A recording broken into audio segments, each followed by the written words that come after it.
Welcome to Cybersecurity. This course is CS50's Introduction to Cybersecurity and for both technical and non-technical audiences. It is taught by one of the most loved computer science teacher, Dr. David J. Malan from Harvard University.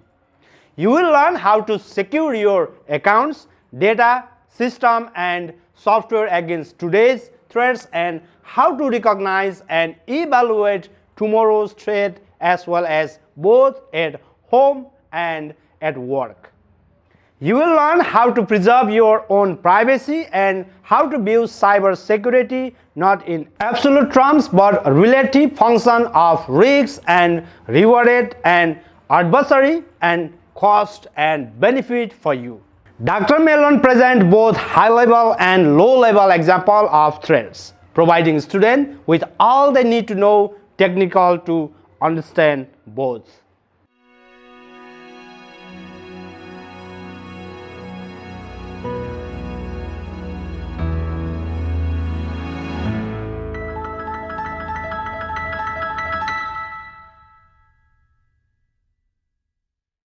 Hello world, my name is David Malan, and this is CS50's Introduction to Cybersecurity for technical and non-technical audiences alike. In this course, you'll learn how to secure your accounts, data, systems, and software against today's threats, and how to recognize and evaluate tomorrow's as well, both at home and at work. You'll learn how to preserve your own privacy. You'll learn how to view cybersecurity not in absolute terms, but relative, a function of risks and rewards for an adversary and costs and benefits for you. And you'll learn to recognize cybersecurity as a trade-off with usability itself. In the world of cybersecurity, I dare say you and I have to be perfect. All of our doors, all of our windows, virtually speaking, have to be locked. But an adversary has to find just one mistake that we've made, a single door or window ajar. So perhaps we should be focused not only on prevention, but on detection especially, through auditing, through monitoring, so that even if an adversary gets in, we can at least detect as much quickly and minimize the downsides for us and in turn, the upsides for them. Perhaps nowadays tools like artificial intelligence or AI can even help with that, detecting patterns and potential adversaries' behavior that we might not even notice ourselves. And perhaps if we raise the bar high enough for the adversary, increasing their cost, their risk, decreasing their potential reward, they'll simply lose interest in us as a target. Of course, if they have more resources than us, they might very well win anyway, but will they be even interested in us? Which of these threats should we actually worry about? Throughout this course, we'll present both high-level and low-level examples of threats and provide you with all you need know technically to understand both, even if you're not a programmer or computer person yourself. Through those examples, we'll introduce you to certain first principles, how computers themselves work, so that you can understand and deduce, even after the course ends, how other threats that the world might not have even seen yet actually work. This is CS50's Introduction to Cybersecurity.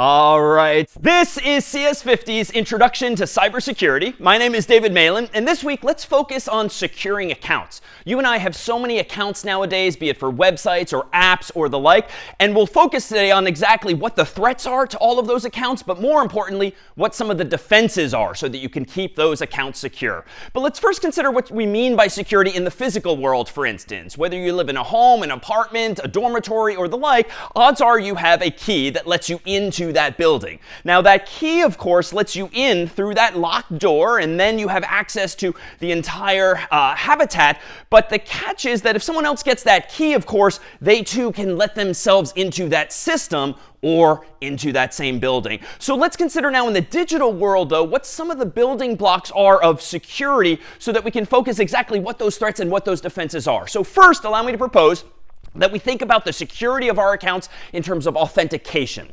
So authentication refers to this process digitally of proving who you are, that I, for instance, am David. But that alone isn't necessarily enough to keep a system secure, because just because I'm David doesn't necessarily mean I should have access to your entire home. Perhaps I should not have access at all. Perhaps I should just have access to the entryway or some narrower form of access. And so there's this related topic when it comes to the security of locations or systems known as authorization. So authorization speaks to whether or not you should have access to something once you have proven that you are you, that I am David, and that I should in fact have access to the door that I just walked through.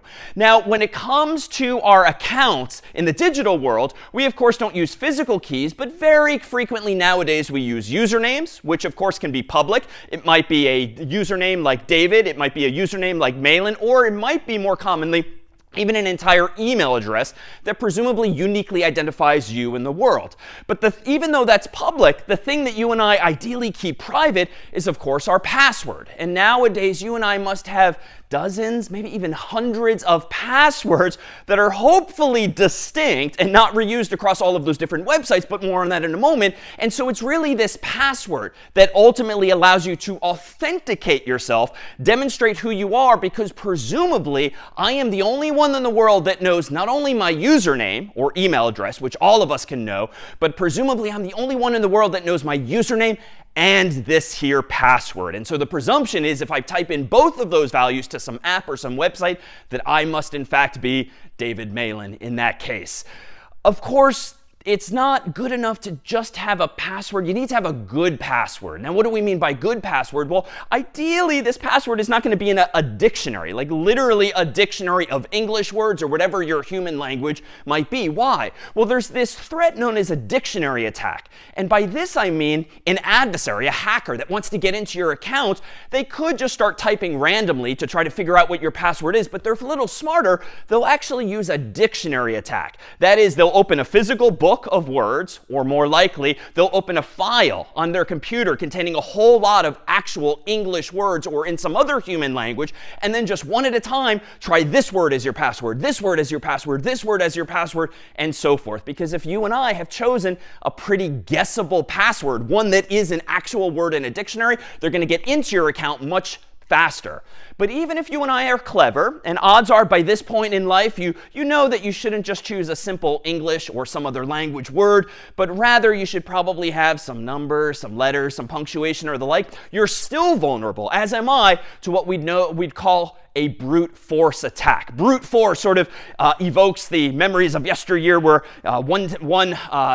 where someone might have had a branch of a tree using as a battering ram, trying to get into the castles from past times. But brute force attacks in the digital world mean something analogously, whereby you're using software to digitally try all possible passwords. And so here too are you vulnerable, because if your password is too short, even if it's random with letters, numbers, and symbols, odds are an adversary or a hacker that has enough time and enough technical savvy, they can just try every possible password in the world, and eventually they might very well get into your system. So how do we go about defending against these kinds of attacks? Well, we use these passwords, but these passwords, of course, come in different forms. And it's kind of a low bar that is set by default on a lot of devices still nowadays. For instance, on your phone, if you'd like to chime in here in the chat, how many characters or digits in particular are typically required of systems? Well, I would conjecture that very often when I set up a phone, I'm only asked for a passcode, a numeric password, of 4 digits alone.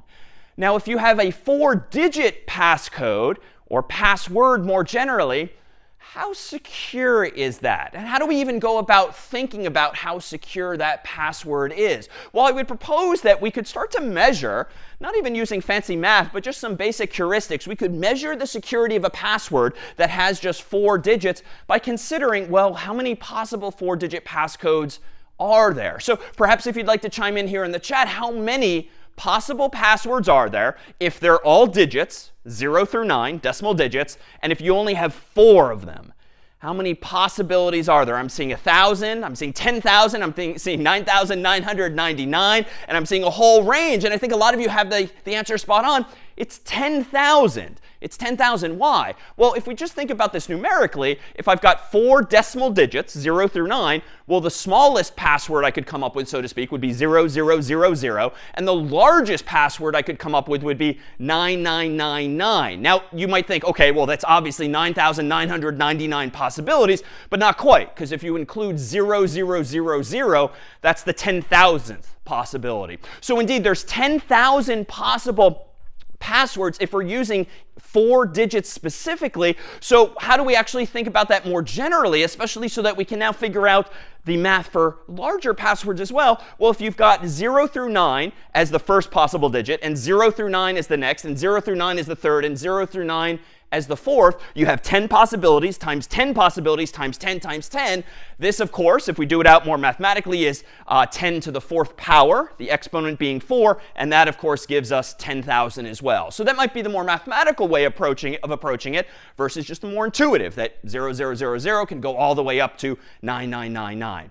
Now, again, a question for the group. How long do you think it might take for an adversary or a hacker to get into my device, for instance, my phone, if I do have a 4-digit password?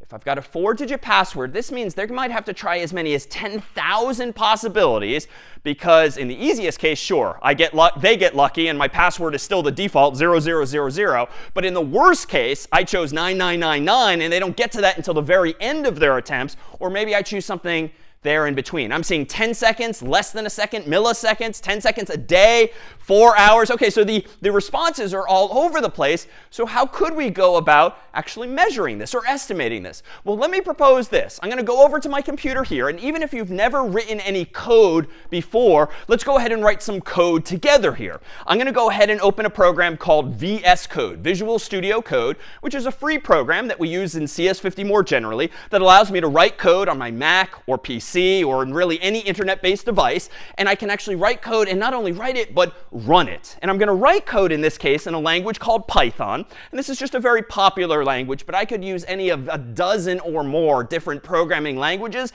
And the goal here is not to learn Python. For that, we have whole other classes. But to just demonstrate what an adversary, what a hacker need do if they want to get into, for instance, your iPhone or Android device or anything that has just a 4-digit password. Now, my presumption here for demonstration's sake is that I'm going to go ahead and write code that just prints all possible passwords on the screen. But you could imagine if I had a USB cable or maybe a lightning cable, I could connect this phone to this laptop, especially if it's your phone that I just swiped from a table, could quickly plug it into my computer here, run the code that I'm about to write, and maybe automatically send all 10,000 possibilities to your device before you even realize the phone is gone. Now, here's how I'm going to do this. I'm going to go ahead and in a text file called crack.py, where crack is actually a term of art. It just means to figure out what a password is, to brute force your way in. I'm going to go ahead and from a library called string, I'm going to go ahead and import digits. Now, this is a very easy way of just giving me access to the numbers 0 through 9. I could obviously type them all out on my keyboard. This is a little faster because this gives me like a list of the numbers I care about. Now, there's a bunch of different ways I can write this code, but what I really want to do intuitively is try all possible digits for the first value, try all possible digits for the second, then for the third, then for the fourth. So one way of doing this might be as follows. I'm going to use a keyword in Python called for, which just means do something for as long as I want you to. And then I'm going to give myself a variable, like in math, just so I can use something to keep track of each number. And I'm going to use a default value of I for integer. And then I'm going to go ahead and say that for each value I in those 10 digits, I want to go ahead and do the following. Well, for each of those I digits, for the first value, I want to do for j in digits as well. And then for each value for my third placeholder, I might do something like for k in digits. And then lastly, I might do for l in digits. So this is admittedly not the best design. And those of you who have programmed before are probably cringing that I have this indentation, indentation, indentation. But it's a simple way of demonstrating, especially for those unfamiliar with programming, how we can try all possible first digits, all possible second, all possible third, all possible fourth. And all I'm going to do very inside of this code now is print out the value of I, j, k, and l. So that iteratively, we should see on the screen 0, 0, 0, 0, and then all the way up to 9999. So if you assume that I've connected my phone to this laptop, ideally then we'll have an estimation of how long it might take until we actually have cracked into the device. So let's go ahead and do this. I'm going to open up a separate window on my screen here. It's called a terminal window. And I'm going to go ahead and run Python of crack.py. So in just a moment, we're going to see, is it going to take a few minutes, a few milliseconds, a day, 4 hours, or here we go. 1, 2, 3, go. OK. So those of you who estimated just a few milliseconds were spot on. So what's the takeaway here? Well, apparently using a 4-digit password is not very secure at all, because look how quickly I, the adversary, the hacker in the story, was able to get into your phone. And in fact, I could probably unplug it at that point because I've gotten whatever data I care about off your phone, and you might not be none the wiser. So how can we go about improving upon this system? Well, let me propose that instead of using a 4-digit passcode, let's use 4 letters instead. And we'll use English because that's what I speak well. And in English, we have 26 letters of the alphabet, A through Z. But you know what? That might give us initially 26 possibilities for the first position, times 26 times 26 times 26 for the second through fourth. But let me propose that we actually use lowercase and uppercase letters. So that gives me not 26, but 52 possibilities for each location. So if I do 52 possibilities, that's 52 to the 4th power. And does anyone want to estimate how many possible passwords there are if I'm using 4 English letters now, uppercase or lowercase? I'm seeing 26 to the 4th power, but that's not right if we're using uppercase and lowercase. It's indeed 52 to the 4th power, and I'm seeing a lot. But here we have estimates along the lines of, indeed, 7 million as well. So with 7 million possibilities, you might think, OK, surely that's going to be a lot better, and it's going to take the adversary a lot longer to hack into this phone. But let's try that. Let me go back to my terminal window here. Let me reopen now my code file. And let's go ahead and use not digits, but let's go ahead and use ASCII letters. For those unfamiliar, ASCII letters are simply the letters A through Z in both uppercase and lowercase. Now, here I have to go ahead and change this from digits to ASCII letters, from digits to ASCII letters, from digits to ASCII letters, and lastly, from digits to ASCII letters. Again, there's an easier way I could implement this code to be more succinct and less duplicative, but it involves some features that we'll introduce in another class altogether. But now I have all possible ASCII letters from my first placeholder to the last. Let's go ahead and open up that same terminal window. Let's run Python of crack.py, and here now is the answer to how long might it take an adversary to get into your phone if you're using 4 letters of the English alphabet for your password instead. OK, so this time I have enough time to walk all the way over to the screen here, and you can see that we're going in alphabetical order, first lowercase, now uppercase, but in just a moment we are done. And we're down all the way to Z, Z, Z, Z. So that was a few seconds, which is indeed slower, but that really wasn't that much effort at all. So presumably then even 4 letters of the alphabet might not be enough to keep us secure. So let me go ahead and do what we all are told to do anyway, which is to go into your phone or whatever device in question and actually use 4 characters perhaps instead. So not just letters, not just digits, but let's toss in some punctuation as well. And in the world of punctuation, at least on a US English keyboard, there's typically as many as 94 possibilities for letters, numbers, and punctuation, because we have 26 lowercase letters, 26 uppercase letters, 10 decimal digits, 0 through 9, and another 32 punctuation symbols that we can add into the mix as well. So that gives me 94 possible keys that I can hit here, or 94 to the 4th power. And does anyone want to estimate what this is? We've gone from 10,000 to 7 million to, I'm seeing it indeed in the chat, roughly 78 million possibilities. So in some sense, 10 times more secure. Let's go back to my terminal window, open up my code here, and import not only ASCII letters, but also the digits from before, and also this time some punctuation as well. Now let's go ahead and change just the ASCII letters alone to ASCII letters plus those digits, plus that punctuation. And just to save some time, I'm going to highlight and copy what I just typed, and I'm going to change the 2nd position, the 3rd position, and the 4th position as well to use that combination of 94 possibilities. I'm going to open up my terminal window again. I'm going to run Python of crack.py, and this time, because we have 10 times as many possibilities, I kind of had 10 times the amount of time to walk over to the screen, because indeed we're still in the lowercase e's, f's, g's, h's, and now it looks a bit like a Hollywood movie maybe. You can perhaps see, even though it's going across the screen fast, that there's a lot of cryptic output here because we're running through all of the letters, the digits, and the punctuation, so it looks a little fancy at that. Now, you might recall, too, from Hollywood movies, too, that they tend to be very dramatic. And so instead of just doing this, which is iterating from left to right very slowly, the movies and TV shows tend to very dramatically get like the third character right, then the first character right, then the fourth character right, and then just in time, you get the second one as well. Like, that's not really how brute force works. You tend to do things methodically, not jumping around from symbol to symbol. But this is clearly taking a long time, and I'm not even going to finish waiting for this to go because we still have to get through all the punctuation. So this is to say ultimately that 78 million possibilities is actually getting up there pretty fast. But honestly, if we come back in like a minute or so, I bet that will be finished nonetheless. And none of us, hopefully, has a password that's only 4 characters nowadays. Letters, numbers, and punctuation. Odds are it's at least a conventional 8 characters. And indeed, most websites and apps require as much of you as well. Now, the math here is pretty straightforward, too. If you have 94 possibilities, but you have 8 characters in total now that's 94 to the 8th power.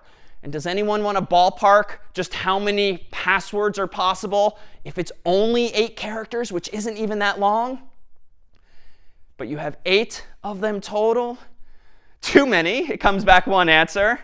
Too much to count. OK, I see that we've given up here. But I did see one in the chat. It's roughly this many possible passwords, which is actually a little hard to figure out. So this is, let's see, millions, billions, trillions, quadrillion. So this is 6 quadrillion possibilities. So now we're talking. Now the adversary is probably going to run out of time, run out of energy, run out of money, run out of lifetime if it's going to take this much time to try to crack, so to speak, your particular password. And so here's one of our first takeaways when it comes to cybersecurity and securing our accounts. It really is this game of relativity and resources. What we're really doing here is not something fundamentally different by adding in digits and numbers, digits and letters and punctuation. It's sort of still the same formula, the same approach to our passwords. But as we add complexity and as we make it longer and longer, we're raising the bar to the adversary. Why? Well, so long as you and I don't do something dumb like still choose 0, 0, 0, 0, 0, 0, 0, 0, so long as we're choosing something that's pretty random in that range of 6 quadrillion possibilities, it's going to take the adversary way more time than it would otherwise to brute force their way into that password. And so by the time they finally get into the account, you might have changed the password already. You might not be using the account anymore, or you or the adversary might not even be on this planet anymore. And that's indeed the goal. But there is a downside, of course. The longer your password gets and the more complicated it gets, the more likely you and I are to not even be able to remember what that password is. And so here is that sort of balancing act, trying to figure out this balance between the usability of the account, just how user-friendly it is to access, versus the security of that account. And finding that inflection point is somewhat personal or somewhat corporate in policy typically. Well, let me pause here and see if there are any questions now on securing our accounts via passwords alone.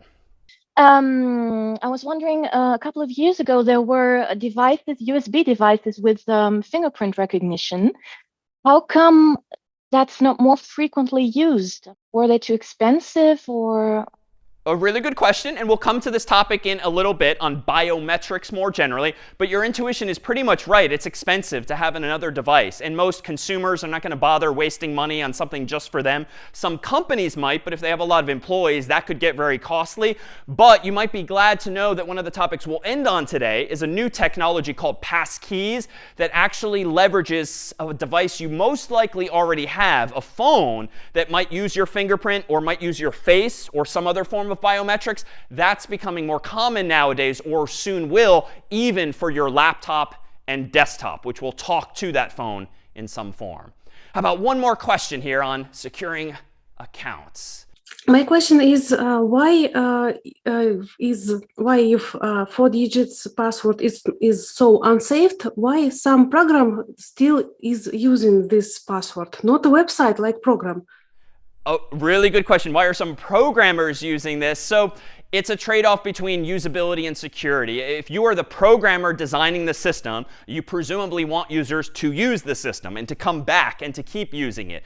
But if you make it too hard for them to access that account, if you increase the probability that they're going to constantly forget their password, lose their password, they might just stop using your system or your app or your website altogether. And so that's probably not a good thing. Other reasons might include just unawareness or not having taken a class on cybersecurity or not having really thought through the implications of having such short passcodes. So nowadays is industry starting to nudge us in better and better directions. But we'll see today in the rest of this class that there are still going to be a lot of trade-offs, again, between usability and security. So what can we do to defend ourselves against these brute force attacks? Well, at least here in the US, there's an organization called the National Institute of Standards and Technology, otherwise known as NIST, that actually issues recommendations for how we as consumers or companies or more generally humans can go about securing their accounts more effectively. And we thought we'd share just some of these recommendations so that it informs not only your own behavior as an individual citizen or consumer, but perhaps if you're in a place of business where you can influence your own company's policies, here are generally what are considered best practices nowadays. So a quote from their recommendations: memorized secrets shall be at least 8 characters in length. So that at least corroborates the quick math and the test that we ourselves just ran, that only once we got up to like 6 quadrillion possibilities did it feel like it was going to take a very long time to actually hack into someone's device. So consider that for your own accounts. Even on your phones, you might have to go through a few menu options to upgrade from just 4 digits to something more, but odds are you'll benefit from this additional layer of security. This one's more of a mouthful, but helpful as well.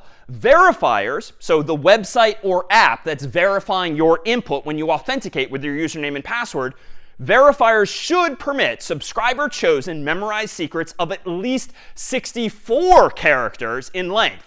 All printing ASCII characters as well as the space characters should be acceptable in memorized secrets. Unicode characters should be accepted as well. Now, if you're not yourself a computer person, there's a bit of jargon within this. But first of all, the takeaways are that websites and applications should let you and me come up with passwords that are actually as long as 64 characters. Now, that's pretty long, but that's exactly the point, particularly as it's gotten more difficult for you and I to remember all of our passwords, to come up with very complex passwords. The reality is you and I might very well be better off on the whole by just choosing an easier to remember but much longer password. For instance, a sentence, a quote, a phrase that you can more easily keep in your human mind, but that doesn't necessarily have a crazy amount of punctuation or digits or letters, but at least is 64 characters in length. So even if an adversary tries a dictionary attack, trying all possible English words or some other language, even if they try a brute force attack, it's going to take them way too long. Unless, of course, you do something foolish like choose a 64-character passcode that's 0, 0, 0, or so forth. So you still want to be original within that space. Now, more technically, this recommendation is referring to ASCII. ASCII generally refers to US English symbols on a US English keyboard, as was the origin of this code system. So that includes A through Z, 0 through 9, and the punctuation I alluded to earlier. But websites and apps nowadays should also support Unicode, including things like emoji and other accented characters or symbols that you might have in languages beyond English. Unfortunately, this is not really common practice, I dare say. Just yesterday, I created an account on a new website for the first time, and it made me jump through hoops, so to speak, figuring out the right number of uppercase letters, lowercase letters, punctuation, and even then, it told me I could only use certain punctuation, so I had to think about now which symbols I'm using. That is a lot of friction. That is not good for usability, and it's of questionable value for the security of the system if I can't even remember the thing afterward. So keep this in mind in general, that your password should not only be 8 characters minimally, but most apps and websites you maybe yourself develop moving forward should allow much longer passwords as well. And you as the human can use longer passwords if systems allow them as well. Now here's another set of recommendations from NIST. Verifiers, the website or the apps that we're using, shall compare the prospective secrets, the passwords you're choosing, against a list that contains values known to be commonly used, expected, or compromised. So that is to say, when you type in a password, if it's already been a commonly used password, if it's very easily guessable, the website or app should probably say, pick a better password than that, just to decrease the probability that an adversary is going to get into that account. Specifically, NIST recommends that passwords obtained from previous breach corpuses, which is a fancy way of saying if some website, some database has been hacked, and that database contains usernames and passwords, and those passwords have now been uploaded to the internet for adversaries or anyone to download and browse, well, then you should not be allowed to pick a password from that list, because it's essentially an alternative dictionary. It essentially is a list of passwords that a smart adversary should just start with before they even bother resorting to brute force, which we've seen would take much more time. 2, dictionary words. So this we've already stipulated would be a good thing to avoid, because it's just much too easy for an adversary to go through a big list of English words or some other language and try those first. 3, repetitive or sequential characters. AAA, or slightly more creatively, but not good enough, 1, 2, 3, 4, ABCD. I would also add 0, 0, 0, 0, and so forth into that category as well. It's just too easy for the adversary to guess that maybe you're doing something repetitive like that too. And then lastly, context-specific words, such as the name of the service, the username, and derivatives thereof. This is to say, if you sign up for a Gmail account for the first time, you should not be allowed by Google to choose a password like Gmail password, quote unquote. If you sign up for an Amazon account, you should not be allowed by Amazon to have your password be Amazon password or some such variant thereof, because smart adversaries are going to try those same heuristics. And that's the catch too. If you can think of it, even if you think you're being clever, odds are a just as clever adversary can think of that heuristic as well and prioritize those tricks before they resort to brute force like I did on my own laptop. A few other recommendations as well. Memorized secret verifiers shall not permit the subscriber to store a hint that is inaccessible to an unauthenticated claimant. Verifiers shall not prompt subscribers to use specific types of information. For instance, what was the name of your first pet, when choosing memorized secrets. So there are a lot of companies, a lot of websites, a lot of applications that violate this recommendation nowadays. And in fact, I bet you can think of one or more accounts that you have where you've had to tell them, for instance, what was the name of your first pet or your first car or your mother or father's name or the like.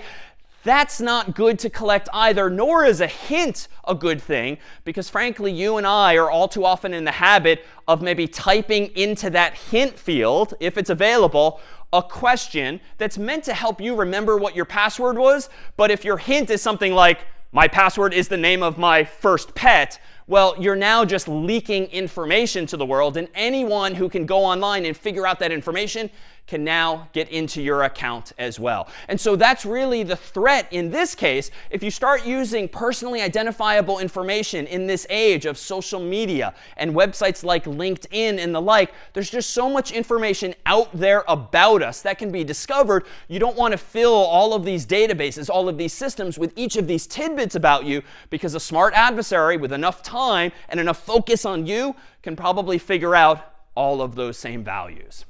So what more? Verifiers shall not require memorized secrets to be changed arbitrarily, for instance, periodically. So this one, too, is something that a lot of companies violate as a recommendation still. If you're in a corporate workplace in particular, and you're being required by the system administrators to change your password every month, maybe every 3 months, 6 months, every year perhaps, that's not generally recommended anymore, even though not too long ago it did sound like a best practice. But why is this not recommended anymore?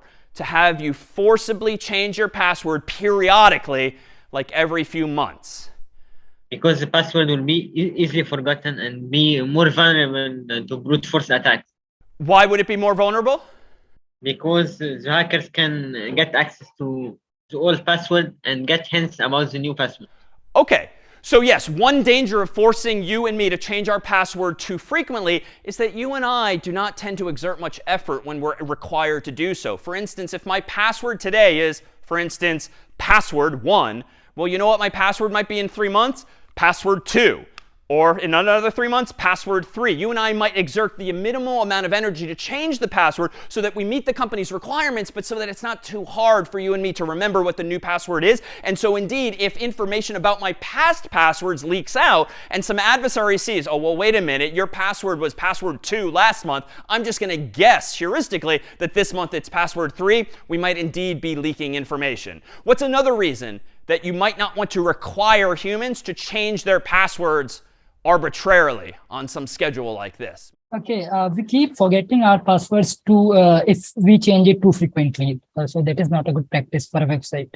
Exactly. If you make me change my password too frequently, honestly, I'm probably going to forget what my next password is because I'm going to get confused with last month's or the previous month's or the like. And so there's these sociological effects on us humans, just being human, not being very good at remembering not only the first password you made me choose that's very complex, but the second and the third as well. And so generally, you should not come up with such a scheme anymore because of these adverse side effects. And how about one more recommendation here? Verifiers shall implement a rate limiting mechanism that effectively limits the number of failed authentication attempts that can be made on the subscriber's account. Now, what do we mean by this? Well, odds are this is something you yourselves might have experienced if, for instance, you forgot your password or you kept typing it slightly wrong. Maybe your phone's screen was wet, so it wasn't registering your fingertips properly. It turns out you can lock yourself out of your own phone, and you might have, in fact, seen something like this on iPhone. Android has a similar screen if, for instance, you type in the wrong passcode 10 times in a row. The presumption by Apple and Google and others is that if after 10 times you still haven't inputted your password correctly, it's probably a higher probability that you are not David, that you are not you, but rather it's someone else who has taken your phone, stolen your phone, and is trying to get into it. Now, that's not always the case. You can imagine situations where you just were being absent-minded, you were half asleep, maybe you weren't really focusing on it, and you locked yourself out. And so there, too, is, again, a trade-off between usability and security. But the higher probability event after 10 wrong attempts probably tends to be that it's an adversary trying to get in and not you. But what's the point of this? Beyond annoying the adversary, and maybe more significantly, really annoying you when it happens by accident, what this effectively does is it slows the adversary down. In other words, it increases the cost of this attack to the adversary. Why? Well, we saw a moment ago that a smart adversary who knows a little bit of Python code and steals your phone can try 10,000 possible passwords in just less than a second. However, if you now slow them down by having this feature on your iPhone or Android device that pumps the brakes, so to speak, that lets the adversary try no more than 10 at a time, that significantly slows them down. Now they might have to spend at least 10 seconds, 20 seconds, an hour, a day, or longer, especially since what Android and iPhone also do is they tend to increase this time limit. The first time you mess up, it's 1 minute. If you mess up another 10 times, it's now 2 minutes, maybe 5 minutes, maybe 10 minutes. Maybe the phone even deletes itself, wipes itself, if that too is a feature that you or your company has enabled. So again, the right way to think about this beyond the usability trade-off is that we're just trying to raise the bar to the adversary. We're trying to make it more expensive, more costly, maybe more risky to the adversary by slowing them down. And by more risky, I mean if this is like a Hollywood moment and someone's just stolen the phone from your table at Starbucks or a coffee shop, they've plugged it into their laptop, they're trying desperately to crack into it before you come back to the table, well, by slowing them down, it's going to significantly increase the risk, too, that they are caught in the act while doing it. And hopefully, too, the goal is to just get them to lose interest in your phone, lose interest in your account, and have them move on to, ideally no one else's, but at least, barring that, someone else's instead of yours.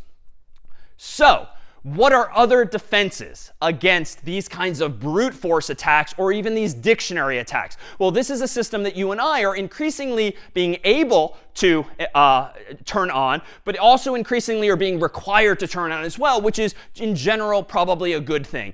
Two-factor authentication, or 2FA, more generally known as multi-factor authentication, is a technology whereby in addition to having one factor that you use to log in, like your password, as is tradition, you also have a second or maybe more factors that you additionally have to use in order to log in. But these factors don't just generally mean one password, two passwords, three passwords, or the like. They're fundamentally different types of factors. And in general, they're broken down into these three categories. One is a knowledge category. A knowledge factor is just something that you know, something like your password that ideally you keep secret, no one else knows, and that's why it enables you to authenticate yourself. Prove that you are you because you and only you hopefully have that knowledge. But a second type of factor would be a possession factor, something that you physically have. So you might be in the habit at work of carrying around one of those little key fobs that has a little code on it that changes. Now those things can be expensive, so increasingly the world is just using our own phones, your own Android phone, your own iPhone that maybe has SMS support on it, text messaging, or maybe a specific app that displays a short code that you type in. The presumption is that you challenge the user not only for a knowledge factor like their password, but a second factor like something they possess, you significantly decrease the probability that an adversary is going to be able to get into that account, because whereas anyone on the internet, millions of people, can be a threat to you by just figuring out or finding your password, a possession factor really narrows the scope of the threat to only the other customers in Starbucks or the coffee shop, only the other people physically near you, because they would have to physically obtain that second possession factor. And then a third type of factor nowadays might be an inherence, something that is unique to you specifically, more generally described as biometrics. So maybe it's your fingerprints, maybe it is your face nowadays. Something that's inherent to you can be a third factor nowadays, because the presumption is that only you, ideally in the world, have exactly that factor as well. Now this is a little different from what some companies, some websites, some apps describe as two-step authentication, where two steps might actually just be two passwords of some sort. But two-factor more technically refers to two or more of these types of fundamentally different factors, that being the most common in our case here. Now, when it comes to those possession factors, those key fobs or the apps or the codes that you receive, specifically what you're receiving in those models is generally known as a one-time password, or OTP.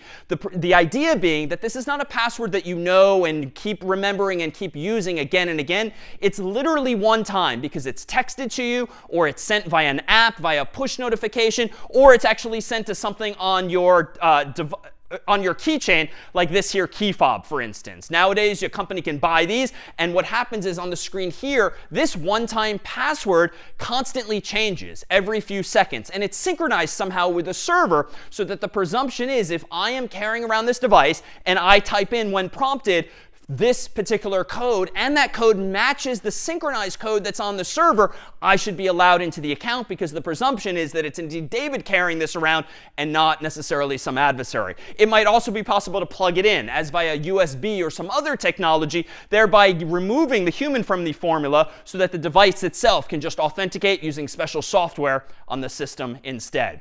Nowadays, though, you can download special apps, whether it's one from Google or other companies, that allow you to manage all in one place all of these one-time passwords that you might automatically see updating on the screen, and you can type any or all of them in when you're actually prompted by a website or app. But even in this space of one-time passwords and possession factors, it's worth keeping in mind that some of these technologies are more secure than others. Now, it's very common for websites or apps nowadays to want to send you one of these one-time passwords via text message, for instance. And you receive it via SMS, and then you can type in that 6-digit code, as is often the case.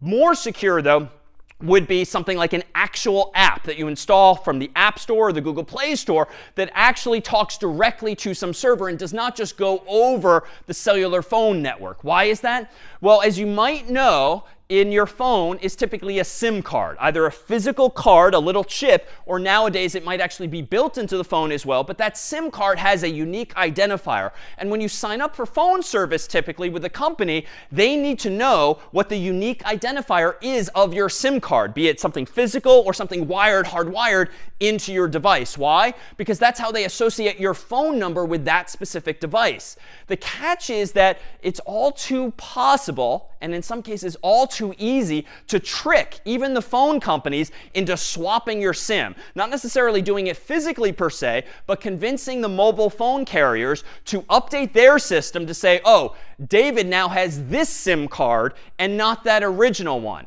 That is to say, if I'm an adversary and I just have any old phone with any old SIM card and I figure out what the unique ID is, and maybe I call up David's mobile phone provider and I somehow convince them that I am David by tricking them into believing it's me, as by telling them all of those personal information, all of that personal information about myself, I might be able to convince them to swap my SIM card, the adversaries, with what is already on file. The implication of that is that when David subsequently gets text messages, they don't actually go to me, the real David. They go to the adversary's phone as well, because they're tied to that SIM card. So in general nowadays, if you have a choice using some website or app to use SMS or text-based messaging versus a native application that you install onto your phone or other device, you should generally prefer the latter. Some first-class piece of software that actually uses push notifications or your data plan and does not rely on SMS text messaging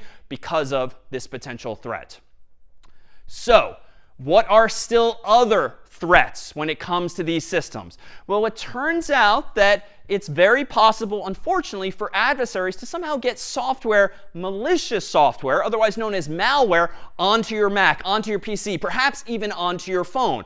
This might be because you installed a piece of software that you shouldn't have trusted. This might be because your phone or your device is infected with something like a virus or a worm. But in general, you might be vulnerable to malware, including software that logs all of your keystrokes. Key logging refers to exactly that. Some piece of software that most likely maliciously is literally recording everything you type or everything you tap into that device. And what does this software do with those keystrokes? Very often it will upload them, if there's an internet connection, maybe to a server that the adversary controls. Now, what's the implication of this key logging threat? Well, if you're typing in your username, that's not such a big deal because those are generally public. But if you're typing in your password and that's being automatically uploaded to the adversary server, now they know your username and your password. Worse, if the adversary also sees you typing in that 6-digit code, your one-time password that you might have received even from your phone or some other device, if they are fast enough and smart enough and figure out how to log what you're typing, send it to the server, perhaps even before you yourself hit enter, maybe they can use not only your username and your password, but even that one-time password by pretending to be you on their own phone or their own laptop or desktop, typing in, or more realistically, automatically through software, typing in those same values and accessing your account even before you had a chance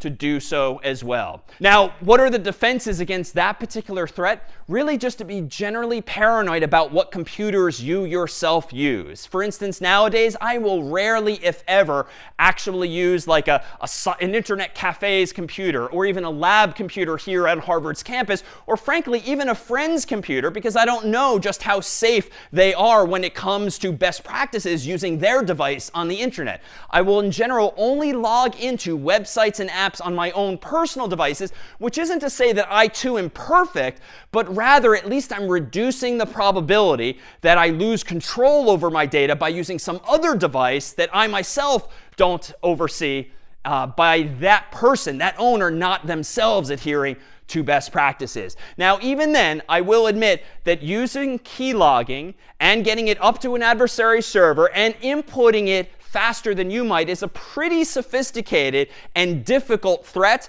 but it's worth keeping in mind and realizing that these are certainly theoretical attacks, and if you yourself are targeted for some reason, these are absolutely things you should be mindful of. So in general, if you have the luxury of only using your own device and not some shared device, that too tends to be best practice, I would say. All right, any questions on these here attacks? Regarding using long passwords, do you recommend using like Google passwords or Apple passwords for the system to remember the passwords for us? A really good question. Short answer, yes, but we'll come to that in more detail in just a few minutes. So what are other attacks that we should be mindful of? So this one has kind of a funny name, but there's this attack known as credential stuffing. And we've come across reference to this already in this discussion thus far. Credential stuffing, a credential is something like a username and password, refers to the process of an adversary having found a whole bunch of usernames and passwords, maybe online, maybe in some database that they or someone else attacked and posted for the whole world to download. Credential stuffing means not using dictionaries, not using brute force, but just literally using a list of already known usernames and passwords, maybe from some other application or website, to try to stuff them into a different website to see if, well, maybe if David's using this username and password over here, with high probability, he's probably using the same username and password over here. So credential stuffing is the threat that I dare say many of you are vulnerable to. Now, you don't need to raise your hands and admit to this right now, but if you are using the same username and the same password on 2 websites, 3 websites, 30 websites, all websites, you are today vulnerable to this attack. To be clear, if any one of those websites or apps is compromised by some adversary and they figure out all of the usernames and passwords on that system, what a smart adversary is going to do now is to try that same username and password they found for you on Amazon, on Gmail, on any other website or app that you, with high probability, might be using just because those services are popular. So what's the takeaway? Ideally, if you want to be immune to this kind of credential stuffing attack, where someone takes your credentials over here and tries to stuff them into these other services over here, you have to use different credentials on each and every website, on each and every app. You cannot, should not be reusing the same password on multiple websites or apps. Username, yes, especially if it's your email address, but passwords, no. Now, this is admittedly easier said than done, so we'll see soon how we can try to achieve this, avoiding credential stuffing by having unique passwords, by at least having some help when it comes to managing the same. But there's another attack, too, that's come up indirectly here already, known as social engineering. Social engineering isn't a technical attack per se, but rather a social one, an attack among humans. For instance, let me go ahead and suggest the following. If you have a piece of paper near you and a pen or pencil, go ahead and write down, if you could, on that piece of paper, one of your passwords. Any of them is fine. Just go ahead on this piece of paper in front of you and write down one of your passwords, including any letters or digits or punctuation. Now, I'm seeing in the chat some resistance. I'm seeing some heads down, though, and some scribbling, which is exactly the point. Why would you take my suggestion and write down your password on a piece of paper? Even though I'm presumably someone you should trust in a cybersecurity class, those of you who reached for a pen or pencil, just wrote down one of your passwords on a sheet of paper, were just socially engineered because a circumstance was created where you believed or trusted the person that was asking or telling you to do something, and you took at face value that you should do that thing. Moving forward, if any teacher ever asks you to write down a password on a piece of paper, one takeaway for today is just don't do it. That would be social engineering. And in general, if someone calls you on the phone, sends you an email, and tries to get information from you, even if it seems and sounds legitimate, moving forward after today especially, you should always have a healthy skepticism, if not just enough paranoia to be healthy in the interest of protecting your account. Moving forward, if you had someone ask you something like that, or even a little more nefarious, trying to figure out what your first pet was, or something, should kind of perk your ears up. Your spidey senses should go up, so to speak, in the context of Spider-Man, and you should wonder, wait a minute, why do they need that information? Let me see how this plays out before I share anything about myself. And indeed, if you were, bless your hearts, but if you did jot down your password with a pen or pencil, remember that feeling of being duped, because you do not want that to happen when it actually matters. Now, after this, now I know you'll believe nothing I say, but go shred or tear up or flush whatever piece of paper has that password on it. The point is not to share it with anyone, just to prove that particular point. Now, beyond social engineering, there's another threat that's a variant of that, but is more technical in nature, and that is phishing. And most of you probably have heard about phishing in this context, and you can think about it sort of physically like going fishing, but trying to hook a sucker, someone like me or you who is duped into providing information that they shouldn't. And this very often happens via emails. Odds are, if you go through your spam folder sometime, you will see emails that seem to be coming from PayPal.com, or seem to be coming from Google, or maybe a politician or the like. And very often those emails are encouraging you to click a link and maybe make a donation. Click a link, maybe change your password. Click a link and verify your information. Phishing is all about trying to use social engineering, in this case in a technical way, to try to convince you through very convincing looking emails and even websites that it is a legitimate email from PayPal.com, or it is a legitimate email from a politician, or it is a legitimate email or request from a teacher here at Harvard. But it's not. What they're trying to do, the adversaries in this case, are prey on your trust for those certain companies or persons. They're trying to prey on your comfort with familiar user interfaces, things that you've seen before. But unfortunately, it's all too easy for an adversary to make a very official looking email, to make a very legitimate looking website, even one that looks identical to PayPal.com, identical to Gmail or other services. And frankly, if you take some of CS50's other courses, kind of boils down to copy and paste in the simplest of scenarios, just copying and pasting some legitimate website and pretending that you own it too. So how might phishing manifest itself in the real world? Well, consider one of those social media posts online that tend to invite you to comment with your favorite song from childhood. Sometimes those posts have like 1 million responses from people you know and don't even know.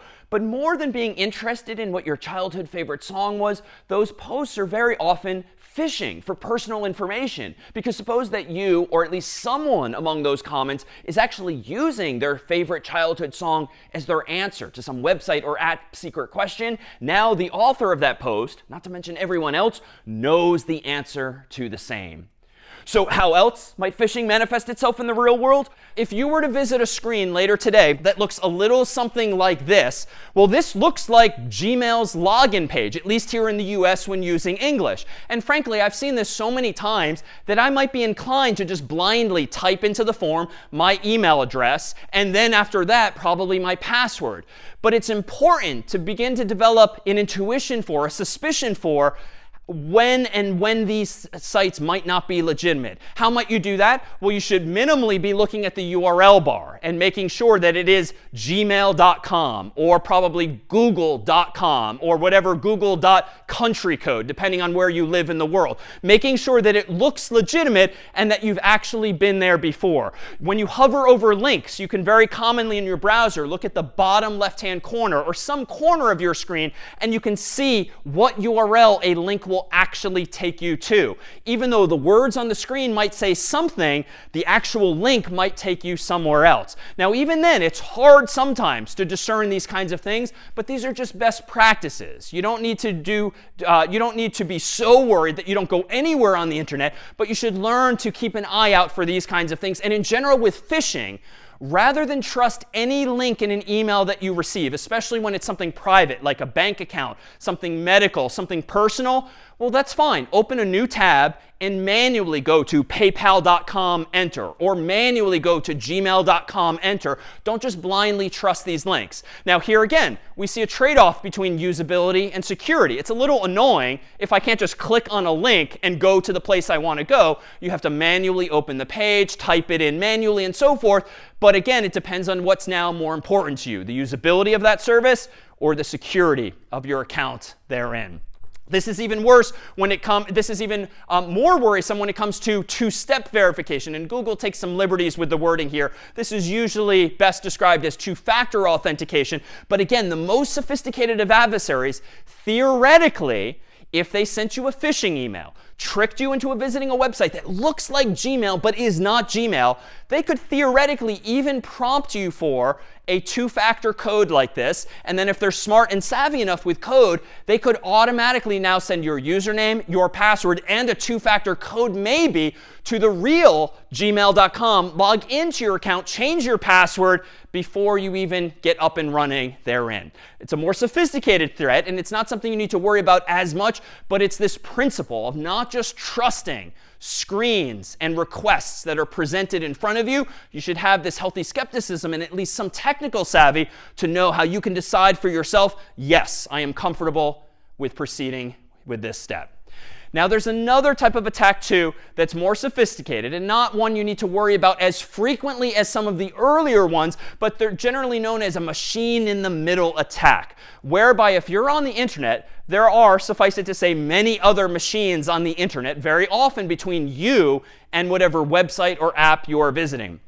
Often those machines might be things like routers, servers that internet service providers, companies, universities, maybe even your own home owns and controls, but all of your data is passing through those machines in the middle, so to speak. If any of them are malicious and are maybe storing your data, looking at your data, it's possible that you might not be having secure communications with the other end unless you are using certain defenses. And in our focus in this class on data, we'll talk about cryptography and encryption and building blocks via which we can mitigate attacks like these. But it's worth knowing about this general idea that even though it feels like it's only you and Amazon.com, it's only you and PayPal.com, it's only you and WhatsApp, there are many other machines in the middle. And if you're not using the best practices, and if you're not keeping an eye out for those things suspicious, those machines in the middle might actually be there to attack you, to take your data, to change your, to access your accounts,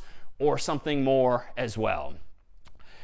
So there's a lot of attacks out there, and at this point you might be feeling a bit defeated, but hopefully we've presented at least enough defenses thus far, and there are still a few more to come. But let's consider now kind of the source of a lot of these problems. Unfortunately, it's you and it's me. Like the whole story here today started with you and I are not very good at choosing passwords, and we generally meet the minimal requirements, not necessarily the best practices. But again, there's these sociological side effects of certain corporate policies or technical policies that do induce this trade-off between security and usability. And it's one thing for me to preach here, so to speak, and say, yes, you should use long, complicated passwords that are really hard to guess with letters and digits and punctuation still, maybe even 64 characters if you want to be really secure, even if it's a longer phrase. But honestly, there are also these pressures on me not doing that. It's annoying to type in 64 characters. It's annoying to type in 8 characters if a lot of them require uppercase, lowercase, punctuation, and the like. And honestly, I have hundreds, maybe thousands of accounts nowadays on the internet that have accumulated over time. What am I going to do if it just gets difficult to remember these things? Well, like someone you yourself might know in your company, you might walk by their desk and see on their monitor the familiar yellow Post-it note with one or more of their passwords actually on it. Maybe worse, you open their desk drawer and there's a whole printout of all of their username and passwords. Or even beyond that, maybe they actually have a text file or an Excel file, a CSV file on their computer, thinking, well, at least it's all digital, but it's just sitting there on their desktop. And worse, maybe it's called passwords.txt or the like. But that's a very real side effect of having policies and technical constraints that make it harder to use systems. So what are some other defenses that either you can use or maybe companies can use or offer to make things better? Well, a solution to some of these problems might be this: single sign-on, or SSO. So single sign-on refers to an ability to sign up for, to log into one's website using an account that you already have on another website. And very often the account that you use is one of the big ones, one of the popular websites or applications out there. So for instance, if you log into this representative website here, what you might see is, yes, a form field via which you can type in your own email address and your password to log in. Or if you prefer, you can just log in with Google, or you can just log in with Facebook, or you can just log in with any number of other services if this website or application supports it. Now, what's the motivation here? Well, one, It's still backwards compatible, so to speak, with the very familiar approach of just let me register with my own email address, let me come up with my own password and be done with it, especially if I don't use Google or Facebook as a customer.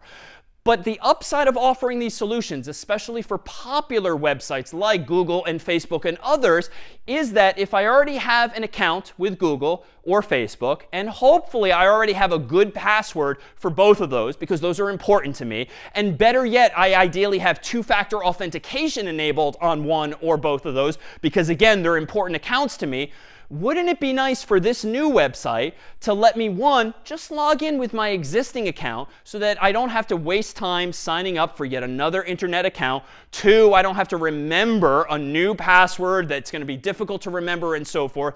And so it decreases friction.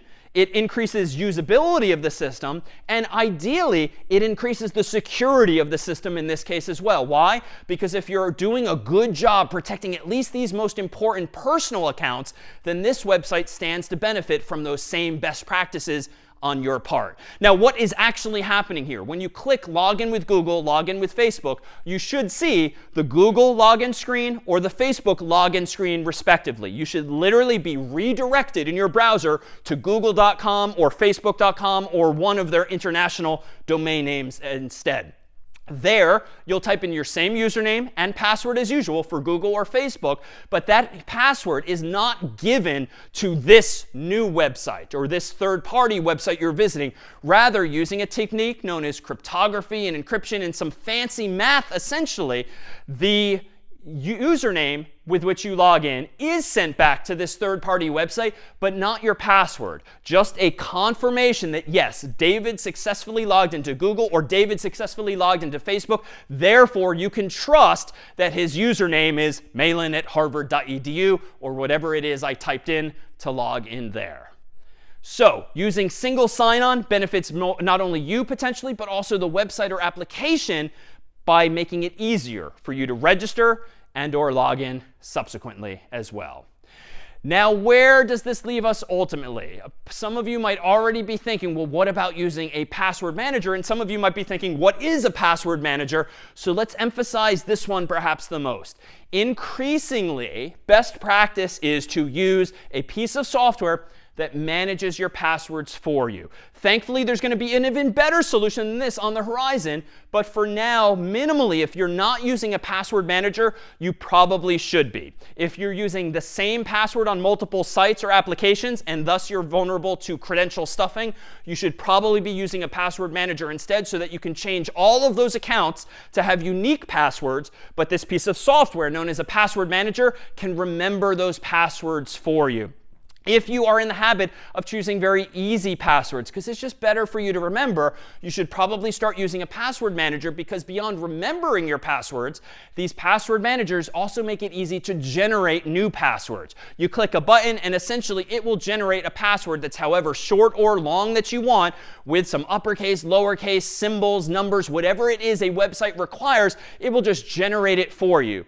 And better yet, it will then save that generated password for you, so you, the human, do not need to memorize it, and you, the human, certainly don't need to write it down on a Post-it note or any other file somewhere else. So password managers literally do just that, and they have even more features than that. Generally, if you're using a password manager and you go visit a website for the second time or the third time, you can typically hit an automatic keystroke that will just automatically log you in. It will fill in your username and your password, but better yet, it will only do so if you're on the real gmail.com or the real facebook.com or the real paypal.com. These password managers also remember the URL at which you created or last used that username and password, so that if you are somehow subject to a phishing attack, you've been tricked into clicking a link and going to a website that looks like Google, looks like Facebook, but actually isn't, the password manager will ignore your keystrokes and not actually log you in,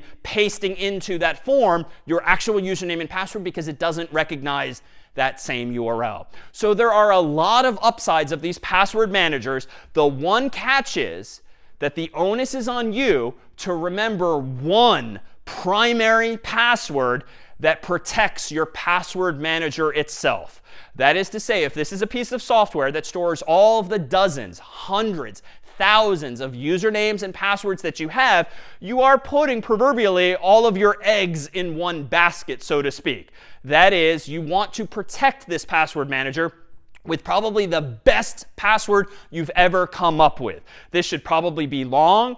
It should have some complexity. It should be a little annoying perhaps to type in because you don't want an adversary to get in and get access to everything else, but it's just one password that we're really asking you to pick really well and reasonably long so that you're protecting everything else.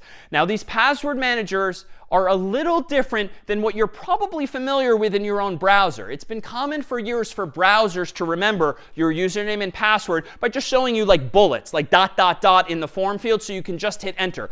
That's fine, but that information is often associated only with that one browser. It doesn't propagate to your phone or another device that you're logged into. It's not easy to share it with someone else if you have a family account, for instance, or something like that. So password managers often offer additional features beyond that and really protect all of the things that you're using and also help you generate those same passwords. Fortunately, thankfully nowadays, these are increasingly standard. There are third-party options that you can find online or even purchase, but there are increasingly built into our own operating systems, which if I had to choose, especially for a less technical audience, using what comes with your computer from the major manufacturers is probably a good thing as opposed to going third-party unless third parties offer you additional features that might be especially beneficial in companies and families or the like. So Apple has what they call their iCloud keychain, via which you can not only stave passwords on one device, they can propagate securely to your other device like your phone. Google has its password manager, Microsoft has its credential manager, and there's certainly other options as well. The takeaway for today, though, should be that if you're not using a password manager, it's probably time to start doing so, at least for your most important accounts. Maybe things that are particularly personal, medical, financial, anything where you or your family would really be upset if that account were somehow compromised. At least figure out how to start migrating those kinds of accounts to a password manager and also enable some of our other best practices like two-factor authentication. Better yet, don't just enable two-factor authentication. Don't use SMS if you can. Instead, use like a native application on your phone or even a physical key fob just to decrease the probability of those threats. And I would encourage you too, because it's one thing to sit in on a class like this and be like, oh yeah, I should do that. But then it just feels like so much work to go and change all hundreds or thousands of my accounts. Again, take baby steps. Bite off the easiest, most important accounts first. And over time, the next time you log into that other website, OK, go ahead and change the password to something better, put it in the password manager, and be done with it. The next time you go to another website, do it that one. You can do these things incrementally because, again, with this advice, I'm just trying to help you personally strike this balance between usability and security. Because if your takeaway is, I have to go change 1,000 passwords tonight, you might not realistically do it. So better would be to change a few of them and chip away at this problem over time. Let me pause here and see if there are any questions. If a password manager and 2FA is so helpful, so why we are using antivirus for websites? Oh, so you should certainly be using antivirus for other reasons that we'll talk about in another class. Viruses, worms, and malware can do any number of bad things, including encrypting your data, deleting your data, sending spam from your computer. There's many reasons you want to run it instead. However, if you have malware, like a virus on your computer, and it's logging all of your keystrokes, theoretically, you could still be vulnerable to attack if they are also logging your two-factor code, maybe because you get distracted, you don't hit enter fast enough, and they can use that too. It's a lower probability threat. It's a theoretical one, but also in the interest of best practices, you don't want any software on your computer that could be doing bad things anyway. You just want to raise the bar as much as you can to these adversaries without making your own accounts unusable. Another question. Oh, yeah. I had a question about social engineering, if that's fine. And we know that the rise of the AI technology, now AI can record your voice and sample it. And that could be a real threat in social engineering because now someone can mimic your boss and call you, or someone can mimic your voice and call your bank. So is there a way to combat this, or is there any technology to prevent this from happening?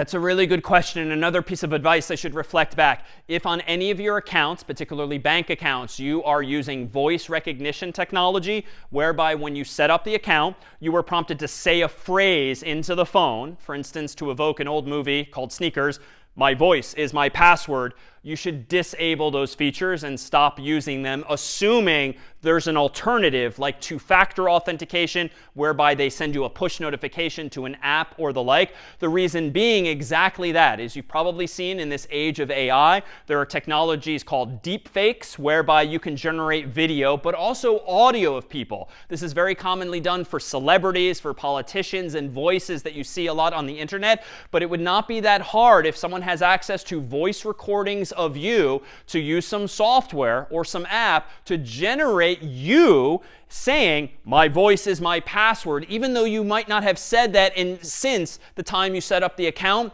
And so your accounts too might be compromised. So my own advice there would be, don't use voice-based recognition anymore if there's a better alternative available. Other questions?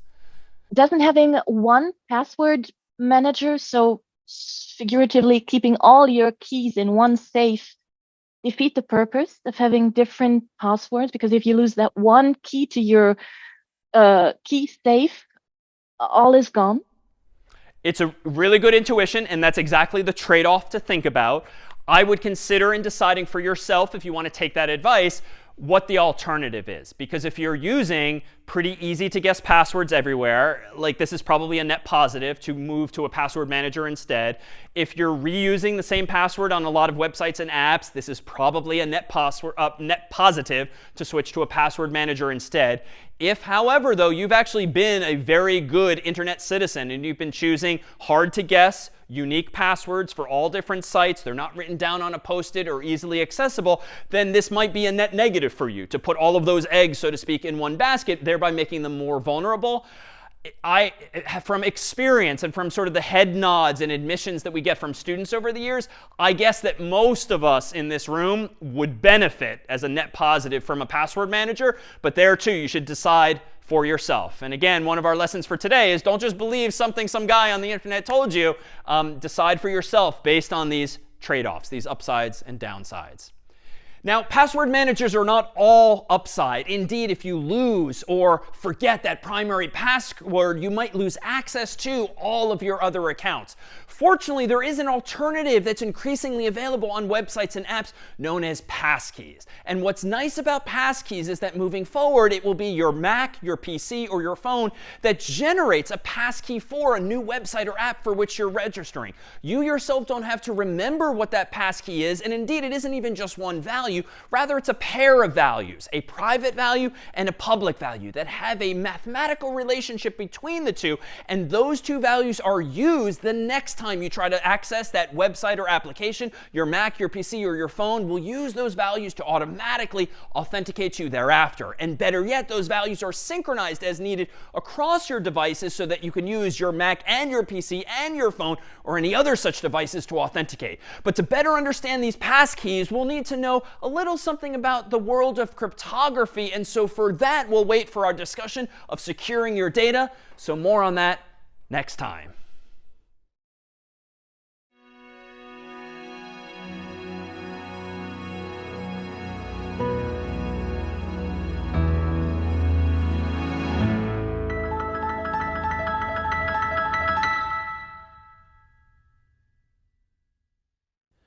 All right, this is CS50's Introduction to Cybersecurity. My name is David Malan, and this week we'll focus on securing data. Last week, recall, we focused on accounts, and particularly one of the mechanisms via we protect our accounts is generally by way of these things called passwords. But we focused last time really on our having the responsibility to keep these things secure. And yet there's another party involved whenever you have an account with a username and a password, and that's the server or app that is actually storing that password in some form long term so that you can actually authenticate yourself, that is, prove to this application or website that you are who you claim claim to be? Well, in the simplest form, perhaps these servers that are storing our usernames and passwords for which we have registered are maybe doing something very simple like this. For instance, if a website or app has 2 users at the moment, at least, Alice and Bob, and suppose for simplicity that Alice's password is Apple and Bob's password is banana. You could imagine that website or that app simply storing in like a very simple text file these key value pairs: username, colon, password, new line, username, colon, password, new line. And in fact, that's actually very commonly how passwords are stored on systems, at least certain operating systems like Linux. Not necessarily as simply as this. They often have a little more information off to the right there, but in essence, it's the username and password. But this wouldn't be a good thing to store the passwords exactly like this. Why? Well, suppose that this website or this app and its database are somehow hacked by an adversary. That is, someone gains access to that file containing these usernames and passwords. Well, at that point, they literally have everyone's username and password. And we talked last time about attacks like credential stuffing, whereby an adversary, once they know your username and password on one system, they can try stuffing that username and password into other systems, other websites, other apps, just in hopes that you are unfortunately using the same username and password elsewhere as well. So this is generally not a good thing if an adversary gets access to everyone's usernames and passwords. And even though, of course, in an ideal world, that would never happen, we should probably, as the administrators, as the creators of this website or app, we should probably do everything we can to at least minimize the fallout, the downsides, the damages that might result if, and dare say when, our database or this text file here are somehow compromised. So how might we go about doing that here? Rather than just storing apple and banana in clear text, so to speak, literally in the English words themselves, why don't we go ahead and employ a technique known as hashing. Now, if you've studied computer science before, you might actually know this phrase in the context of hash tables and data structures. Well, it turns out the idea in this world of securing data is very similar, and in fact, this is a technique that's incredibly common for solving all sorts of problems. Well, what do we mean by hashing in this context? Hashing is the process of taking a password as input and somehow converting it to a so-called hash, or hash value. Now, these hash values don't look like English. They're typically strings of text that might have letters, might have numbers, but they're generally of some fixed length, typically. And in this case here, when we go about taking our password as input, converting it somehow via an algorithm or some code that we wrote, we want to convert it into this hash value and then store that hash value in that database of passwords instead. So here's a proverbial black box, and let's stipulate for the moment that I have no idea how hashing works, but I do know that this box can do it. So how do I think about this process? Well, generally speaking, there's going to be some input to this box.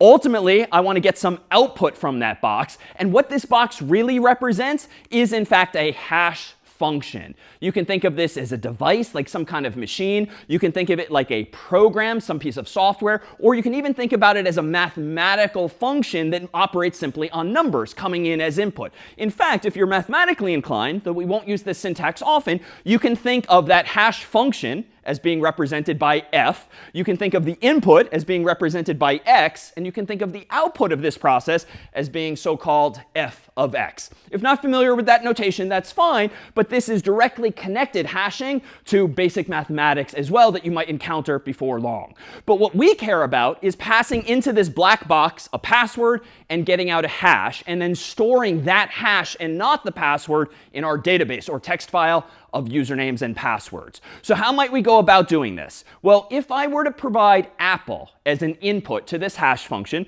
let's think about the simplest hash function possible that doesn't output apple, but some representation of apple that I can eventually store in that database. So I'm going to propose very simply that maybe the simplest hash function we can come up with, and indeed, if you've studied computer science or taken CS50 itself, you might recall that we can hash our inputs unlike specific letters therein. So apple starts with A. So you know what? A is the first letter of the English alphabet. So I'm going to create a hash function here pictorially that outputs 1 whenever the input happens to start with an A, as does apple. Meanwhile, if we pass in banana, I'm going to have this hash function output 2 because B is the second letter of the English alphabet. And ... we might get to cherry or other passwords as well that might output 3 and beyond. And you could imagine doing this for all letters of the English alphabet. Now, unfortunately, this isn't the best hash function because it's fairly simplistic. And in fact, I can quickly think of some other fruits like avocados that also start with A and that would give me the same hash value. And that's actually a characteristic we'll come back to whereby when you hash values, there can actually be ambiguities potentially, whereby two inputs might actually have the same output. And we'll consider eventually what the implications of that might be. But for now, I dare say that's a little too simplistic. And what might be better than outputting 1 or 2 or 3 is a little something more cryptic, because that's just too helpful. That's too much of a hint. If I see that your hash value is 1, I at least know that your password now clearly starts with an A, which means at best I can do 1/26th the amount of work to figure out what it actually is. So we want these hashes generally to be a little weird looking and really unguessable and not leak any information. So for instance, a very common older hash function for Apple might actually output this, ... EKWXA83DHIA with some mixed uppercase and lowercase letters therein. Now it looks weird. You probably can't and shouldn't see any kind of pattern in there. There is a fancy math formula that took as input Apple and outputted as its hash value that string of text there. But in and of itself, it doesn't really leak any information like the number 1 or 2 or 3 would. So we've already made an improvement. Banana, meanwhile, would look like this. And cherry, meanwhile, would look like that. So notice that these values are indeed quite different. So using this better hash function, I claim, that doesn't just look at the first letter of the alphabet, but looks at maybe all of the letters in the input, C, H, E, R, R, Y. In this case, we can probably come up with something more interesting, more cryptic looking, if you will, like the values we've just seen. So let me propose now that what we should do in our database of passwords is not store Alice, Apple, Bob, banana, but let's instead store the hashes of Apple and banana respectively. So instead in this password database, I'm going to store this instead. The exact same values that we just saw coming as outputs from that black box. But in this case now, I'm storing in my database of passwords usernames and hash values. Now, why is this perhaps a good thing? Well, one, if someone now attacks this server and somehow gains access to all of these usernames and hashes, what they don't have is an entire list of passwords. So they can't quite as easily go about credential stuffing and figuring out maybe if this database will give me access to my accounts somewhere else. I'm at least creating some work for the adversary. But at the same time, I feel like I've kind of broken the whole system, because previously, presumably, when you log into a website or app and you type in your username and then you type in your password, what does the website or app probably do? Well, once that username and password are sent over the internet, typically to that server, well, the server probably compares what you typed in against the username in their database or their text file, and the server compares what you typed in as your password against whatever password is in their database. But now we have a problem. We have you typing the username, and we do have the username still in the database. Case in point, Alice and Bob are still here. But what we don't have is Apple and banana. We've replaced those all together with hashes. So even if you type in, or Alice types in Apple, well, we don't want to compare APPLE to this because it obviously doesn't match. And Bob's banana, we don't want to compare against this because it's not going to match, and so forth. So what can we do? Well, the way authentication typically works on the server side when using hashing is as follows. When you first create an account or register for this website or app, you type in, if you're Alice, Alice, enter, and then Apple, for instance, enter. That username, Alice, that password, Apple, are sent to the server.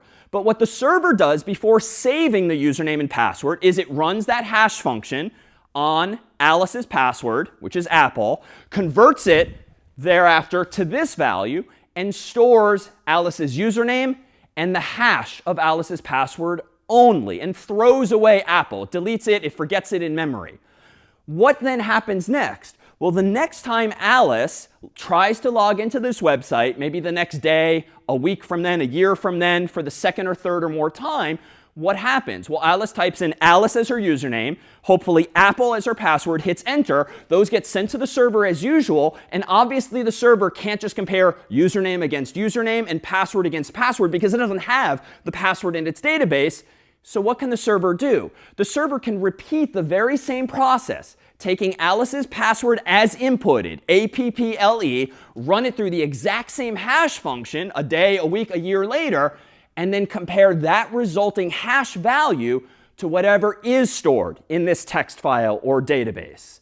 And now, admittedly, we're creating a whole lot more work for ourselves, but it's not that big a deal because this is just a math function, or if you know how to program, it's just a few lines of code that you've written in software that converts passwords to hash values. And honestly, nowadays, you wouldn't even be rewriting most of this code yourself. You'd be using a library, third-party code that someone else smarter than you maybe has written and gotten it just right, no bugs or mistakes. So you're just relying on someone else's code anyway to achieve this goal. But the upside now, to be clear, is if this file is compromised somehow, the server is hacked into and this data is leaked, at least they only know the usernames on your system, not the actual passwords. Now, let me pause here and see if there's any questions on this technique of hashing for passwords specifically. You said yourself we are using libraries more often than write the hash functions ourselves if we are not taking the course on CS50. So then it's easy to hack these hashes, right? Because we can go through 10, 50, I don't know, hash functions that are available in the libraries.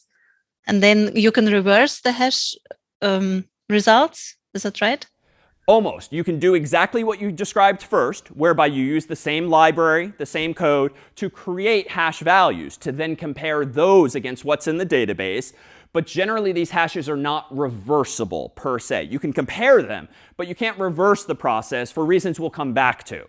But your intuition is right. And so really the takeaway here is that we haven't made our system absolutely secure. We've made it relatively more secure. Why? Because we've increased the cost to the adversary, to the hacker. They now have to do more work to figure out what the actual passwords are if they want to benefit from this hack. So again, it just raises the bar. It does not keep the adversary necessarily out or even stop them from figuring out one person's password, but it might take them a lot more time. It might take them a lot more resources like server or cloud costs or money, or it might even heighten the risk before they actually are successful.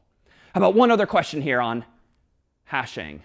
If the password is intercepted before after the website is hacked and the password is intercepted before it's encrypted, so wouldn't that pose a problem?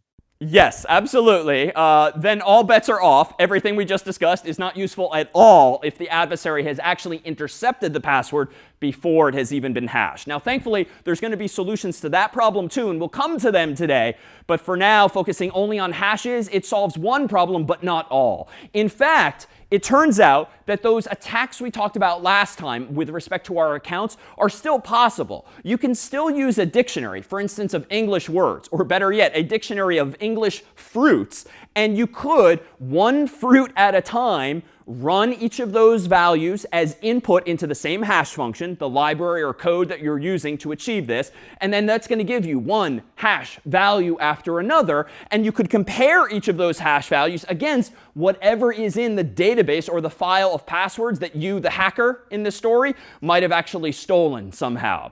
You have to do more work, though, because it's no longer as simple as just comparing apple against apple and banana against banana. You actually have to do some work. You have to do some computational work. And if the file is only a few values, of course, not a big deal. If it's thousands or millions of rows, it might actually take a lot more time, energy, and effort. So again, we're just raising the bar, but not keeping the adversary out altogether. And even if you don't have a dictionary available, and even if the passwords are not all fruits in English, well, you can still, as the adversary, resort to brute force attacks. And you can try even the simplest of passwords like 0000, or maybe 8 zeros instead, and you can hash that and see what the resulting hash value is and compare that against what's in the database. Then you could try 0000, 0001, hash that, compare that against what's in the database, and then move on to the next and the next, doing this not just for numbers, but for letters as well. A, hash that and compare. Eventually, apple will be on that list. Eventually, banana will be on that list. But there, too, the brute force attack is still going to take some amount of time. So it's just increasing the cost or the complexity for the adversary in this particular case. But there's yet another threat that's possible in the context now of hashes, which is worth knowing about. There's a term of art known as a rainbow table, which is a very beautiful way of saying that adversaries in advance might have already hashed all possible English words in a dictionary. Adversaries might have already hashed all possible passwords of length 4 or 5 or 6 or 7 or 8 or something else. And maybe if they have a big enough hard drive, they are storing a big table, like an Excel file or a CSV file of all of the words that they've tried, all of the passwords they've tried, and all of the hash values they've already computed. Then it's even easier. Then they don't even need to do a brute force attack per se, hashing and hashing and hashing and hashing. Then they can just compare, compare, compare. Because indeed, a rainbow table simply contains all of the passwords they've tried, all of the hash values they've generated, and so they just compare left to right whatever the user typed in against the hash value they've already computed. Now, for certain hash functions, this threat of a rainbow table is just not feasible. You might need terabytes or petabytes of data, which means a lot of hard drives and a lot of money. So there are potential downward pressures on this kind of an attack, but it can certainly speed things up. Certainly if you're pre-computing, that is pre-calculating some of the hashes for at least words in an English dictionary, and certainly some short list like all of the fruits in the world. But there's another problem that we might encounter on the server with regard to our passwords.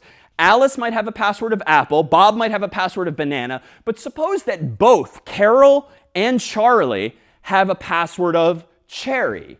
And just by coincidence, they both chose the same password and are in this same database. Now, we've already concluded, I think, that we definitely don't want to store the plain text passwords. We don't want to store literally in the clear apple, banana, cherry, and cherry, because it's just too easy for the adversary to do bad things with it.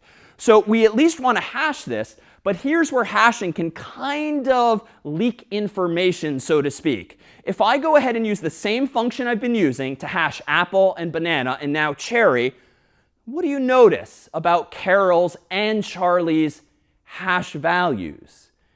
Curiously, but maybe not surprisingly, they're exactly the same. That's, after all, how functions typically work, be it in math or in software, in code. If you pass the exact same input, unless there's some randomness going on, you're going to get the same output again and again. Now, why is this a big deal? Well, if some adversary attacks this database and gains access to all of these usernames and hashes, we have leaked information in the sense that the adversary, just by glancing at this file, knows that, okay, I don't know what Carol's password is or what Charlie's password is, but I know it's the same password.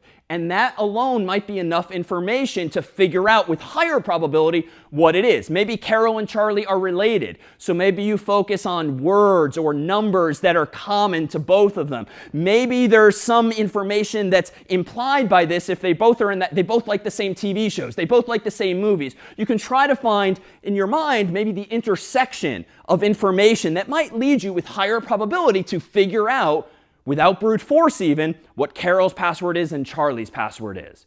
So this is a common problem, and we only have 4 users in this database. You can imagine having many more. Odds are some of us are going to have the same username, not the same username, some of us are going to have the same passwords. In fact, without raising your hands or admitting to this for the whole world to see, do any of you have a password of 1, 2, 3, 4? In some website or app? Maybe a little harder. 1, 2, 3, 4, 5, 6, 7, 8. You know, something very simple like this. Maybe it's an account you don't really care about. Well, that's a perfect example of where, if you have an account on the same system as someone else here in the classroom, you're going to have, in that database presumably, the same hash values. And that might be alone enough information to leak and increase the probability that you, and not Alice or Bob, are actually compromised with respect to your account. So how can we fix this? Well, it turns out there's another technique in the world of data that we can use to perturb this process. And you can think of it metaphorically as like sprinkling a little bit of salt on the hash function so as to change what its output is. It's not random per se, but you are perturbing the output so that it's much less likely that 2 people with the same passwords are going to have the same hash value. So how does this work? In this case before, when we passed in cherry as our input, we got the same hash again and again. But let me propose that we modify our hash function to take two inputs now. Not just a password, but also a salt value, so to speak. A little bit of a sprinkling of, in this case, just two characters, two numbers, two letters, or a combination thereof. Now this hash function that I'm describing is still going to output a hash value, but notice it's different from the one before. And even if you don't quite remember what it was before, it was not this. But worth noting is that in the output of this hash function now is the salt itself. So the salt isn't something that's meant to be private or secret or secure. It's just sprinkled in there to make sure that whatever hash value comes out of this black box is a little bit different than if you had put a different salt value instead. So for instance, suppose that for Carol and for Charlie, we use different salts. And that's the idea. Different users should have different salt values just in case they choose the same passwords. So instead of 50 in Cherry, suppose that Charlie uses a salt value of, say, 49. 49 is not a number that Charlie or you or me have to pick. This is all done by the server automatically, picking a random two characters like 49 or 50. But notice what just happened. If I rewind to Cherry with a salt of 5, this was the hash value, the first two characters of which are the salt. If, though, I change the salt from 50 to 49, the hash changes completely. And it prefixes it with now 49 instead of 50. This ensures that even if Carol and Charlie have the exact same password, there's no way I, the adversary, am going to know by looking at it. Because indeed, what ends up in the file now are these two values. One is prefixed with 50, one is prefixed with 49. The rest of the hash values clearly are completely different. So again, the upside is this approach, where the hash function takes two inputs, the password and a salt, and then outputs one hash value, means that we're not leaking information except there is a corner case if by chance, by bad luck, the system chooses the same salt for both Carol and Charlie. Yes, there might still be information leaked. And honestly, that may very well happen if you've got thousands, millions of users. Then you're going to run out of two-character possibilities. You're going to have to reuse salts. But the idea is that we're just trying to put downward pressure on the probability of being attacked successfully. We're trying to equivalently raise the bar to the adversary so that they are not as likely to gain access to my data or, in turn, my account. Questions now on salting or hashing itself. Oh, I'm curious, where do we store the salt? So where do you store the salt? The salt is actually stored in the hash value itself, according to this algorithm, in the first two characters. And the value of storing the salt in the first two characters of the hash is as follows. The next time Carol logs in, she types in her username, Carol, and hits enter. The server now knows, OK, I'm expecting a password from Carol. Let's see what she types in. Suppose that she types in correctly, Cherry. Now, the system is not storing Cherry, so it's not going to compare literally what Carol typed in, but it is going to hash Cherry. But first, the system's going to check what is Carol's salt. And it's going to infer as much by looking at Carol's hash value and looking only at the first two characters by convention. Then what the server's going to do, it's going to take whatever Carol typed in, Cherry, C-H-E-R-R-Y, it's going to pass in 50, and then hopefully it's going to get back this same value here, this whole string in yellow. And if those are correct, then the Carol will be considered authenticated. By contrast, if the username happens to be Charlie and Charlie hits enter, then what the server is going to do is look at Charlie's hash value, grab the first two characters for Charlie's salt, use that salt and Cherry as the input to the hash function, and hope that the result is Charlie's value, not Carol's. Really good question. Other questions on salting or hashing? Is there any sense in rehashing a password? So hashing it first, a first time to get string, then rehashing it for a second string, or it's just impractical? No, you could certainly hash the value multiple times, but a good hash function should not require that of you. Especially now, more recent modern hashes, one of which we'll look at in a moment, they should have sufficiently calculated and proven characteristics that allow you to hash it just once, and you will get a seemingly random string that represents whatever that input is. And here too is where I should emphasize that when it comes to this world of hashing and salting and today's other topics ultimately, these are not wheels that you or I should be reinventing unless you are the researcher or the company that's actually developing the algorithm, stress testing them, analyzing them theoretically and practically. So often in industry or the real world, when people like you and me invent our own systems for storing information, we just haven't spent nearly as much time, or we're just not nearly as sharp as some of the security researchers out there who have really given this some thought. So when it comes to all things security, let me get on my soapbox here and say you and I should not be solving these problems unless it is your full-time job or calling in life. There's just too many corner cases unless you're collaborating with a smart team.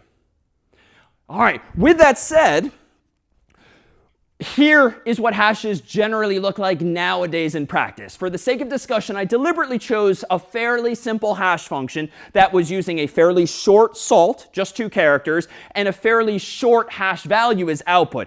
Here, in a smaller font no less, is how Alice's and Bob's and Carol's and Charlie's passwords would probably be stored nowadays using a more recent modern hash function that, notice by the sheer length of the text on the screen, outputs a much larger value. If you're familiar from computer science with the notion of bits, zeros and ones that are used to store information in systems, these hash values use many more bits, many more zeros and ones. You and I as humans are seeing them as alphabetical letters and as numbers, but underneath the hood, these are just more and more zeros and ones that the computer is storing, which means it's much, much less likely that someone who steals this kind of file is going to be able to figure out efficiently what those original passwords were. And you can see, too, that for both Carol and Charlie, even though their passwords are still cherry, these 2 strings along the bottom look completely different. Except in one location here, it turns out that the scheme a lot of systems have adopted is that if you look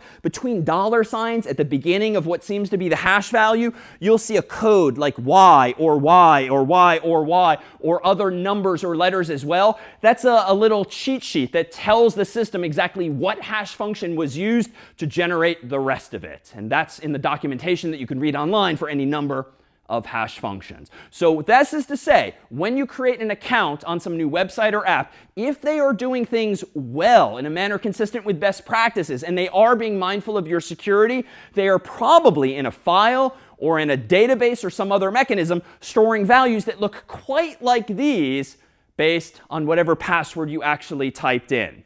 In fact, just to give you a sense of how easy or difficult it might be to crack passwords, that is, figure out what they are based only on these hashes, in the case of our first hash function, whereby we had a fairly short hash value being outputted with or without the salt, turns out there's 18 quintillion possible hash values. Now, that's a lot. That's bigger than last time's quadrillion value. But with enough time, enough money, enough cloud computing, those early hash functions can be broken. That is, with enough time and energy, you can probably figure out what someone's password is. If you fast forward to the other strings that I showed you on the screen, the much longer ones that use more bits, so to speak, then you have this many possible hash values nowadays. And I actually did look up how to pronounce this, but based on reading it on my screen, I wasn't actually sure how to say the word, since this is a really big number that my mathematician colleagues could do a better job pronouncing.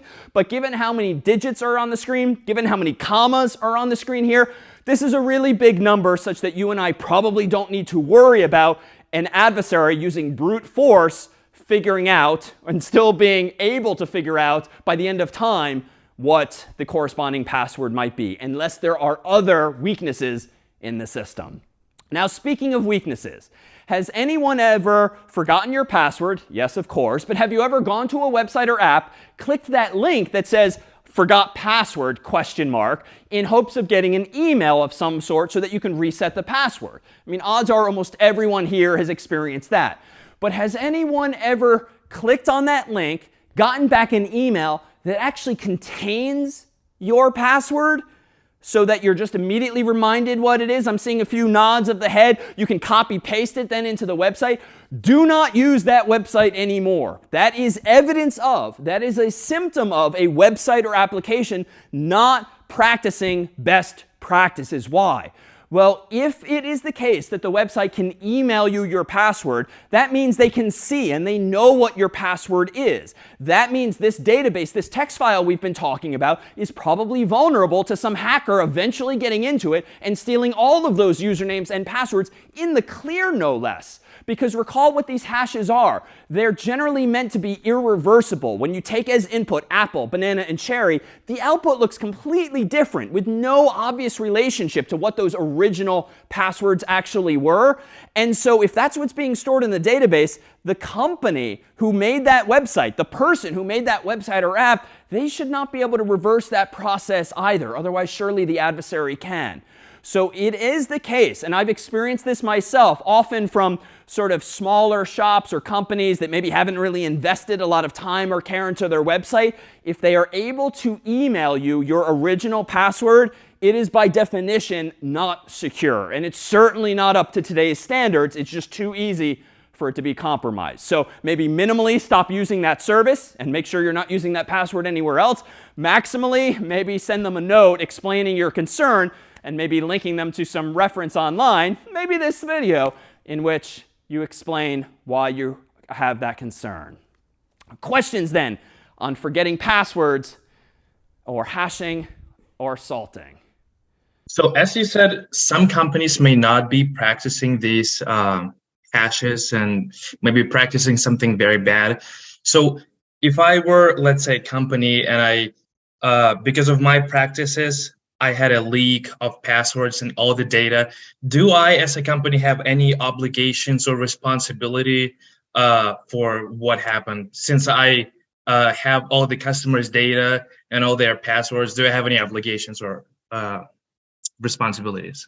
It's a really good, a really noble question. The answer to that ethically is probably yes, you should, quite simply. However, the more nuanced answer is that it's probably going to depend on the industry that you're in, the country that you're in, any regulatory requirements that your company faces, which might oblige you to report out in that way. So I would read up on the context that's specific to you yourself. And I will say, unfortunately, it is not that common in the world, I dare say, that companies document and detail publicly when there have been security exploits. They might announce that something indeed has happened, but it is rare that companies will go into any amount of detail. Now, this is understandable because, one, they're already embarrassed, or if not in legal trouble or financial trouble because that has happened already. But they probably, typically, don't want to provide other adversaries, other future attackers, with more information about their systems and the weaknesses that those systems have. The downside, of course, societally, is that if each of us is sort of secretly getting attacked in ways we didn't expect, learning things that would be ideal to share with others in the world, this itself is actually a big question in the world of cybersecurity, just how much and how often to share, especially when you discover a bug or a mistake in someone's system. Do you tell them privately? Do you tell the world publicly? These are ethical questions that we'll touch on indeed in the coming days as well. Well, allow me to propose that separate from these concerns here, we can come back to some of those recommendations that we started the class with from NIST, the National Institute for Standards and Technology. Notice that this was one other quote we did not share last time. A recommendation from NIST is that verifiers shall store memorized secrets in the form that is resistant to offline attacks. Memorized secrets shall be salted and hashed using a suitable one-way key derivation function. Their purpose is to make each password guessing trial by an attacker who has obtained a password hash file expensive, and therefore the cost of a guessing attack high or prohibitive. So when I refer to best practices, I'm really referring to actual documentation like this, either from the United States, from other countries, from other companies. There are indeed these best practices, and among our goals for this class is to expose you to some of those, both on the consumer side, you and me as individual computer users, but also on the corporate or the academic side as well, as to what you should be doing when you are in a position of being responsible for someone else's data as well. Now, as for the actual hash functions to use nowadays, these are just some of them that are generally recommended nowadays that can be categorized as SHA-2 and SHA-3. These refer to fairly sophisticated mathematical functions that take as input typically a password or some input more generally, and then output a hash value thereof.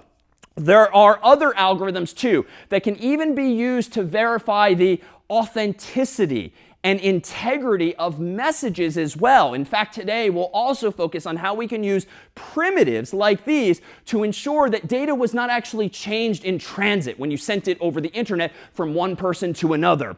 But ultimately, what we've been focusing on and what you've seen on this list here are what are generally known as one-way hash functions. That is, these are mathematical functions, or, in the context of programming, these are functions written in code, languages like Python or otherwise, that take as input a string of arbitrary length. That is a password that's this long, maybe this long, maybe this long.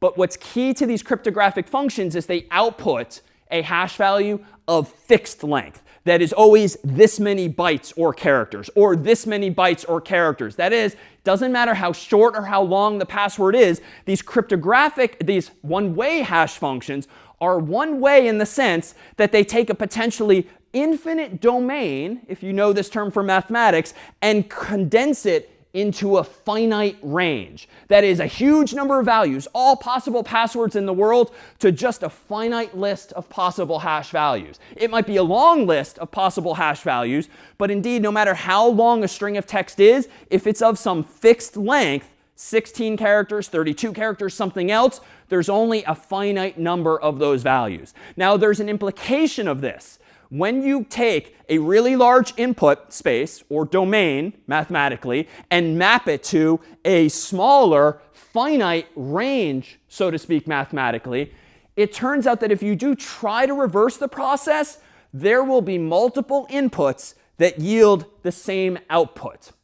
Think about it this way. If you've got 100 possible passwords in the world, but you only have 10 possible hash values, so 100 passwords, 10 hash values, you have to figure out how to put all of those passwords into 10 buckets, so to speak. So surely some of those passwords are going to be in the same bucket. Think about it in terms of the English alphabet. If we stuck with that original hash function where A was 1, B was 2, C was 3, presumably Z was 26, there's more than one fruit that starts with A, apple, avocado, and so forth. So there too, you were going to have multiple fruits mapping to the same finite range of values, hash values 1 through 26. What that means is that if an adversary, or even you, the owner of the system, look at that hash value and see the number 1, you don't know if the password was apple or avocado or some other word that started with A. And so that's what we mean by one-way hash functions. You cannot reliably reverse the process by any means and know definitively what the original input is.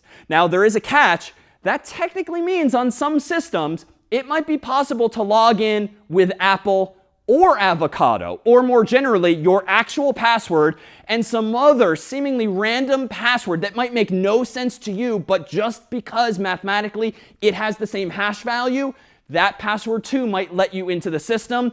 But the idea is, especially as we're using really large numbers of bits, really long hash values, the probability of you or me figuring out, or an adversary even guessing what that other hash value or what those other inputs, passwords might be, is just so small that we tend not to worry about it as well.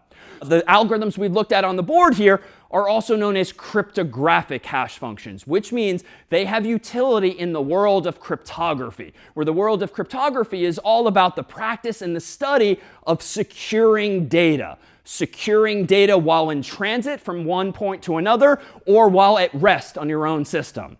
Let's go ahead here and take a 5-minute break, and when we come back, we'll explore precisely that world of cryptography with respect to our data. All right, we're back. And indeed, cryptography is all about the practice and study of securing our data, particularly when we want to transmit it from one person to another. So cryptography can be broken down into a couple of different categories, one of which are codes. And codes are not the type of code that you might write in Python or the like. It has nothing to do with software, but rather a mapping between what we'll call code words and the actual message or true reading that those words represent. Here, for for instance, is an actual book from over 100 years ago that was used to map these code words in the left column to these indeed messages or true readings on the right. The idea is that if that one party wanted to send a secure message to another party, they wouldn't just write it out in plain English. Why? Because if that message written on a piece of paper or parchment were intercepted by another human, that other human, assuming they too know English, could just read the actual message, the so-called plain text.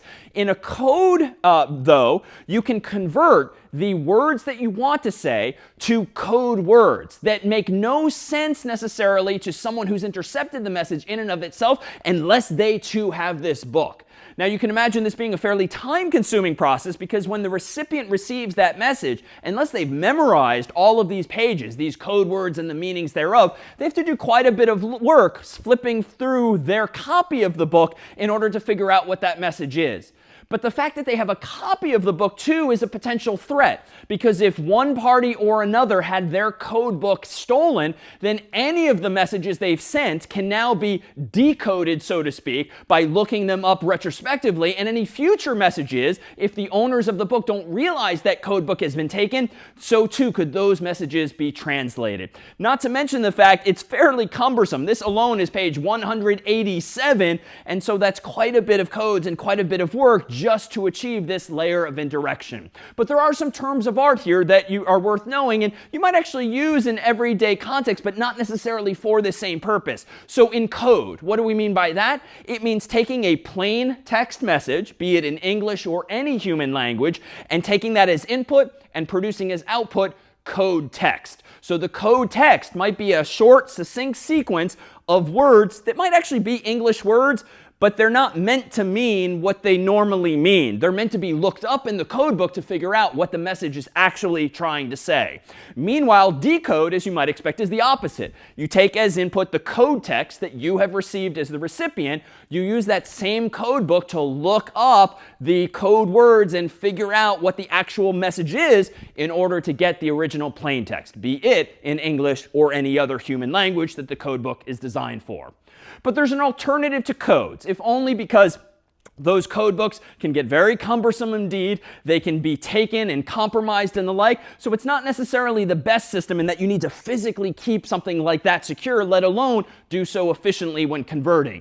So there are also what we'll call ciphers. And ciphers are more algorithmic in nature. So if you have taken a computer science or a programming course, you already have the predisposition to thinking algorithmically and taking a big problem and breaking it down into smaller pieces and then applying some kind of logic, sometimes again and again, in order to solve some problem.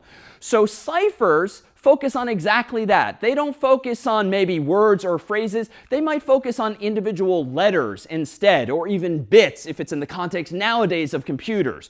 So in the world of ciphers, you might have actually seen them in popular culture. So here, for instance, is just one frame from a famous film known as A Christmas Story. At least here in the US, it plays like every day, all day long on a couple of TV channels around Christmas time. But this here is Ralphie, one of the main characters in the movie, and in his hands here is this secret decoder pin that he tried so hard to get through the mail. And this secret decoder pin was from little orphan Annie herself.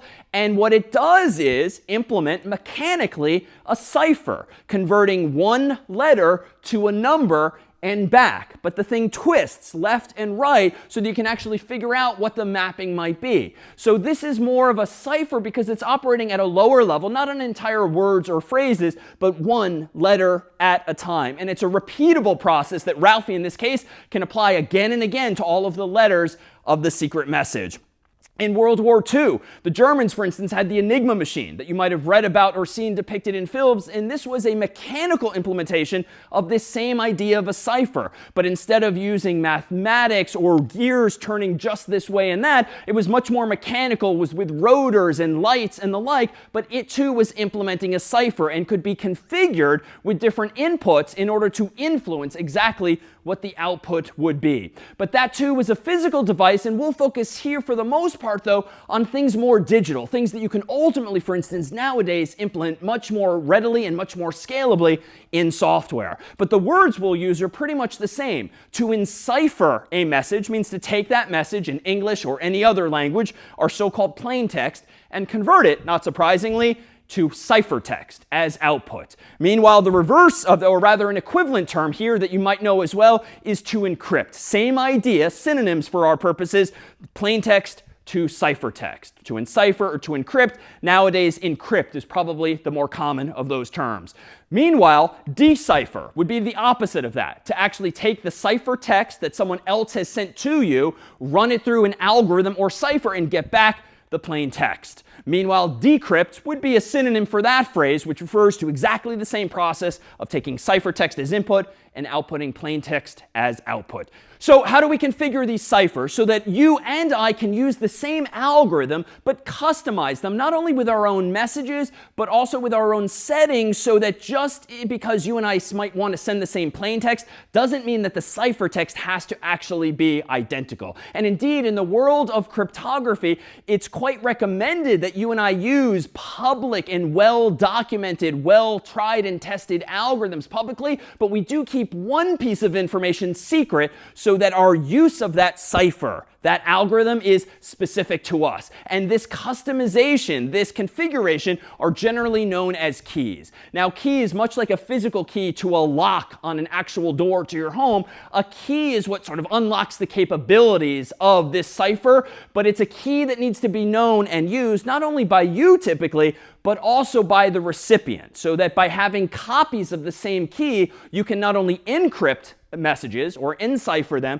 but you can also decrypt or decipher those messages too. Now, what are these keys in practice? They're not physical objects in the virtual world, but really just really big numbers. And often there's some mathematical significance of these numbers, and sometimes those numbers don't even look like numbers. They might be presented on your phone or your laptop or desktop actually as letters of an alphabet, and maybe even with some punctuation too. But at the end of the day, they're really just numbers, or of course, if you know a bit of computer science already, they're really just zeros and ones. But it's perhaps helpful to think about them metaphorically as akin to these physical keys. Now, how are these keys actually used? Well, within the world of cryptography, there are different types of encryption. And the first we'll look at is known as secret key cryptography. The presumption is that the security of your data relies on the secrecy of some key. So if A wants to send a message to B, then A and B must keep secret whatever key they are using to configure their choice of algorithms. So what do we mean by that? Well, secret key cryptography, specifically in the context of encryption and scrambling data, is also known as symmetric key encryption, for the reason that both A and B in this story are going to use the exact same key. And we'll contrast this in just a bit with asymmetric key encryption, which solves other problems as well. So let's consider the process of encryption, much like the process of hashing, as being this black box. Somehow or other, this black box is going to encrypt information for me, taking as input my plain text and hopefully outputting as output my ciphertext that I can actually send over the internet or some other channel to a recipient as well. So in the context then of secret key encryption, the picture looks a little something like this. Not only do you pass as input to the algorithm your plain text message in English or any other human language, you also pass a key. And for now, just think of that key as a number that you and the other person have somehow agreed upon in advance. That algorithm then will ultimately output the ciphertext. And to be clear, the motivation for that key is to ensure that if I and you and you and you and you are all using the exact same encryption algorithm, it's not going to be obvious if and when we're sending the exact same messages, because that too, per our discussion of passwords, would leak information. Maybe you don't care about the information being leaked, but it's probably not a good thing if just because someone else is sending some message, that makes it more likely that an adversary can infer what it is you sent because the ciphertext just so happens to look the same. We want our ciphertext to be unique to each of our transmissions. So let's consider a simple example. Suppose that the message I want to send is just as short as the capital letter A, and suppose that the key that I want to use is as simple as the number 1. These are not good best practices, but we'll use them for the sake of discussion. Let me propose that the simplest algorithm I can perhaps think of is actually one that would take A as input and 1 as input and output B.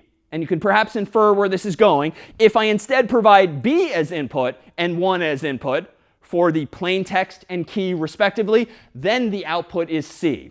So believe it or not, in yesteryear, Julius Caesar was known to use an algorithm like this by lore, whereby this algorithm, Caesar cipher, is what's generally known as a rotational cipher, because you're sort of rotating the letters of the English alphabet. A becomes B, B becomes C, and I bet if we continue this logic, we can go around from Z becoming A as well. Now, this, of course, is being applied at the moment to very short messages that are not that useful. Sending A or B or C is not particularly useful in general, but it's demonstrating how we can encipher or encrypt our plain text into our ciphertext.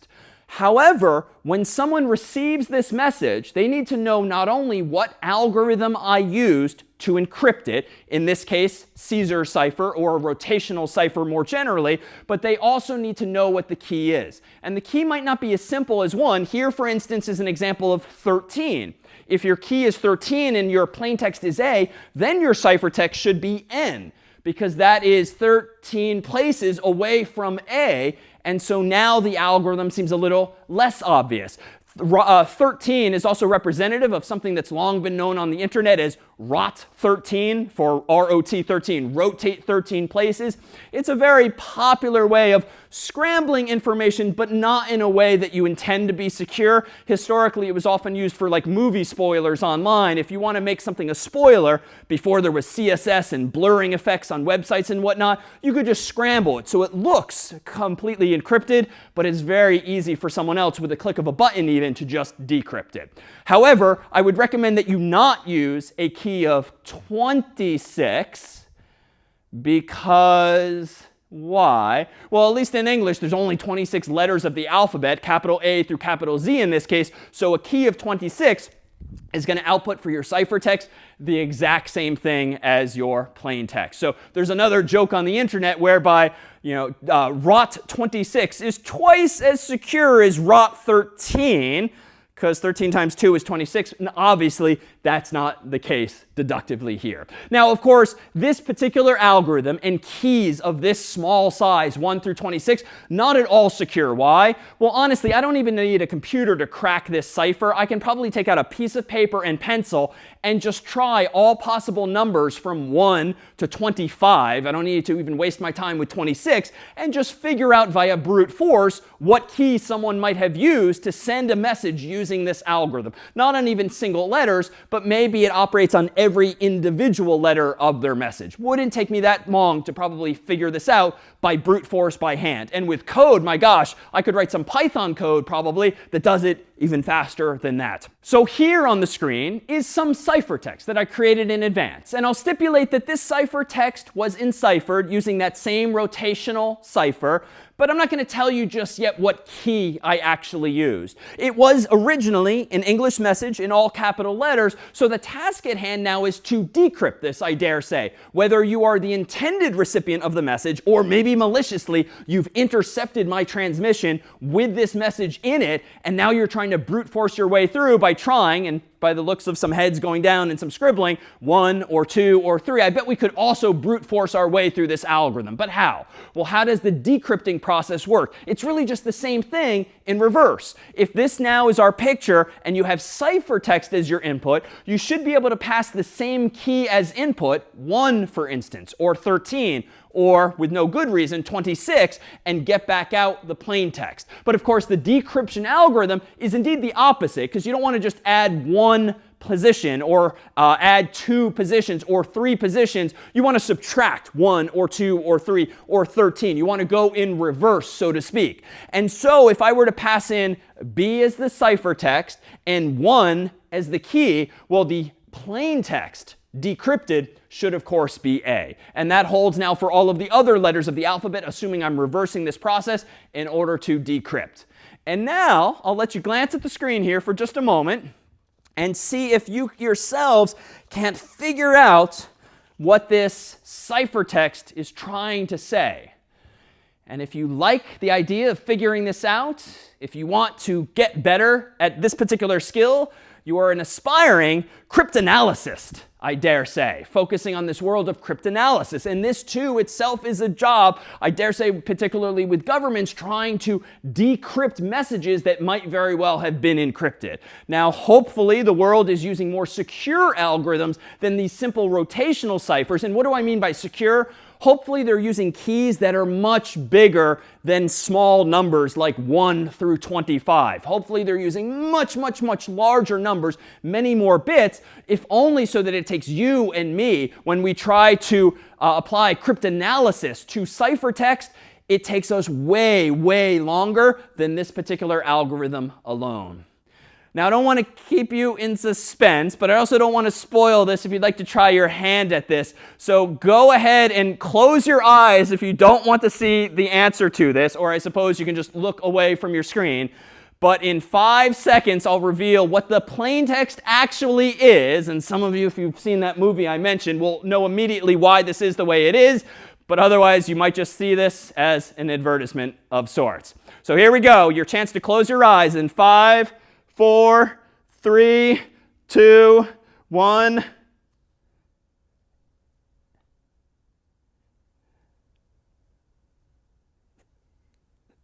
From some faces, some of you have seen this movie around the holidays, but now I've taken it off the screen, and we'll move on now with some actual algorithms. So if you'd like to come back on replay and actually see what the answer is, we'll, of course, leave it on demand. So what are some of the actual algorithms used nowadays for encryption that are best practices? This rotational cipher that I described earlier, Caesar's simple one, is not to be recommended. It's wonderful for demonstration's sake and discussion's sake, but it's not something you should be using in practice unless, for instance, you're in, say, middle school trying to send a message on a piece of paper through your classroom of classmates and worried that the teacher might intercept it, and the teacher probably doesn't have the instinct to or the care to actually brute force their way through it and figure out what the key is. But that's the level of security you're getting with something like that rotational cipher. But in the real world, with our phones and desktops and laptops today, generally used are AES or triple DES, both of which are popular algorithms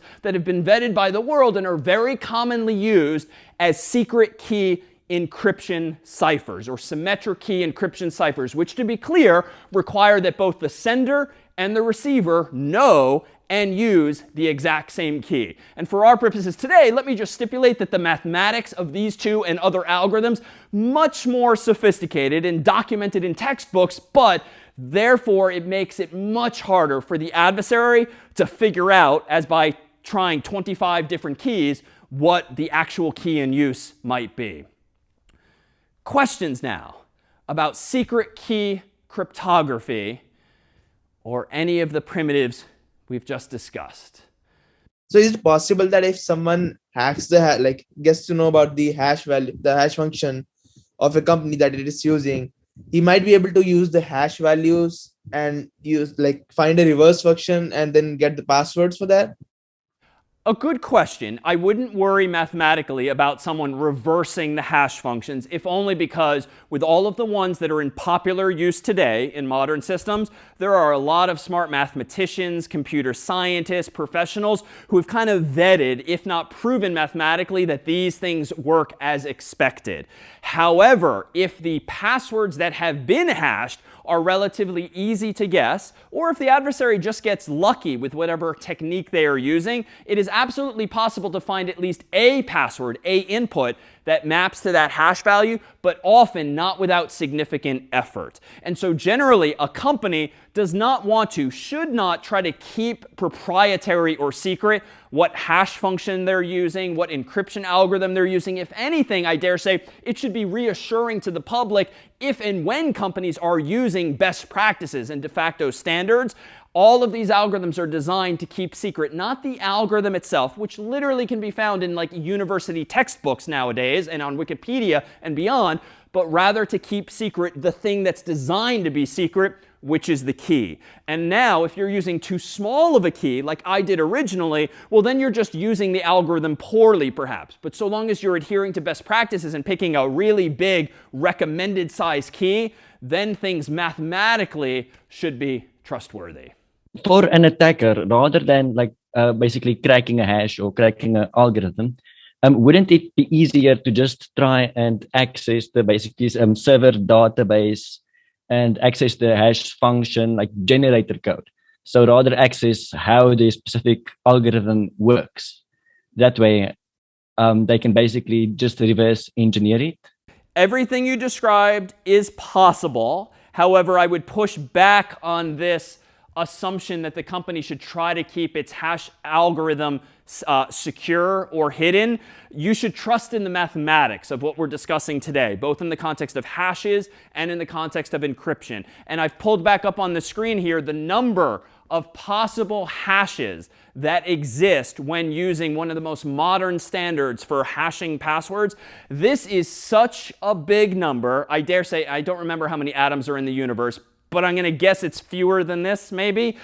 The idea is intuitively that if the search space of possible hash values or the search space of possible keys is so darn big, both you and I, not to speak darkly, are going to be dead before the attacker actually figures out what that password or that hash actually is. So that's generally the presumption. Most of what we do today in terms of security all boils down to probabilities and trying to drive the probability of being exploited way, way, way down, even though if your password is still 000000000, doesn't matter if there's this many or more possibilities if the adversary tries that one first. So keeping algorithms secret, keeping ciphers secret is generally not best practice. You should be trusting that the math and the probabilities will protect your data if you are using these algorithms correctly. And how about one more question before we resume? How cipher work with word, not number, like with words? How it work? How we can cipher cryptograph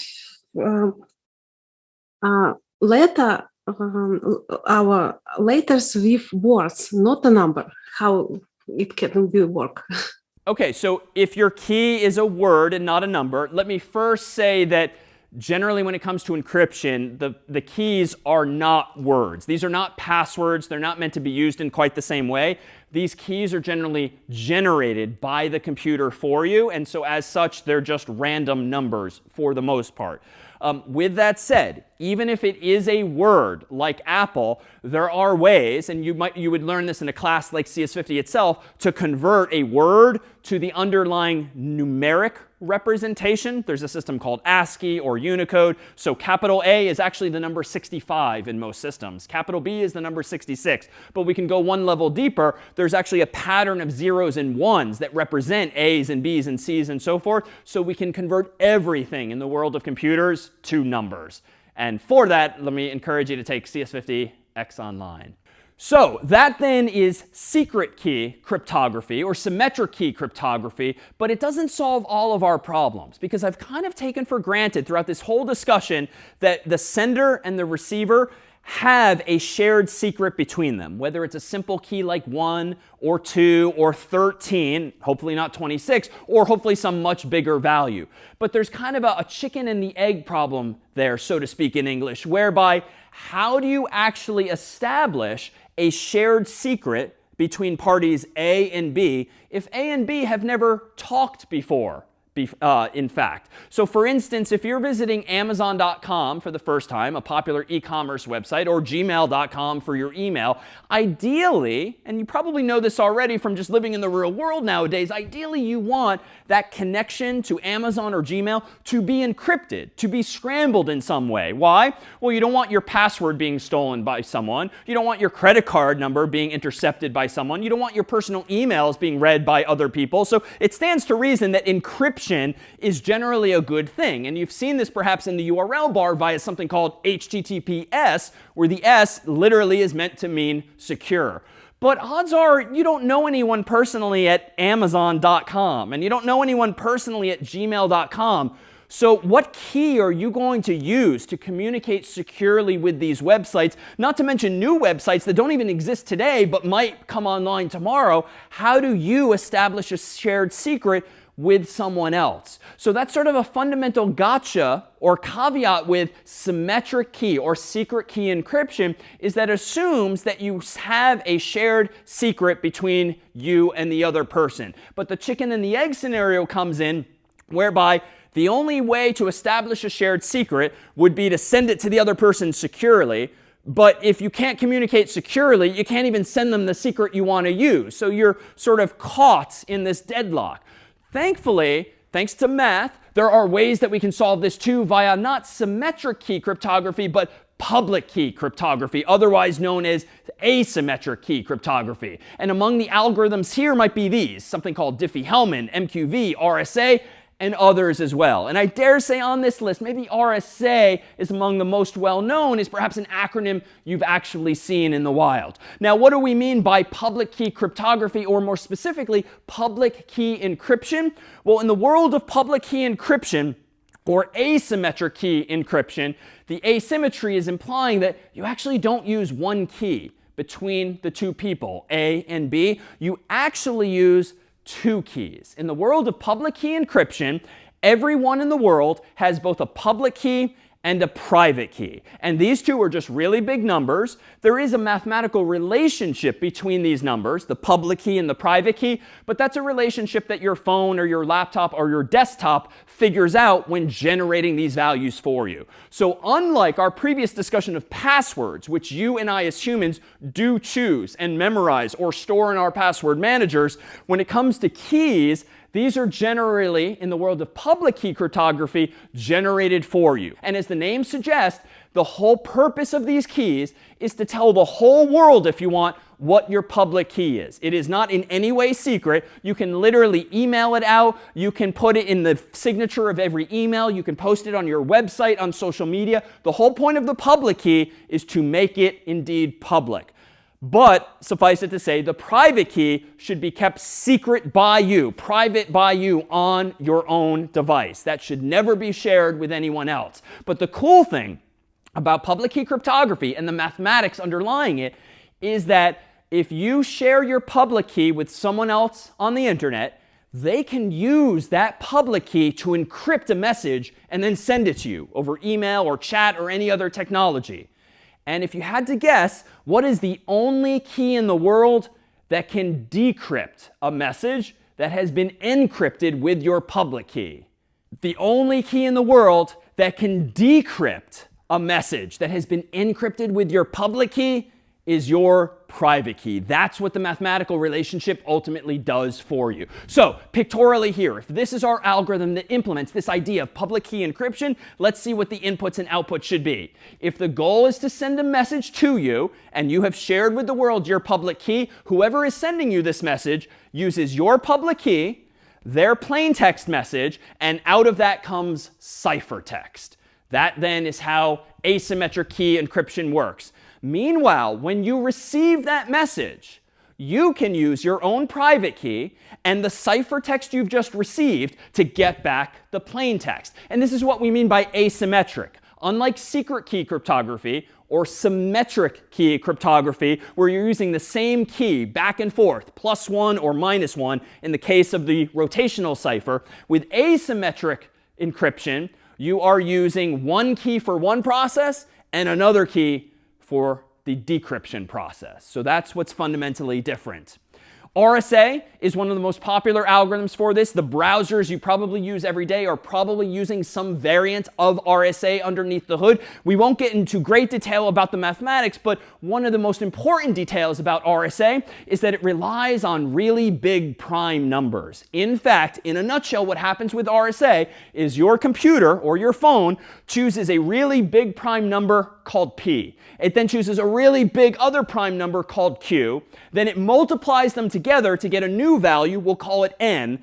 And it uses that value N in the resulting mathematics that the algorithm's authors came up with, ... The presumption here is that when you take a really big prime number and multiply it against a really big other prime number, it is really hard to figure out from the product of those numbers what the original P and Q were. And if you're a little hazy on prime numbers, it's a number that can only be divided by itself n1. And indeed, we can use those, coming up with two big ones, multiply it together in order to get this value n that is subsequently used in the rest of the mathematics. What are the rest of those mathematics? In essence, this. And this will be the scariest looking formulas you perhaps see over the course of this class. The value n I just described is used as to divide values ultimately. If you're unfamiliar with mod here, this means to, in this context, take the remainder of some value. So what are we doing? Here is a quick summary of how encryption and decryption works with RSA. If you have some message M that you want to send to another person, and you have come up with somehow, via the ... process earlier that I alluded to, you've come up with your own public key E there, well, then someone can take their message, encrypt it by raising that message to the power of E, the exponent of E, and then divide it by n and figure out what the remainder is when dividing by n. That then gives you a value called C for ciphertext. When you then receive that message, C, you can use your private key, known here as D, and you raise the ciphertext, its numeric value, to the power of D, that is the exponent of D, and you divide by n in order to figure out that remainder, which will give you back the original message. Now, that is a significant oversimplification of what's going on, but that's the essence of the algorithm. It has to do with picking two very large prime numbers, multiplying them together to get that value n, and then using n as well as other values that ... are generated by the algorithm for you, E and D, in order to encrypt and decrypt messages ultimately. And this is what's generally known as modular arithmetic. It involves lots of division and division and division in order to come up with these remainders, but ultimately it is a very secure way to asymmetrically share information without having to agree on one shared key in advance, but rather using a public and a private key instead. Now, there are other techniques that come with this world of public key cryptography, and another technique is that of key exchange. So by contrast, if you do actually want to establish some kind of shared secret, there are alternative algorithms that different humans have invented over the years. So there are alternatives to one algorithm or another, and one of these alternatives is actually called Diffie-Hellman, named after another pair of authors here. So here is the essence of the mathematics for this algorithm, the goal of which is indeed key exchange, to figure out, using fancy mathematics, how both A and B can come up with the same value that they can then use as a shared secret, but without anyone who intercepts any of their messages being able to figure out what is that shared value, that shared secret. So what's the essence of the math here? Well, you first pick a value g, which is called a generator. It can be as simple as the number 2. And you pick a big prime number, call it p here, and those are agreed upon in advance. Meanwhile, person A, say Alice, picks her own private key A, which is another really big number. And then she does this math, g to the power of A mod p. And again, mod refers to taking the remainder of some value. Meanwhile, B, or Bob, still uses the same g, still uses the same p, picks his own private key called B, and raises g to the power of B modulo p, and that gives him back this value, capital B, whereas Alice had capital A. Then, turns out that Alice and Bob can send those values across the internet, A, one way, B, the other way, and thanks to some fancy modular arithmetic here too, Alice can take Bob's B value and raise it to the power of her A value, which effectively gives you g to the power of A times B mod p. Bob, meanwhile, can take Alice's A value that was sent to him, raise it to the power of his private key B, and then mod p. So calculate the remainder with respect to p. The end result, and it's totally fine if these mathematics are uncomfortable for you or whew, just know that thanks to some basic principles of mathematics, this results in both Alice and Bob having the exact same value. We'll call it S for shared secret, even though the value never went across the internet in its entirety. Alice sent part of it this way, Bob sent part of it this way, but because Alice and Bob held on to private values, the little a and the little b, they kept that to themselves, they are able to do these mathematics that ensure that they both came up with the same value Even though you or I, if we intercepted any one of those messages, we could not figure out what it is. And now that they have a shared secret S, they can use that using any of those other symmetric ciphers we talked about earlier. AES, I put on the board briefly. Triple DES, I put on the board briefly. Heck, we could even use this in a rotational cipher if we really wanted to, but not indeed best practice.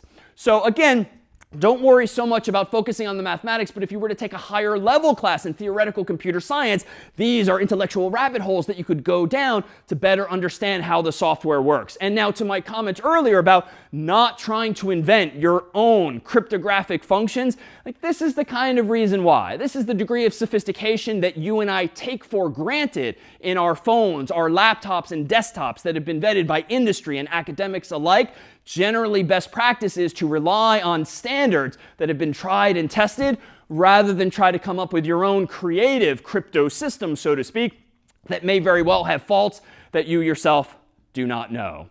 And the icing on the cake is that this is ultimately, if curious as to the underlying mathematics, what value ultimately Alice and Bob are both calculating, g to the power a times b mod p. But more on that in a higher level mathematics course, if indeed of interest. How about one final building block that you get from this world of public key cryptography? And this is one that's going to be increasingly omnipresent, I do think, in our world, especially as we move away from very archaic paper pencil signatures that you might write with a pen on a paper, and rather moving to what we'll call digital signatures as well.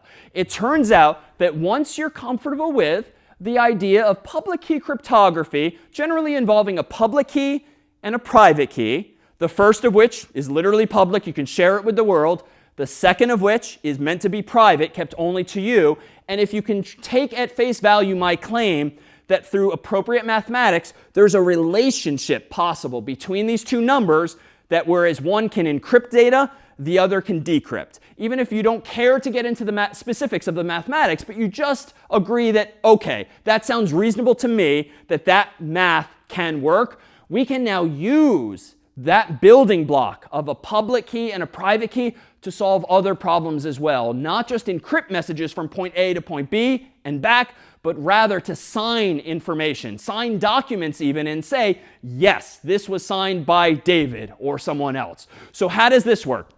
In the world of digital signatures, here's a few more acronyms of algorithms that are commonly used, even though we'll continue to simplify them in our discussion.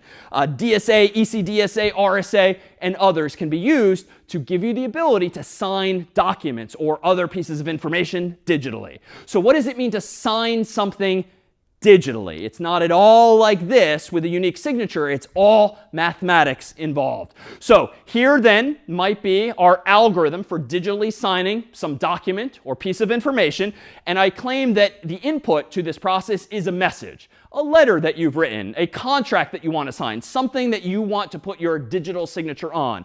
And the output of this message initially is going to be a hash. So we can use any number of hash functions we talked about earlier that take as input an arbitrary length input, like a message, a document, an essay, a contract, and produce as output a fixed length hash value.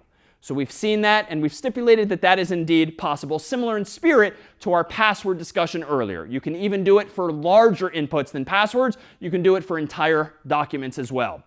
Once you have that hash, here's how you digitally sign the document. You use your private key. You pass that as input, as well as the hash value you just computed a moment ago, into the digital signature algorithm. And the output of that process is a signature. So if you think about this intuitively, what are we doing? Well, we're taking an arbitrary sized document. Maybe it's a letter that you've written. Maybe it's a contract that you've written that you need to sign that might be short, or it might be really long. Here's where the value of cryptographic hash functions come in. Recall that a cryptographic hash function, by definition, takes an arbitrary size input and reduces it to a fixed size output. So it doesn't matter how big the original was. You can distill it into a distinct representation that's shorter. So per this diagram, if you take that hash value and you encrypt it with your private key, what we say is that the output of that process, which is just a really big number or some sequence of weird looking text, is your digital signature. Now this is a little weird, because what we're doing now is the opposite of public key encryption. With public key encryption, remember, someone else used your public key to encrypt a message to you, and you used your private key to decrypt it. But in the case of digital signatures, the story gets flipped upside down. You use your private key and a hash of your message to digitally sign your document, and the output of that is a signature. Again, a number or some string of text. And you send that signature to the recipient saying, this is my digital signature. You can verify it now if you so choose. And they should. So that invites the question, well, how does the recipient verify your digital signature? How do they know that this weird looking sequence of characters or numbers actually was signed by you? Well, recall that you have not only a private key, but a public key as well. And that public key is accessible to everyone, including that recipient. And so what happens is this.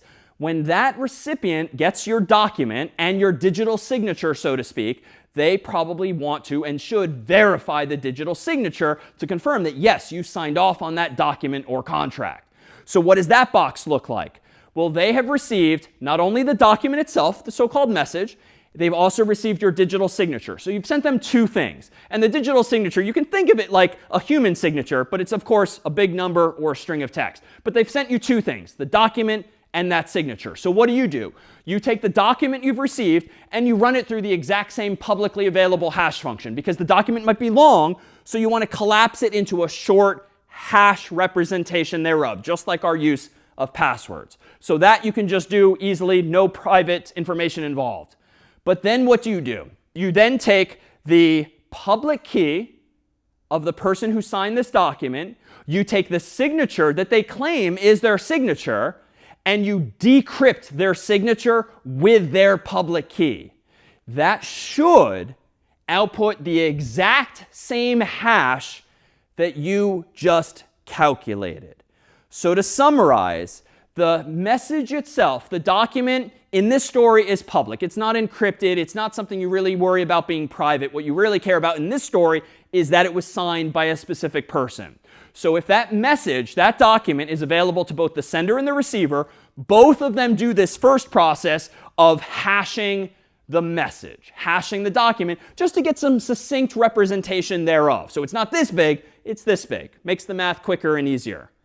However, what the recipient does is, upon receiving not only that message, which they just hashed, but also your claimed digital signature, they try to decrypt your signature using your public key.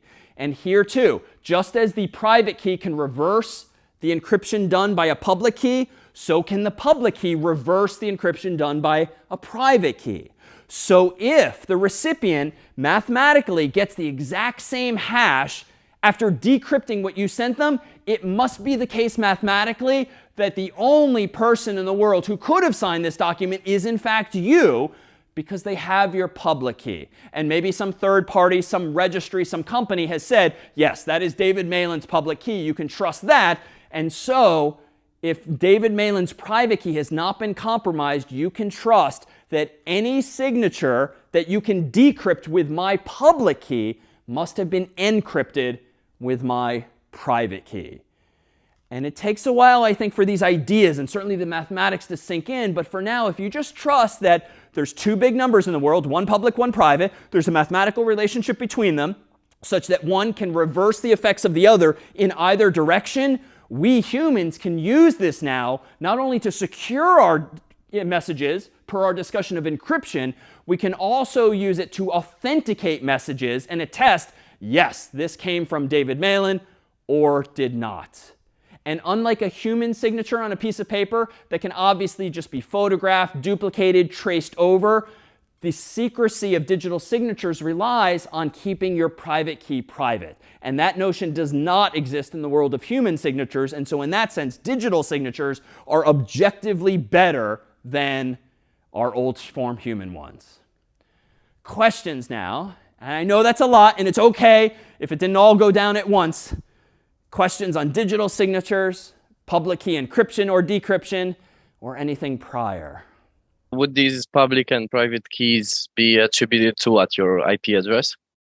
A good question. To what are they attributed? Not to your IP address typically. They are typically stored in a registry, like a central registry that knows that this is Vlad's public key, this is David's public key, and so forth. And it relies on a system of trust and transitivity. So if you trust this third-party company that is storing all of our public keys, then you can trust whoever it is they are in turn trusting.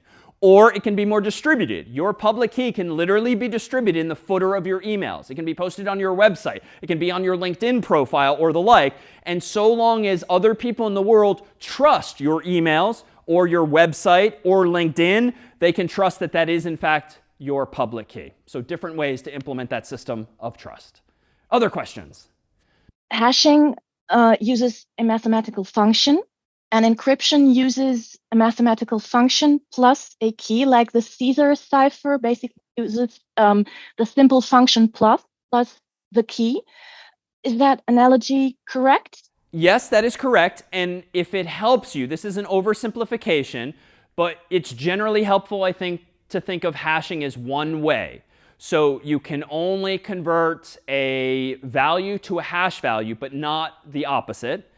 But encryption is like two-way. It's reversible hashing, so to speak. The output still looks weird and random, but you can undo the process. And one way to think about this is in the world of hashing, because I claim that you can take like an infinite domain, like any possible message you want to send, and convert it to a finite range. For instance, all A words could be a hash value of 1. All B words could have a hash value of 2.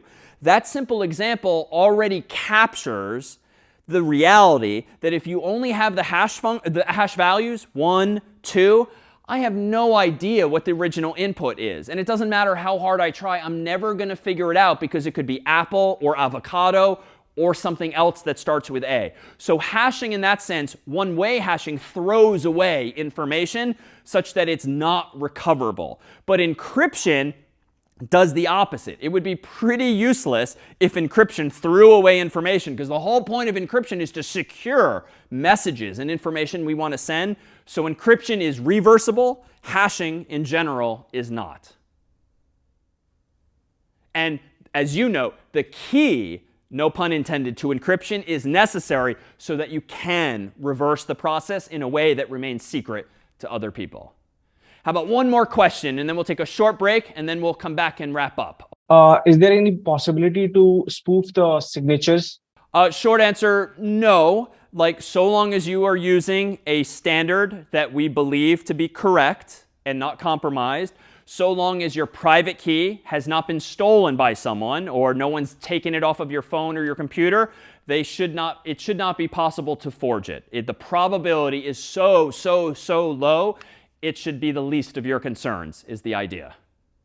Now, it turns out there is yet one other application of this world of public key cryptography that solves a problem from last time. Recall that we ended our first class on a note of emphasizing that passwords and password managers can improve our security if used properly, but there's another technology that's becoming increasingly available, and it's colloquially called passkeys. Or more technically, it's an implementation of a standard called web authentication. And it turns out that these passkeys, which are available on certain platforms and certain websites, and ever more will be available soon, quite surely, they too rely on public and private keys as follows. And thankfully now, as fancy as the mathematics we're alluding to today sound, there really are only two ways to use these public and private keys: to either encrypt with one and decrypt with the other, or vice versa. So we have just a fairly basic building block that we can use in one direction or another.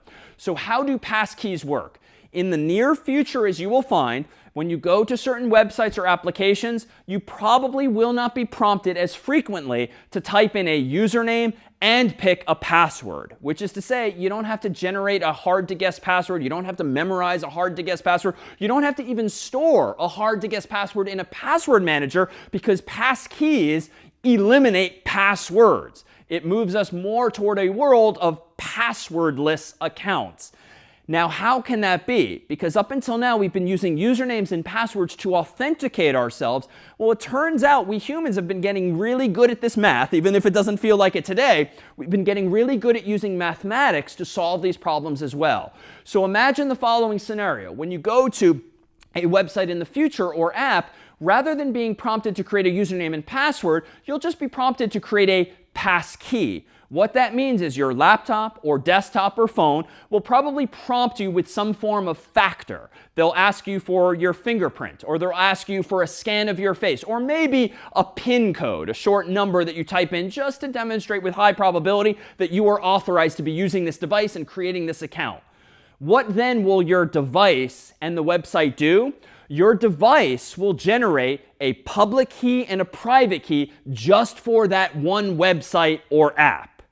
Your device will send the public key to that new website, along with your user ID or username, some identifying information so that they know you're David or someone else. But you don't send a password. You only send to the website or app your public key. And you keep private within your browser or some other piece of software your corresponding private key. And to be clear, this public-private key pair is used only for this one website. You'll do this repeatedly, but automatically for every other website in the world in this model. So what happens when you not register for that website, which you've just done, but you want to log into it tomorrow, next week, or next year? Well, assuming you still have that same device, or you're using some kind of cloud service that synchronizes all of your pass keys, your public and private keys, across devices, so you haven't lost these pass keys, here's how you would log into the website tomorrow, next week, or next year. The website would send you, when you visit, a challenge. And a challenge is like some little message. It's like a number or a word or a phrase. It's some piece of randomly generated data that the website wants you to digitally sign. Well, how do you digitally sign information? I proposed earlier that you can use your private key and pass that key and that challenge, which is just a random input given to you by the website, into your digital signature algorithm, this black box. And the output of that, as before, is your signature. And what does your device do? It sends that signature for that challenge to the website. And if you followed along earlier well enough, you might now realize where we're going with this. How does the website now verify that that is, in fact, your signature? That this did come from David's device and not some adversary online. The website, because it stored yesterday, last week, last year, your public key, it will use your public key to decrypt your signature using the same algorithm to get back, hopefully, the same challenge value. And if the output of this verification process matches the challenge the website sent you a second before, it must be the case mathematically that you are, in fact, who you claim to be, because it was your device that registered for this website a day, a week, a year ago as well. So again, if we trust in the mathematics here, and we trust that these algorithms allow us to encrypt information and decrypt it using a public key and private key, or conversely, a private key and public key, we can, with very, very high confidence, probabilistically say, yes, this is David Malan. I'm going to allow him back into this account. So what's the implication of this passwordless world that uses pass keys, or web authentication more technically? It means that we're getting out of the business, potentially, as a society, of having to remember dozens or hundreds or thousands of different passwords for all of our accounts. It does require, though, that we don't lose the device or the devices that registered for these websites or apps. But again, increasingly is the world providing cloud services, whether it's with Apple or Microsoft or Google or others, that presumably can synchronize your passkeys across devices. And we'll conclude ultimately today by talking about how they can be synchronized securely, even without Google and Microsoft and Apple knowing what your own passkeys are, so long as they provide us with a certain technical guarantee.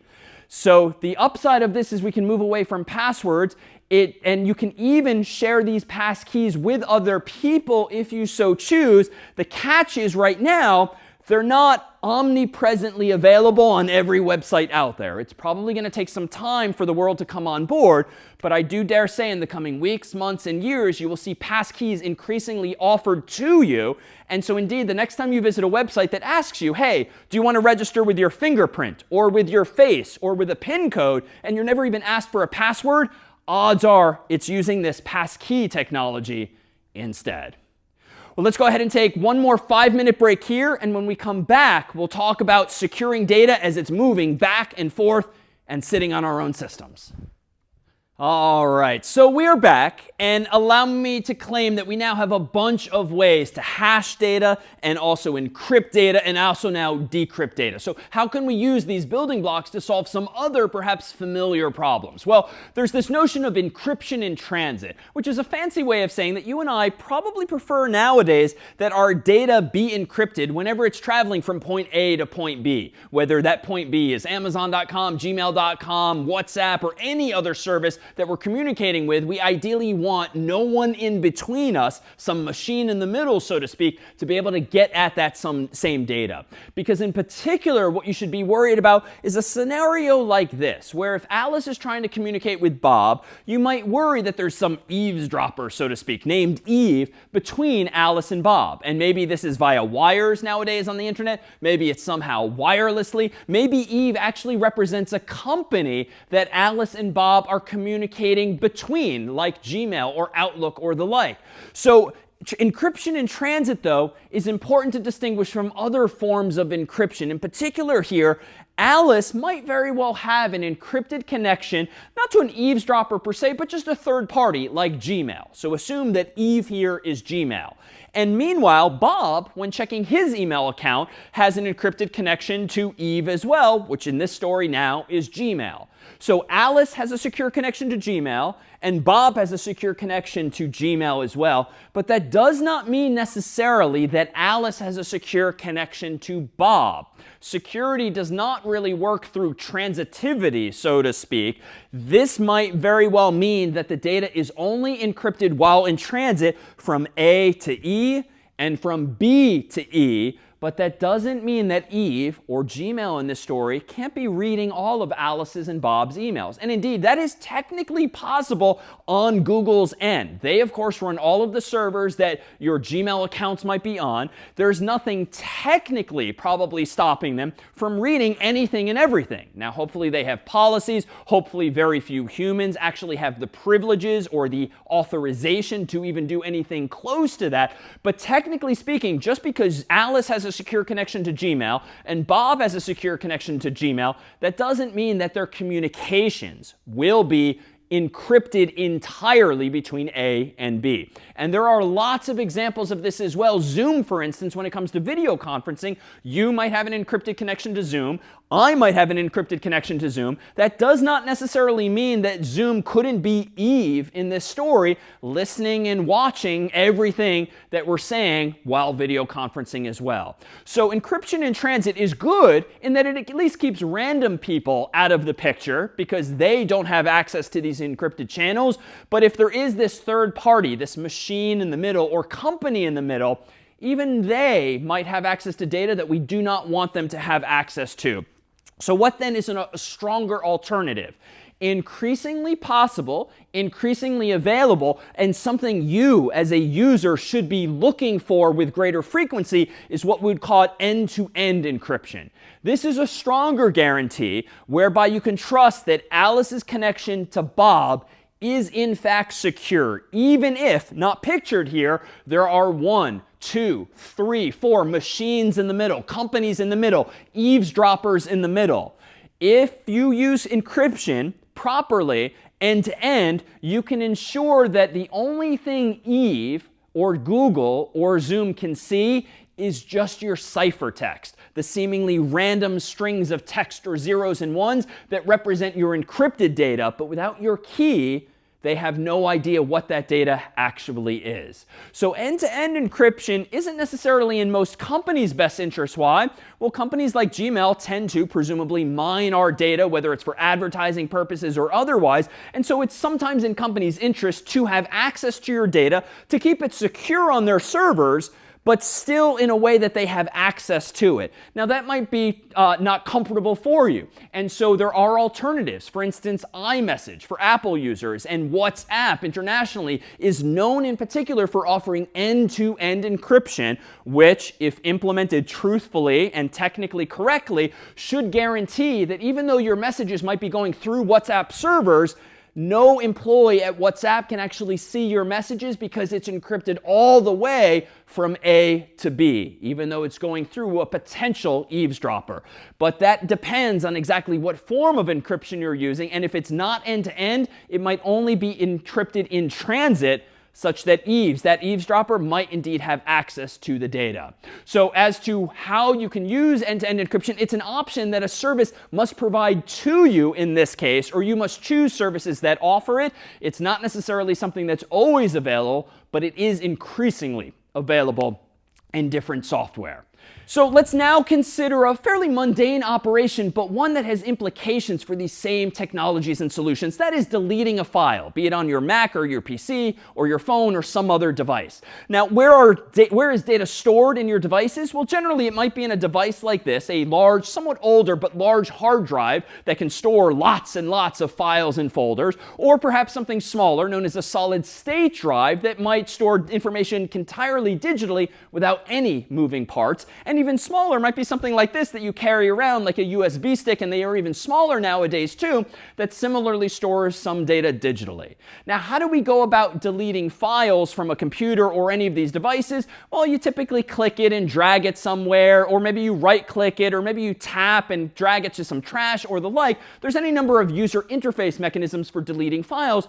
But let's consider for our purposes what happens underneath the hood. So let me stipulate that your hard drive, your solid state drive, your USB stick just contains ultimately a whole bunch of zeros and ones. And those zeros and ones represent your files and folders. So when you go about deleting a file by dragging it to the recycle bin on Windows or dragging it to the trash can on Mac OS, what actually happens? Well, it turns out not anything at all, really. When you recycle a file on Windows or when you trash a file on Mac OS, it doesn't actually get deleted in the sense that you and I might expect. By deleted, I mean it's gone. I don't want to be able to find it anyway. Okay, wait a minute, though. Of course, we all know by now, at least on computers, you at least have to empty the recycle bin or empty the trash can. So, okay, maybe I missed that step. But even then, contrary to what you might expect, emptying the recycle bin, emptying the trash can also does not generally delete the data. And here's where I'd again emphasize, wait a minute, when I delete a file, I want it gone, removed from my computer altogether. But what Mac OS and Windows and operating systems in general tend to do instead, when you even empty the recycle bin or trash can, they don't actually get rid of the file per se. They just forget where it is. Somewhere in the computer's memory, there's like a spreadsheet of sorts, some kind of database or table with at least two columns, one of which has the name of your file or the location of your file, the other of which has some kind of reference to which zeros and ones on your actual computer implement that specific file. Maybe these zeros and ones are for one file, these zeros and ones are for another file, and so forth. So somewhere your computer is keeping track of what is where physically on your computer. But when you delete a file by emptying the trash or recycle bin, the computer just forgets where it is. And more importantly, it frees up the space so it can be used later. So what do I mean by that? Well, suppose I do go ahead and delete a file and empty the recycle bin or trash can, and suppose that these yellow zeros and ones represent the file that I no longer care about. Well, what's actually going to happen underneath the hood, so to speak, of the computer? Well, eventually, some of those yellow zeros and ones might just get reused for other files. In other words, these zeros and ones highlighted in yellow represent a file that used to be there but is not.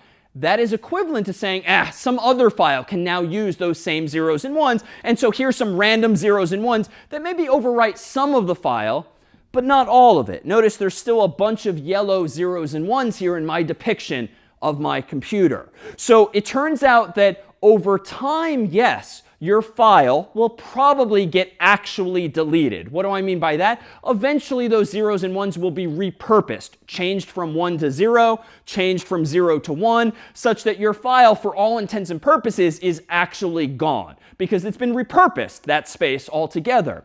But notice, at least at this point in time, and shortly after you delete a file, even if you've created or downloaded new files, there might still be parts of your files around, which means that sensitive Word document or Excel file or images that you had on your computer, there might still be remnants of them, just a few lines from any of those.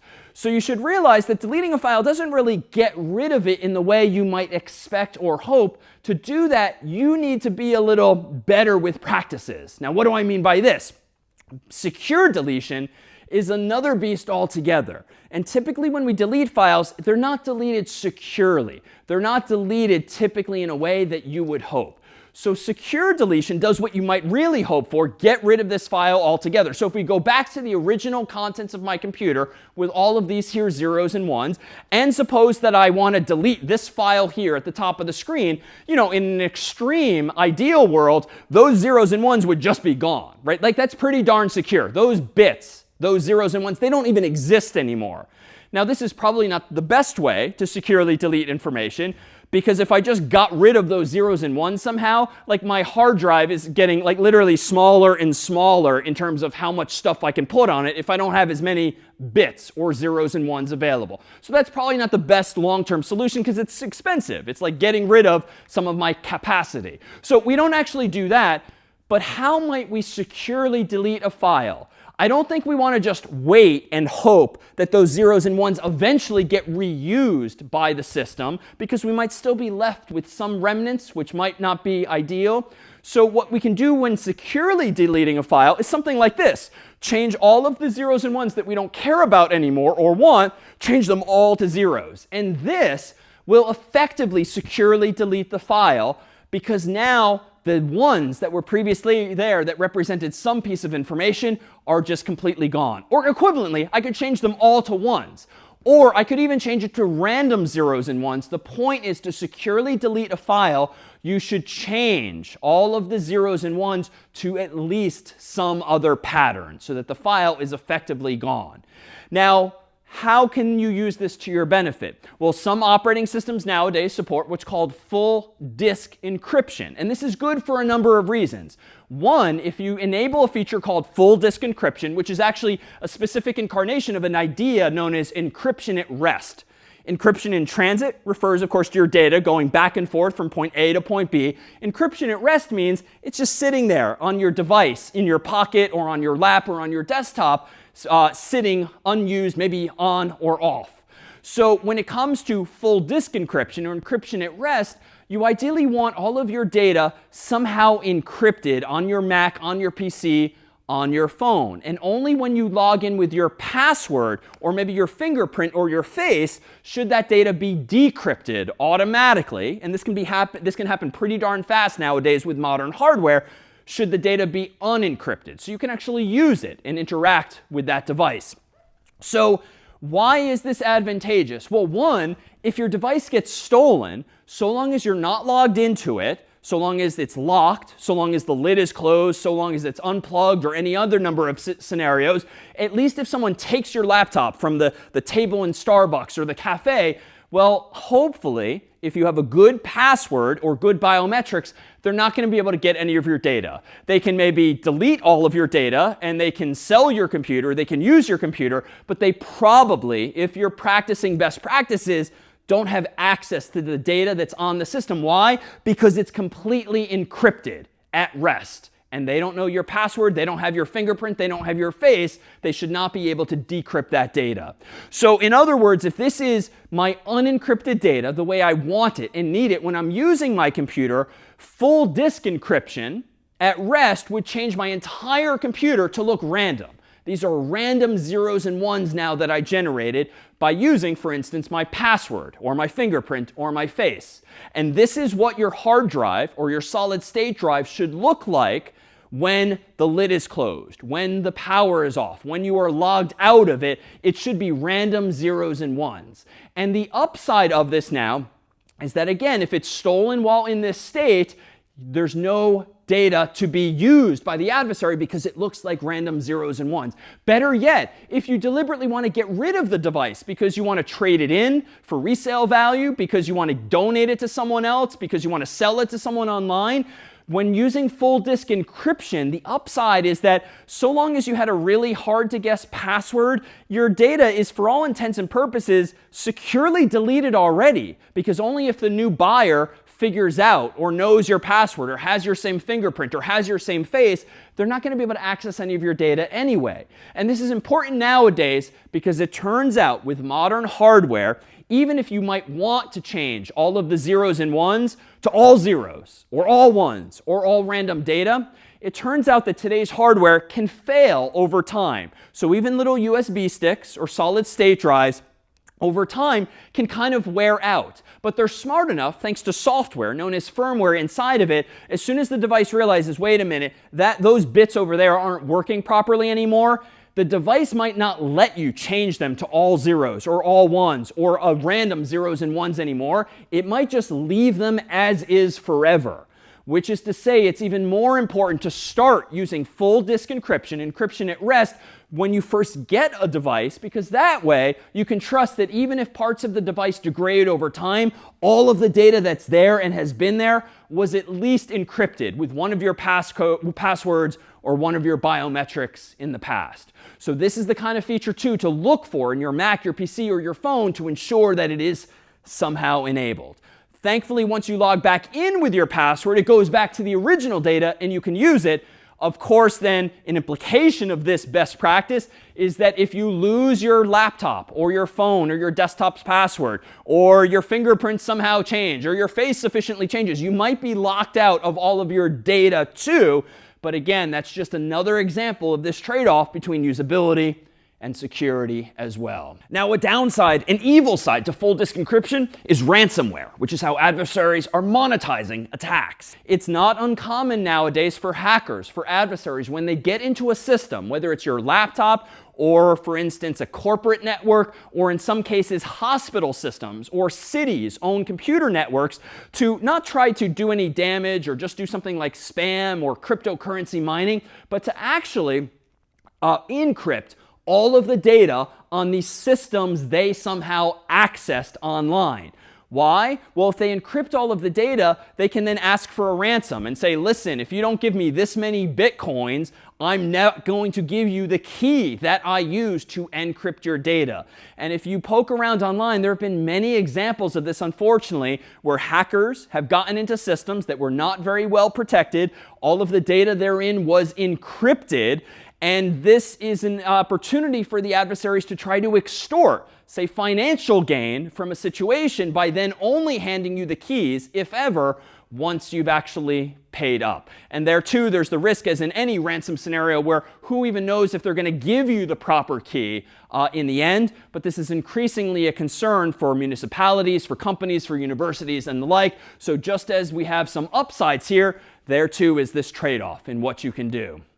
And lastly, we thought we'd end on a note about the future, because this is a topic that will come up and has come up over time, this topic of quantum computing. So for those less familiar, we've been talking a lot about bits, zeros and ones today. And at the end of the day, that's how today's computer systems are implemented. Patterns of zeros and ones to represent numbers and letters and colors and videos and sounds and everything we've been discussing today, data more generally. Now, typically in our world now, a bit, a binary digit, can either be a 0 or it can be a 1, as per the diagram we had on the screen in these examples. Either a 0 or a 1. In the world of quantum computing, thanks to some very fancy physics and quantum mechanics in particular, it is possible, it seems, physically, for us to implement the idea of bits a little bit differently, using quantum techniques. And there's this idea of not just a bit, but a quantum bit or qubit, whose power derives from the reality that physically you can implement a qubit in such a way that it is representing both a 0 and a 1 at the exact same time. So it can be not in just one state, so to speak, one condition at once, but 2 states at once. And if you have 2 qubits, they can be in 4 states at once. If you have 3, they can be in 8 states at once. If you have 32 of them, they can be in 4 billion states at once. Now, what's the implication of this? Well, when we talk about cryptography, when we talk about hashing, when we talk about just very large numbers and trying to figure out via brute force or some other mechanism what some input to a function was, if you have exponentially more computing capabilities by not being able to do 1 or 2 things at a time with individual bits, but 2 or 4 or 8 or 4 billion things at once, it stands to reason that if adversaries have access to quantum computing before you and I do, then all of the security you and I now rely on that we've talked about today could suddenly become insecure, because we're trusting right now that it's just going to take the adversary a lot of time, maybe money, maybe resources, maybe risk to attack our accounts. But if they have exponentially more resources than you and me, then our data really is at risk. And all of the mathematics we've been trusting need to be hardened instead. Now, hopefully you and I will have access to quantum computing at the same time as, or ideally before, all of these adversaries. So hopefully our algorithms for securing information will continue to evolve along with these technologies. So this isn't necessarily something you need to worry about for now. Indeed, I think after today we have more than enough to worry about. So for today, that's all. We'll see you next time.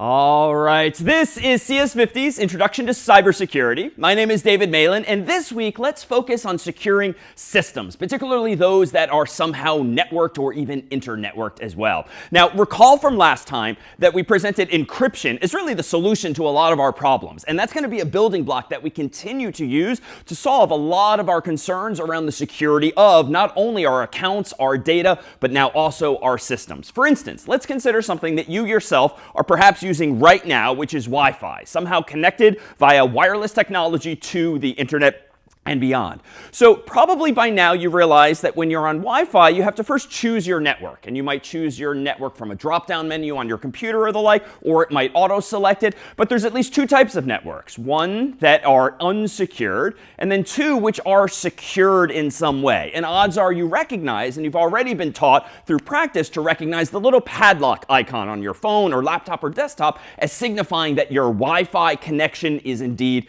encrypted. Now, what does that actually mean? Well, in particular, in this context, it would mean that any of the traffic, any of the internet packets of information, so to speak, like envelopes of information going from your device off onto the internet, are somehow encrypted, at least encrypted until they reach whatever device your device is talking to wirelessly. So you have a encrypted connection between that wireless device, often called an access point. Now, what is the actual technology that's being used to secure Wi-Fi networks nowadays? Well, hopefully you're using among the latest versions of this, Wi-Fi Protected Access, or WPA. And this has evolved over the years, and there have been a few different versions. And so in general, whenever you configure a phone or whenever you configure a laptop or desktop, ideally you're connecting to a device nowadays that supports this technology and the latest version thereof. And in a nutshell, what that ensures is that indeed your traffic from your phone, laptop, or desktop is somehow scrambled between you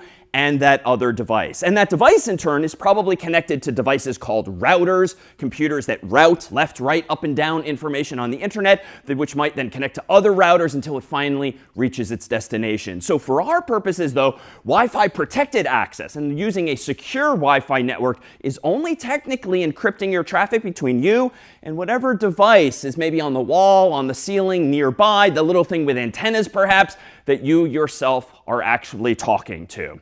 So Why do we care about this? Why do you want even your Wi-Fi connection, for instance, to be encrypted? Well, it turns out a lot of what you and I do on the internet isn't necessarily encrypted already for us. Now, fortunately, this is decreasingly the case. The world has gotten better about using more and more encryption in various products and software and applications that you and I use, but not necessarily, because odds are even some of you are probably in the habit of typing http://www.example.com or whatever domain you're actually trying to visit. Now, maybe you don't type even that, but you're certainly familiar with this prefix, this acronym HTTP, which stands for Hypertext Transfer Protocol, which is a fancy way of saying that this is a protocol, a language that computers use when talking on the World Wide Web, or web for short. So what do we mean by that? Well, if you're sitting down at a browser on your phone or laptop or desktop, and you're visiting a URL that starts with HTTP, your device is about to communicate with some remote server using this protocol, this language, really a set of conventions for talking between each other. But the catch is, per last week when we focused on the security of our data, the information or the packets of information that we're sending from browser to server and back are vulnerable to eavesdropping potentially if you're only using HTTP. Well, why is that? Well, HTTP by definition is not encrypted. It's just text messages, often English-like in nature, but they're not at all scrambled, which means if Alice is sitting at her desktop or laptop or phone and trying to visit some website, here represented as our friend Bob, there could be some third party, Eve, who's eavesdropping in between, a machine in the middle, so to speak, that could be looking at every request Alice is making and every response that Bob is sending, if again, Alice is the user in the story and Bob is the web server in this story. So you're vulnerable if you're only using HTTP and certain other protocols or technologies to these machine-in-the-middle attacks. And the attack in this case might just be someone nosily trying to know what it is you are doing on the internet. But worse, they can even manipulate what you're sending or receiving if these systems are not using some form of encryption. So let's take a specific example. When you visit a website on the internet, you are downloading effectively a language called HTML, Hypertext Markup Language. If you take a course like CS50 itself or an introduction to web development, you'll actually learn a language that looks a little something like this. And I've shown only the highlights using ellipses here, ... to wave my hands at details that won't matter. But this is the kind of text or language that we get back from a server when you visit something like http://www.example.com. But notice that this doesn't seem to be scrambled. Even though it might look cryptic to you if you've never written or seen HTML before, it doesn't look like random zeros and ones, certainly. It looks pretty intelligible. And in fact, it looks somewhat English-like with words like body here. Well, the catch is, if this is the response coming back from a web server to a web browser, for instance, Alice's own, what could happen is that some eavesdropper, some machine in the middle, could actually inject additional HTML code into the web pages that you and I and Alice are downloading. Now, what is this representative of? Well, this is another feature you might learn in a course on website development, but let me highlight just one key phrase here because this is a common use case. It is possible, therefore, for a machine in the middle to inject something like advertisements, or worse, something actually malicious that tries to steal your data in some way. But a common scenario for this machine in the middle attack is when your internet service provider, or the coffee shop whose Wi-Fi you're using, or the hotel whose Wi-Fi you're using, wants to inject advertisements into maybe each and every web page you are visiting, even if those web pages weren't even designed to have advertisements. These things might be prepended to the very top of the page, for instance. Now, the reason that machines in the middle are able to do this, though, is simply because if you're not using encryption and Alice and Bob are communicating insecurely in that sense, well, there's no telling what they could add to the responses that are coming back from this web server. Let me pause here before we move on to yet other threats to see if there are now any questions on this particular attack. How to detect machine in the middle and get rid of it? A really good question. So how can you detect a machine in the middle and get rid of it? That certainly should be a worthy goal. Short answer is you cannot necessarily detect it. It is possible that a machine in the middle can be doing all of this without your own knowledge. How do you get rid of it? Well, that too is going to be the focus of today. Namely, encryption is going to help us push back on exactly this threat. But first, let's consider some additional threats or concerns that we might have. And one of them technically is called packet sniffing. So again, a packet is a virtual envelope of sorts that you might use when sending data on the internet. And so in fact, here is a pretty standard envelope in which in the human world, I might put a letter and then write something on the outside and send it off to someone through the mail system. Well, you can think of packets in the context of computer systems as being analogous to this, whereby this is an envelope whose purpose in life is to get data from one point A to another point B, so from Alice to Bob. And inside of this packet is the actual message that Alice is sending to Bob, and Bob is hopefully sending back to Alice. So it might not all fit in one packet. So indeed, the internet tends to use multiple packets like these, but that's an appropriate metaphor to think about what it is we're doing here, otherwise digitally. So packet sniffing then is kind of like trying to get a sense of what's going on inside of these envelopes. And indeed, if the contents of these envelopes are not encrypted, scrambled securely in some way, well then any machine in the middle can technically take a quick glance inside of these envelopes, so to speak, see what's inside of them, even change what's inside of them as we've seen, and then pass it along. So what are the implications for what this makes possible, therefore, if you are vulnerable to packet sniffing by, again, not having your systems use encryption when they are talking to one another? Well, here, for instance, is one example of what could be inside, metaphorically, an envelope like that. This is the kind of message, written mostly in English, that represents a browser requesting a web page from a server. In particular, when you visit a search engine, for instance, and type into the search box what it is you're searching for, maybe you're searching for cats, what happens is your phone or your laptop or your desktop creates a virtual envelope like that, opens it up, puts inside of it a message that looks like this, closes the envelope, and then sends the envelope off onto the internet to a web server that conversely is going to open the envelope, read this message, and hopefully send you back a whole bunch of search results about cats. Now, most of this is arcane detail that we don't particularly care about, including where it is we're visiting for this story. I'm using example.com as just something generic, but you could imagine it being Google or Bing or the like. Here you have a command get, which means literally get me a web page. /search is implying that I'm searching for something, but here's the interesting part. What I'm searching for is a query for cats, where a query is a question or a search request of yours, and cats, of course, is what I'm searching for. So this is to say, inside of this envelope, whether you're searching for cats or dogs or anything else, there is some mention of that search query inside of the message inside of that envelope that's being sent from Alice to Bob, or from you to Google or Bing. Lastly, there's this mention here, which is referring to exactly the same protocol, HTTP, in this case, perhaps version 3, but ultimately, it's the yellow highlighted text here, that mention of cats, that's worrisome if some machine in the middle, some adversary, can sniff this packet and see what's going on inside. Now, there's other threats similar in spirit. When you request pages on the internet, you don't sometimes just search for information like cats, which I don't really care about if people know, since everyone else on the internet is searching for cats. But what if I'm trying to check out on some website like Amazon and buy something with a credit card? Well, then what is inside of this envelope is some text that looks fairly similar. We still have a host in this story of example.com. I'm still using HTTP. I'm not getting information per se. I'm posting information akin to uploading my credit card to the server. And in particular, down here is a representative of how my credit card might be stored inside of this virtual envelope. And if I highlight that, indeed, you'll see a credit card number that hopefully doesn't actually work, but it is the right length. If anyone sniffs this packet, they might actually be able to find my credit card and maybe my name and my address and the little code that you need and more with respect to whatever it is I'm checking out for. So it's that easy if the data is itself not encrypted. Let me pause here then too and see if there are any questions. If someone is performing an attack right from a machine in the middle, does the person actually have to be like connected to the same Wi-Fi network as you? Or they could be on a whole other network?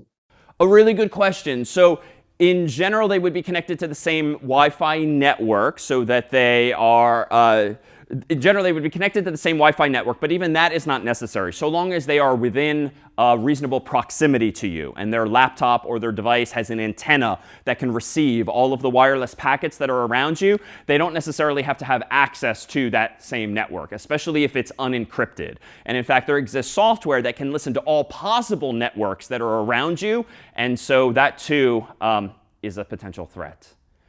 Other questions on this here?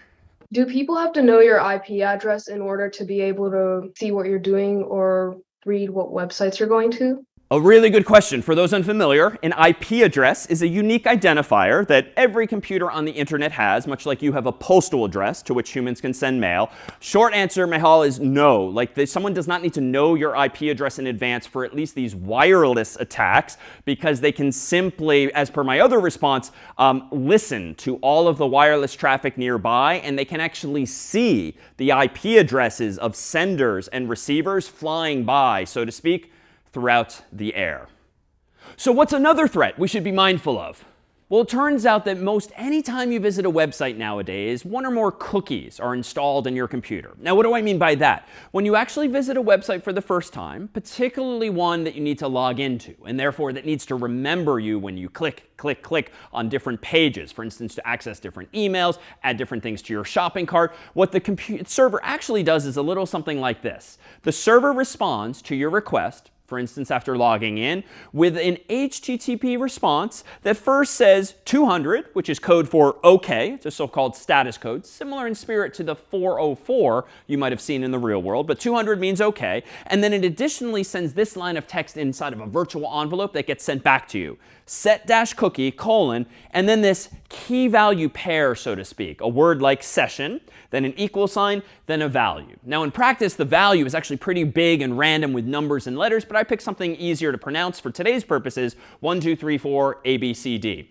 And what this is similar to, actually, is as though when you visit this website, your hand is being stamped. Right after you've logged in, the server is now sending you, browser, this piece of message to say the equivalent of, your hand has now been stamped. And so the next time you click on a link on that same website, it's as though you present this hand stamp again and again and again, instead of having to input your username and password again and again and again. This is a more seamless way, supported by HTTP, to just remind the server, I'm still David, I'm still David, I'm still David, by having virtually stamped my hand, and that's implemented by way of this cookie, so to speak. So the cookie is exactly what's in yellow here, and a session is just a concept that refers to the ability of a server to remember who you are. It's like your shopping session in the context of a website like Amazon.com, where you might have a shopping cart that you want to keep adding things to. The website wants to remember what's in your cart, therefore the website needs to remember who you are, therefore the website's going to check your hand stamp, much like an amusement park, a bar, or a club might once you've already shown them your ticket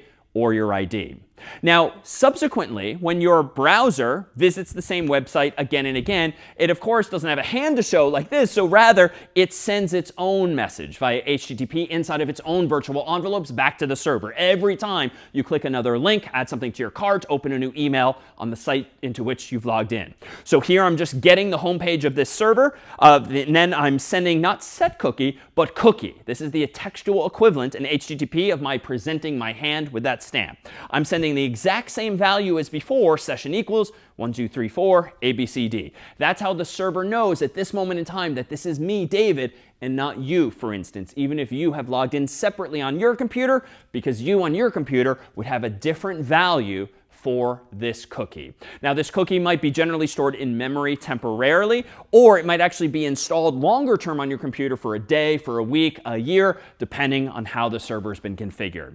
But the catch with these cookies, even though they do solve a very useful problem of retaining state, that is, remembering who you are, they make you vulnerable potentially to what's called session hijacking, at least if you're not using encryption, that is HTTPS, because if you're using HTTP, all of the contents of those envelopes, including the set cookie line and the cookie line, are just being sent back and forth in the clear without any encryption at all. Now, what's the implication of that? Well, if an adversary is somehow listening in on your internet traffic, wirelessly or via wires, and they see your unencrypted HTTP HTTP traffic going back and forth, and they see in this traffic inside this virtual envelope, oh, David's session cookie happens to be 1234 ABCD, there's nothing technically stopping an adversary now from sending its own request like this to that same server, but copying your cookie and essentially pretending that that cookie is the adversary's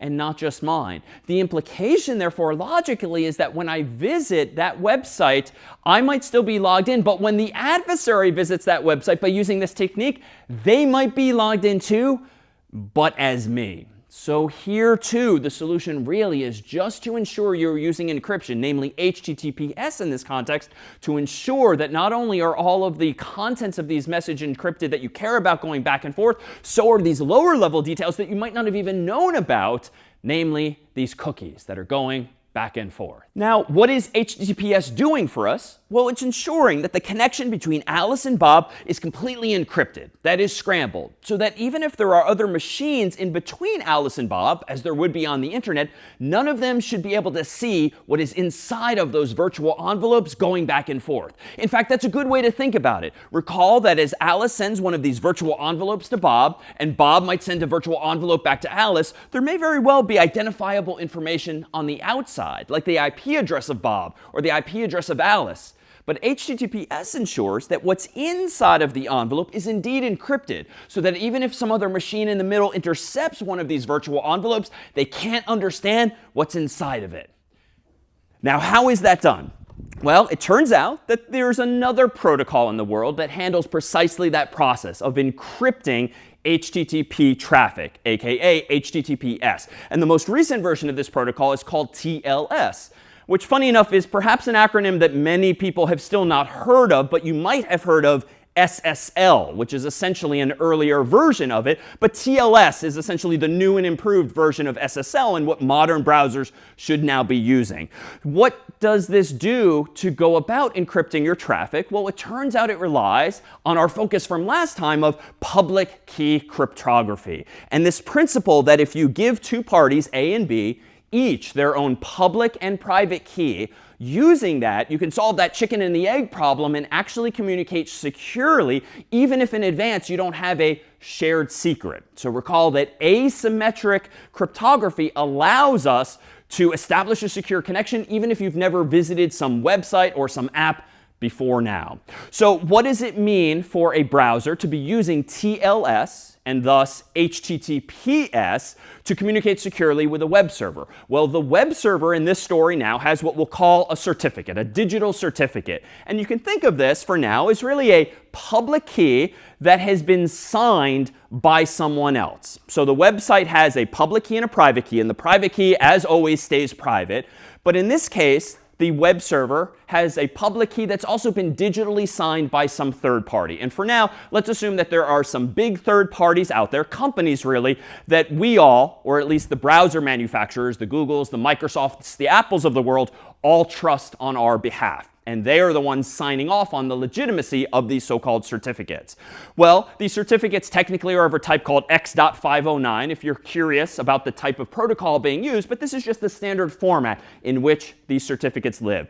But you can think of a certificate really as almost a printed piece of paper with some interesting information on it, like the name of the website and how long the certificate is valid for, and also the public key, which we said last time is really just a big number that has a mathematical relationship with that private key as well.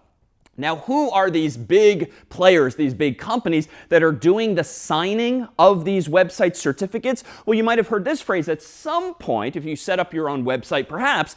These are called certificate authorities, or CAs.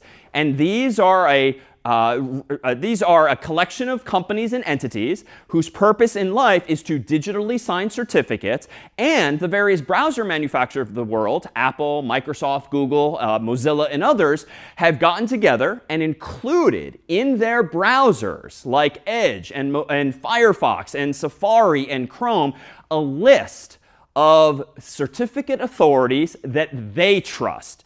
And if the idea is that if you trust Apple and you trust Google and Microsoft and Mozilla and other browser manufacturers, then by transitivity, you should trust any of the certificate authorities that they in turn trust. So what actually happens when your browser visits a website? Well, it first downloads the certificate from that website, assuming you're using HTTPS. Your browser then calculates a hash value for that certificate by looking at certain fields within it using a special hash function that produces a fixed length representation of the certificate.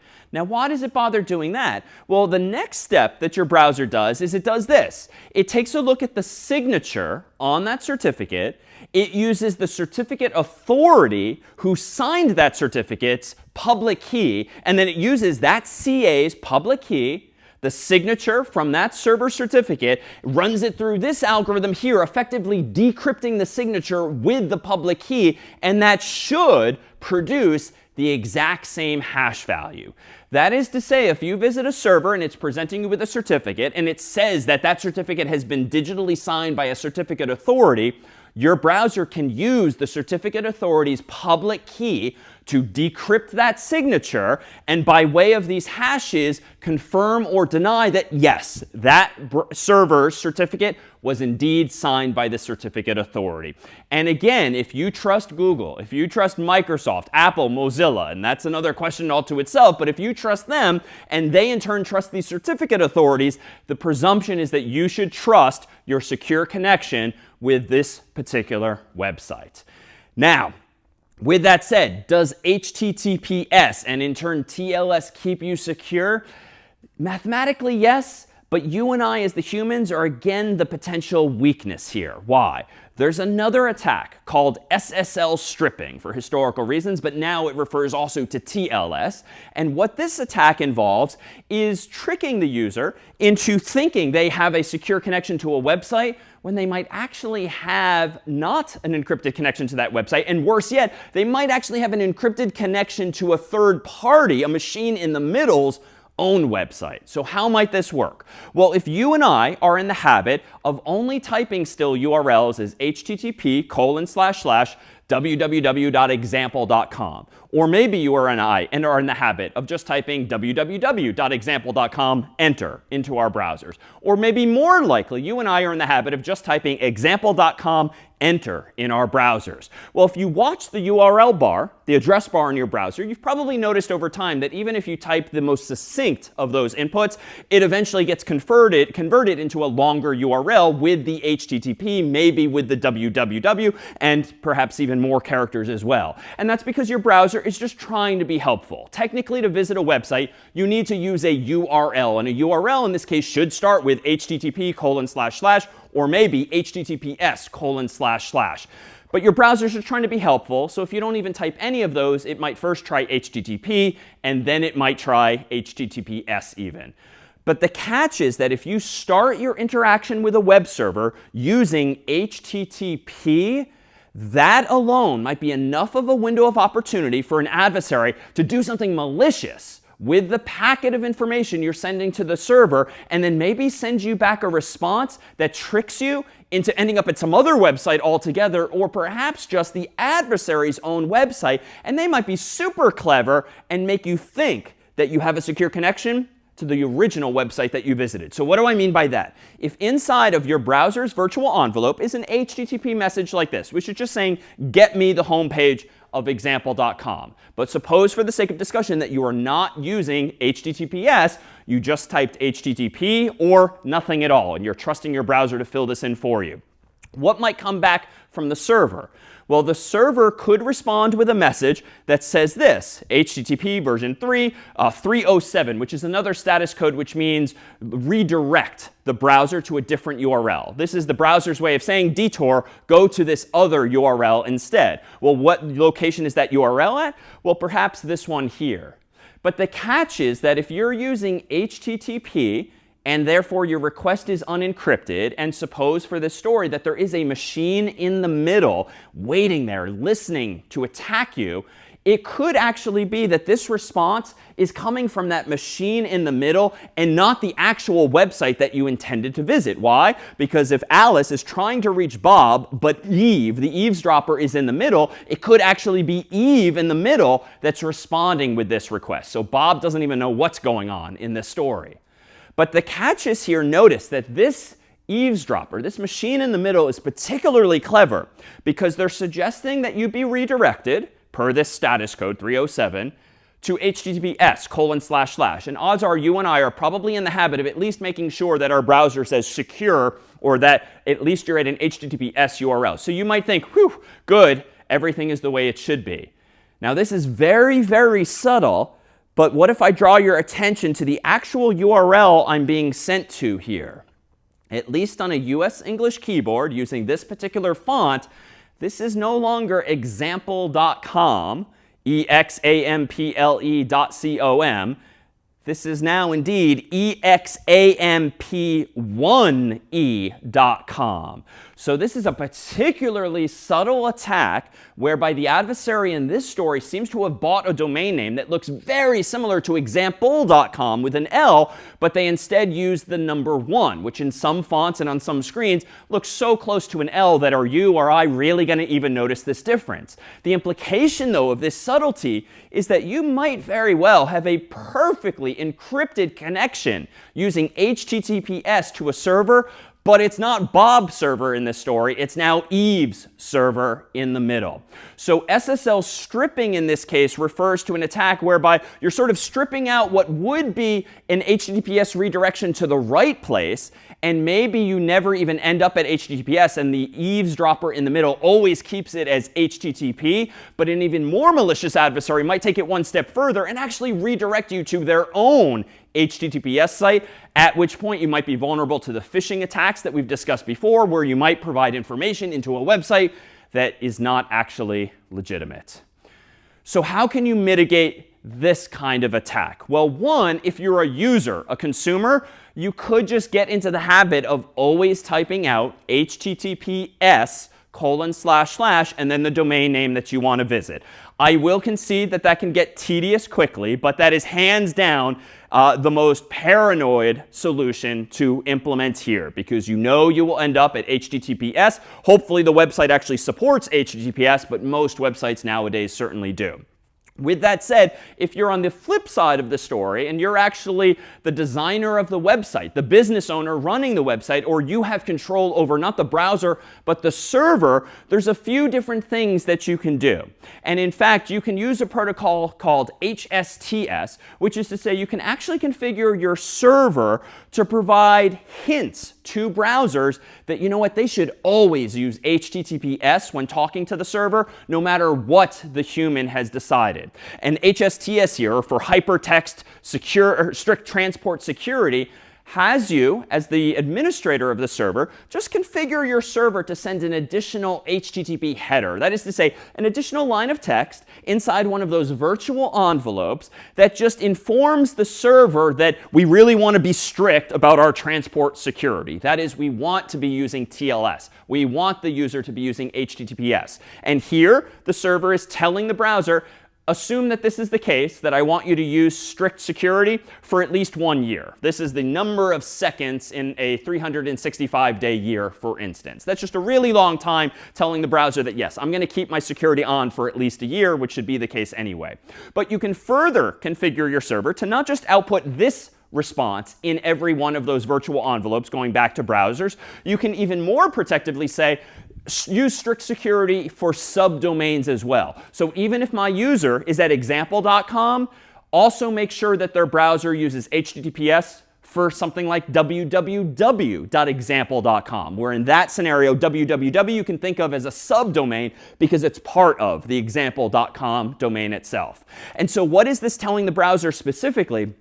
Even though you might accidentally, conveniently visit a website for the very first time using http:// because you typed it or you let your browser automatically fill that for you, If the server responds with this message, the whole point of HSTS is that the second time, the third time, the 300th time, the 3000th time that your browser visits that exact same domain in the future, up until at least a year from now, it will automatically switch you to HTTPS. And it very protectively won't even let you visit the HTTP, even if that's what's in the URL bar. It's just going to say, nope, I've been told to use HTTPS instead. And that therefore decreases the window of opportunity for adversaries to just that very first request that you might make accidentally, conveniently, that's using HTTP. But every subsequent request from your browser, according to this model, will now be HTTPS instead.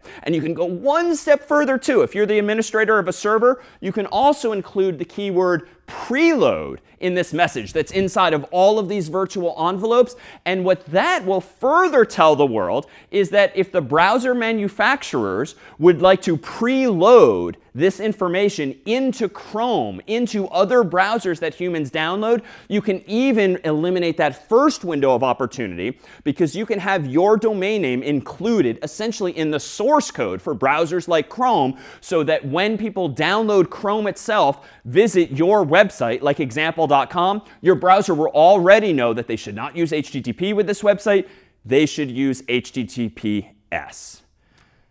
Questions then on HTTP, on TLS, on HSTS? It's a lot of acronyms, but realize that some of these defenses are available to you as a user, and some of you, if more technical, these defenses are available to you as system administrator. So you mentioned that there is such websites as exam1e.com, and they very similarly look to example.com. And I know that registrars fight against phishing websites like this, and whenever somebody tries to register a domain that's looking a little bit suspicious, it usually marks it as fraud and suspends it. So how do such domains still exist, and why is it so common? That's a really good question, and that's great that registrars, who are the companies in the world that sell you or rent you domain names nowadays, are being more vigilant when it comes to your buying a domain that could be maliciously used in this way, because it's so similar to a brand name or an existing website. However, there's a lot of registrars out there, and I would conjecture that not all of them are as good as others at doing that detection. There are hundreds of top-level domains nowadays, TLDs, which means that you could even choose example.something else potentially, and that too might not be caught in this way. Now, eventually, maybe, especially when you use it maliciously, you would eventually get shut down. But maybe it's enough to attack one person or two or 10 or 100 before it's actually shut down. So these remain theoretical and actual attacks, but there are certainly ways to push back on this. A good question. Others from the group? I would like to know that is HTTP is the best solution for cookies and super cookies to prevent from attack, or should I clear the cookies frequently? A good question. Unfortunately, super cookies cannot be stopped at the browser level. Super cookies refer to a type of cookie that's embedded by your company, your university, your internet service provider, and you would have to opt out at that level. So for context, for Americans in the group, AT&T and Verizon started doing this a few years ago, where they were injecting cookies into cell phone customers' HTTP requests. You literally and stupidly and obnoxiously have to log into your Verizon.com or your AT&T.com account via the web or the app and opt out of this. So one thing to your question here, super cookies are actually super annoying, super difficult, super dangerous in that sense, because they can happen without your knowing. However, if you are using HTTPS, that should decrease the probability of this happening, because if your data is encrypted, your company, your university, your internet service provider can't insert the cookies into those encrypted messages unless, and we'll talk a bit about this more later, unless you have given permission to your company or university to install special software on your Mac or PC. So in short, simplest advice is always use HTTPS, and if you have a cell phone provider, Google around, find out if they might be doing this to you, and if so, figure out if you can opt out. How about one more question here? My question will be like from a macro perspective, will it be feasible in the same way that there are machine in the middle attacks, machine in the middle verifications? Like, you know, that a request from, let's say, my cell phone to the Zoom meeting right now needs to do so many hops to reach the server, right? Will it be appropriate if between each hop every packet will get like a stamp, like a passport to verify the integrity of the connection? Potentially. The catch is, and if I'm understanding the question correctly, the catch is you, I, we don't control all of these machines in the middle when it comes to routers. So it's possible to do what you're doing, but there just isn't coordination at that level. And so per our discussion last week of end-to-end encryption, in general, it's best that the sender and receiver worry about doing the encryption, because that way you don't have to trust anyone in between you, any machines in the middle, so long as you are using a protocol that supports some form of encryption end-to-end.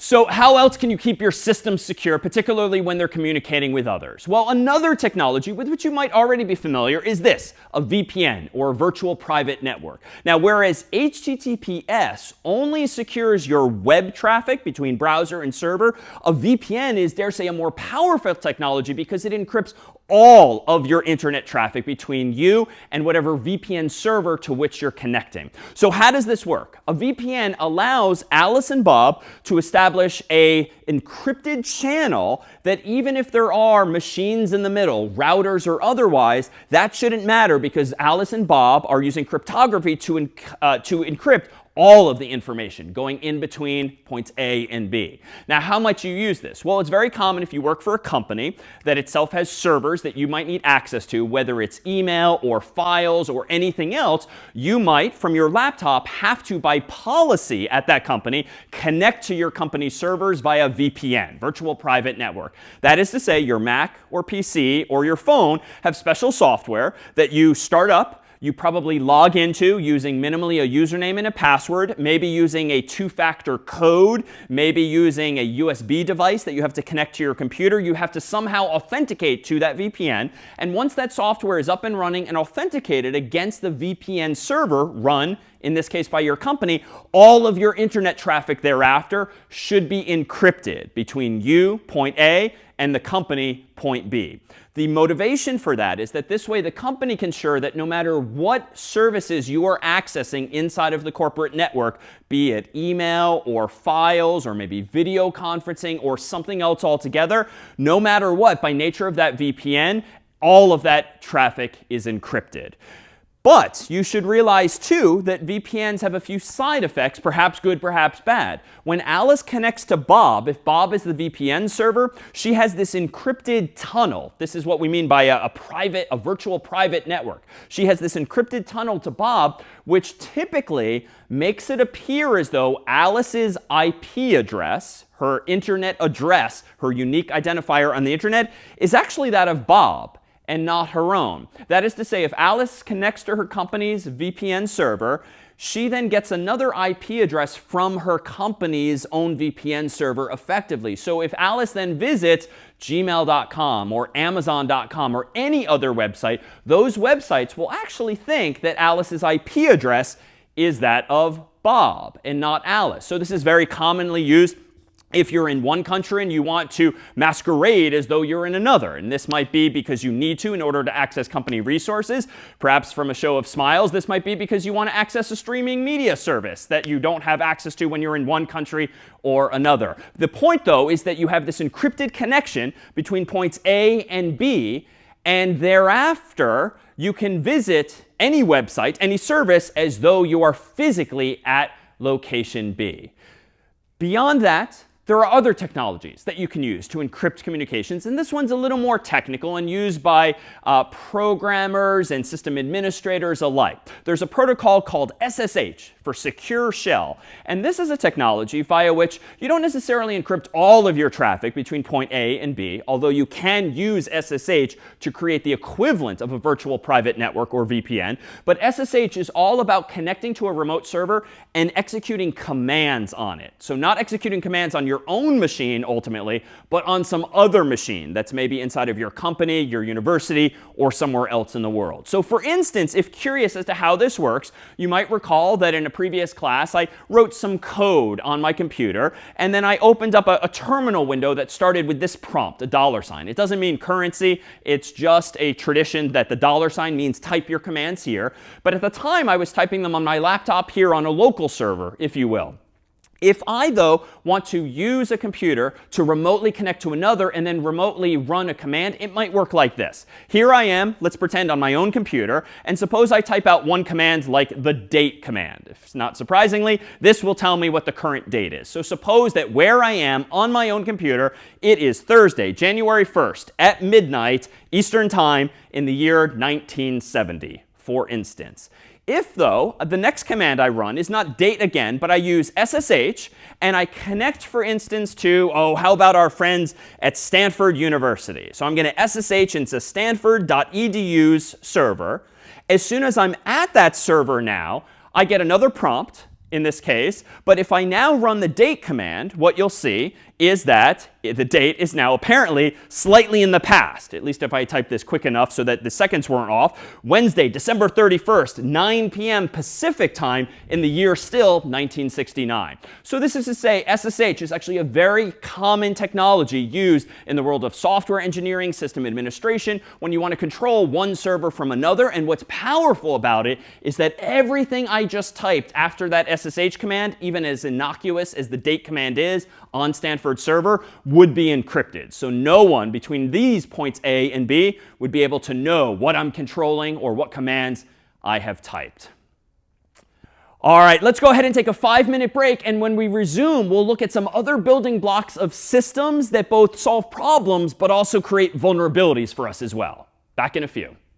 All right, let's talk about now what's actually been on the outside of these virtual envelopes that's helping these envelopes get from their source to their destination. So it turns out that on the outside of these envelopes, minimally, is what we'll call a port number, which is literally just a unique number that the world has decided on that uniquely represents the type of service that that envelope is destined for. So for instance, if you at your browser were going to pull up a website like http://www.example.com, on the outside of that envelope would not only be some mention of www.example.com, but also a so-called port number, namely 80 by convention, which means that this envelope should be opened not by the other server's email server or chat server, but by its web server specifically. Now, if the web server were to respond to us by saying, we want you to use HTTPS instead, essentially redirecting the browser to a secure version of the website, my browser would then have to send a second request to the server, this time still mentioning www.example.com, but on the outside of that envelope, among other details, would be a different port number, namely 443. Now, these aren't the kinds of things you have to memorize, but the computers certainly know what they represent. And in fact, common numbers include 80 for HTTP, 443 for HTTPS, 22 for SSH, and hundreds, if not thousands of other numbers as well that humans decided on, but the computers actually rely on to know what piece of software on a computer should actually expect and open up these virtual envelopes, these things we've called packets.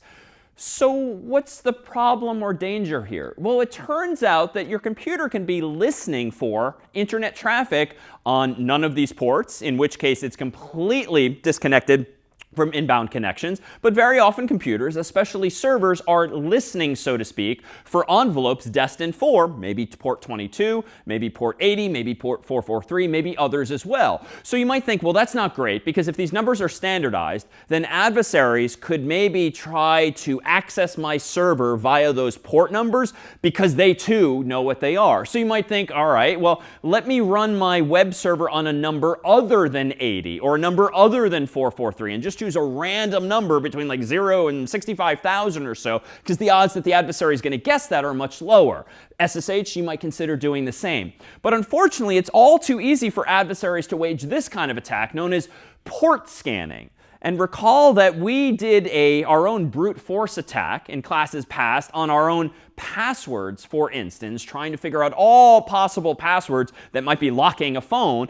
And it's not that hard to use code very much like that with a loop of some sort that just tries every possible port number between some range, roughly 0 to 65,000. So port scanning refers to the equivalent of knocking on the door of every possible port number on a server. Now, most of those doors might be closed and no one might be home. That is, they might not be expecting any traffic or visitors on those numbers. But by writing software that tries all of those port numbers, you can essentially discover services that are running on certain computers. Now, hopefully that in and of itself is not a problem, because most likely the purpose of these services is to be on the internet. But hopefully these services too are using encryption. Hopefully they're using authentication. But that's not always the case. So security through obscurity, so to speak, running services on random or arbitrary non-standard port numbers is not really a good practice unless you're additionally defending against all of these common attacks. Now, in the world of port scanning, though, it's a specific example of what we might call penetration testing more generally. Penetration testing, or pen testing, is actually a skill, a technique, a job even, whereby you are hopefully not an adversary, but hopefully a well-paid consultant whose purpose in life, or whose vocation in life, is to actually try to penetrate someone's network or penetrate someone's system. And what do I mean by that? Well, maybe quite simply, you try scanning all of the ports on their servers just to see if there are ports that are open, that is listening, that shouldn't be, because no sense in opening a door if no one's meant to go through it. Or you might try to penetrate their network or system in some other way. Maybe you might try to brute force your way through passwords. Maybe you might try to socially engineer the employees of that company or the like. So penetration testing is all about someone who, for good purposes, is trying to find possible weaknesses in your infrastructure so that hopefully you can pay them and thank them, but then fix those problems before actual adversaries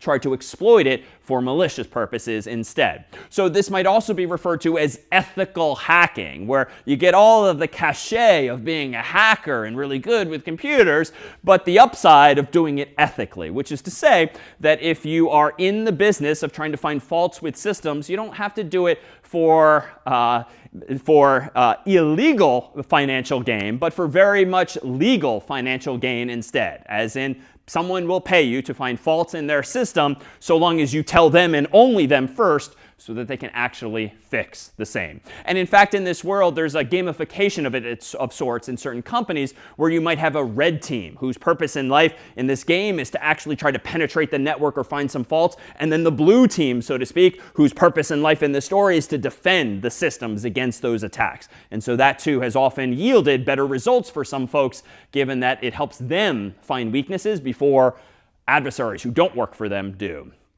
So how might you keep these attacks out? And how might you keep even penetration testing out in a good way to demonstrate that, you know what, we are actually pretty secure? Well, there's this technology with which you might be generally familiar by name, namely a firewall, which actually comes from the real world. Typically in buildings that might have multiple stores, there might literally be a firewall between two of the stores so that if there's a fire in one store, it doesn't somehow propagate next door to the other store. Now, in the virtual world, a firewall is essentially a piece of software between you and the outside world, or between you and some other network that keeps data in the network that you don't want to leave it, and it keeps out from the network data that you don't want coming in.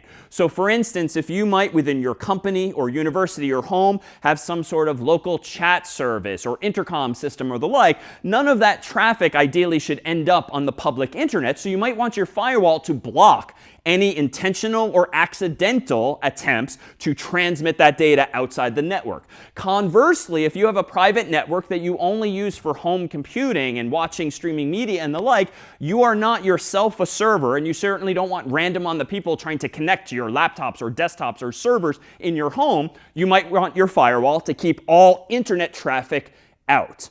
Now, with that said, there are some problems when you want to use services where you do need to talk to someone on the outside world, maybe like a Zoom call or the like, but there are technologies that help mitigate this, so these firewalls are not necessarily absolute. You can open them up or poke holes in them, so to speak, to allow certain services through. So how might these firewalls actually work? Well, they might simply block traffic, that is, internet packets based on IP address. Because recall, on the outside of those virtual envelopes is not just port numbers, but also, and not quite the domain name like www.example.com, on the outside of those envelopes is actually the unique address of a server to which you're sending a packet, and the unique address of a client that is expecting some response there too. So an IP address is just a numeric, unique address for, let's say, every computer on the internet. It's a bit of a simplification, but it's very similar to the postal addresses that you and I use to send mail, old school style, or postcards throughout the postal system as well. So you could quite simply, if you as a parent, for instance, don't want your kids accessing social media within the home, you could just configure your home's firewall to prevent access to the IP addresses of known social media sites. And so if the kids are trying to use the laptops or desktops in the home to connect to those IP addresses, it would effectively be blocked and not allowed through, so long as the software in question, the firewall, knows or can figure out what those IP addresses are. Now, that said, it's not fail-proof. All it takes is for someone in the home to have some out-of-band device, like a cell phone, that uses the mobile phone network. And then, of course, you circumvent the firewall that might be based only on your home network. So you have to keep in mind exactly what it is you are firewalling and which networks they're in. Now, you might not want to block access to sites based solely on their IP address, but perhaps based on those port numbers. So for instance, if you wanted to block all internet traffic in or out of a network, you could just use your firewall to block all of those port numbers. But if, wait a minute, you realize that you still want to be able to remotely control a computer or server in that network, you could open up just one port number, for instance, 22, if you want to allow SSH back and forth, or whatever port number your preferred VPN software uses instead. So you can use firewalls to block traffic based on IP address, based on port number, or even more sophisticatedly via deep packet inspection, which is a big way of saying that even the most sophisticated of firewalls can actually open up, theoretically, these virtual envelopes and see what's actually inside them. And this way you can even more reliably block certain sites by their domain name, not just their IP address, but by their name. You could, for instance, via deep packet inspection, keep an eye out as to who is emailing whom. For instance, corporations that are very concerned about their intellectual property, ideas and products that they have internally, they might use deep packet inspection to make sure that you and I are not emailing the press about some new product under development, or emailing the competition or anyone in the outside world about some product, because via deep packet inspection, you can pretty much look at everything inside of this envelope, be it the sender, the receiver, the contents of the message. But you can also use this too, not just for confidentiality and the like, but also, for instance, to check for malware and malicious software. That is to say, maybe attachments that you don't want to allow through. And we'll consider exactly what those threats might be in just a moment as well. Now, how might a company, a university, or even a home implement this kind of firewalling, or more deeply, this deep packet inspection? Well, we're essentially describing a technology that you would call a proxy. And a proxy is very often a server, though it doesn't have to be an actual physical server. It can be a piece of software running in your network.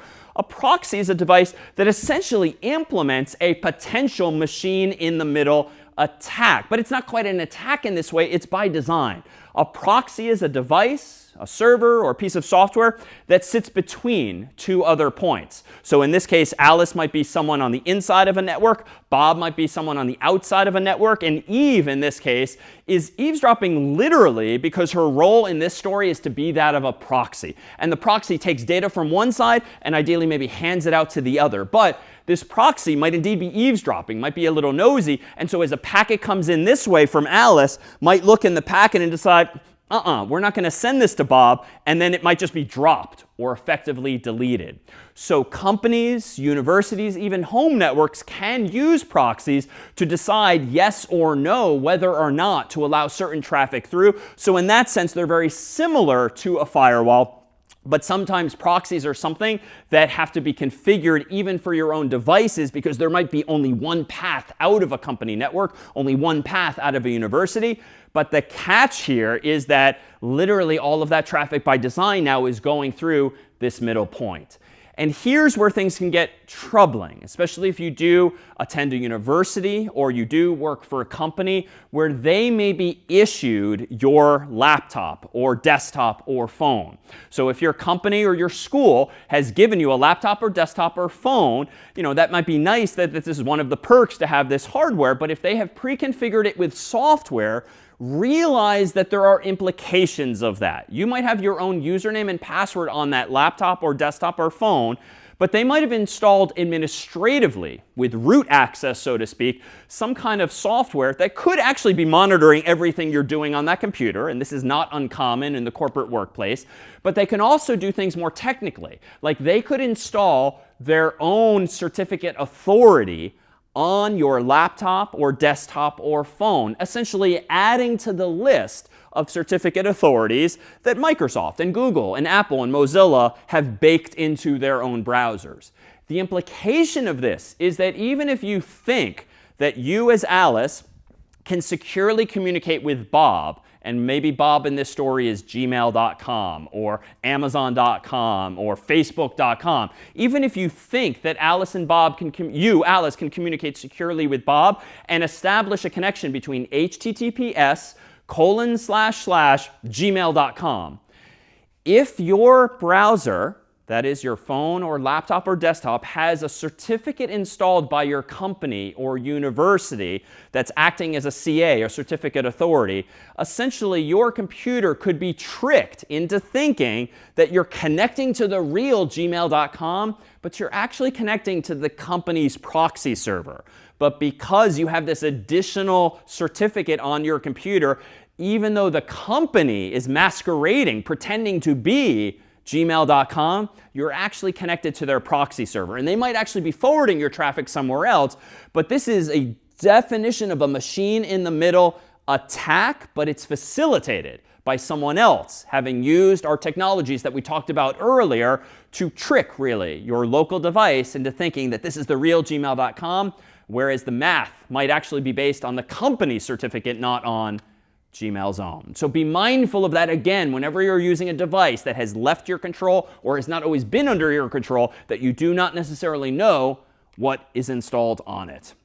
So how else might a company, a university, be observing or keeping an eye out, either for good or evil purposes? Well, they actually might also be doing something that we might call URL rewriting. So if you have a company or school email address via which you receive mails from the outside world, you might notice that whenever an email contains a link, if you hover over the link and look in like the bottom corner of your browser, it might actually not go to the actual link destination that you think it does. It might actually go to a URL like this, maybe https://example.com URL equals something.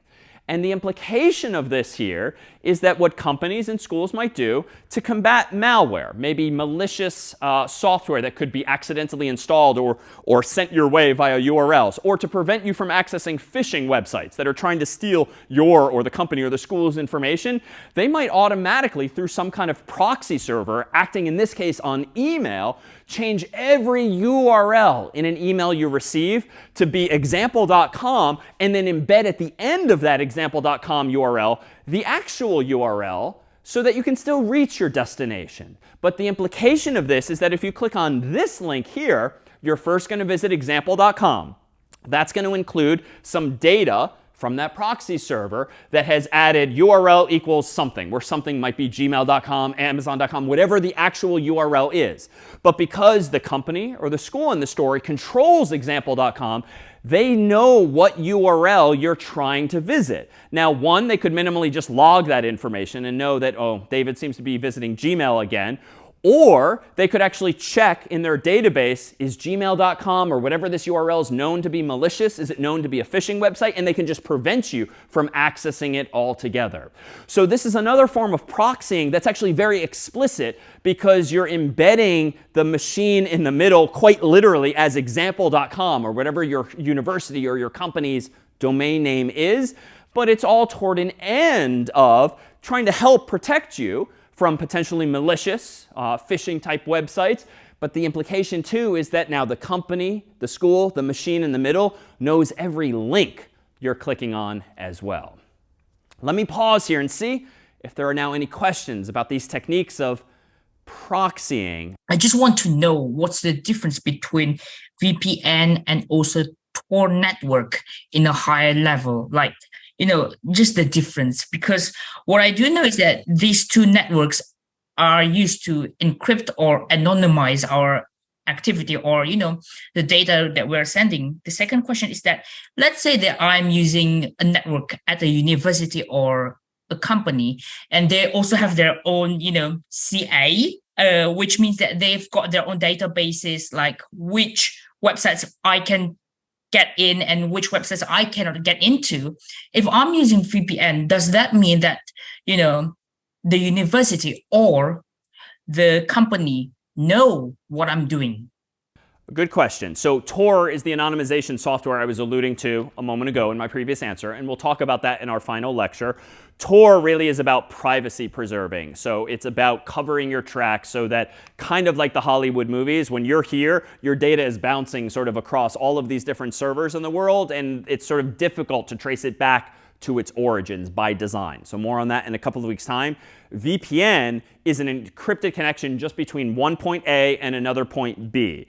So even though they can't see what you are doing, it is very obvious where your data is coming from thereafter. So legally, for instance, if the VPN server or company were to be subpoenaed, they might have to disclose information about you. And so it's not quite as privacy preserving. It secures your data, but it doesn't preserve your privacy in the same way. On your other question about what you're doing, especially when you're on a VPN, if someone has installed with administrative privileges software on your computer, like all bets are off. You cannot trust the device. So if they've installed their own certificate on your computer or a CA to the list of trusted things, anytime you use that browser, for instance, like you are vulnerable to a machine in the middle attack or at least a proxying type implication. Beyond that, but honestly, at that point, if they've installed special software on your computer, they could be monitoring everything you do on the internet anyway. So sort of all bets are off. So what is it we're trying to keep ultimately out of our systems? Well, I dare say malware is perhaps one of the biggest threats. So malware or malicious software is just software that someone has written that can do malicious things. And that's sort of the nature of software. If you've never programmed before, it turns out that it's not that hard to write a program that if you run it, like deletes all of the files on your computer, or maybe starts sending out spam, or maybe starts mining Bitcoin or anything else. Like software can do anything, and whether it's malicious or not is really up to the human who wrote it or the person who's using it. Now, you might have heard of specific types of malware, for instance, a virus.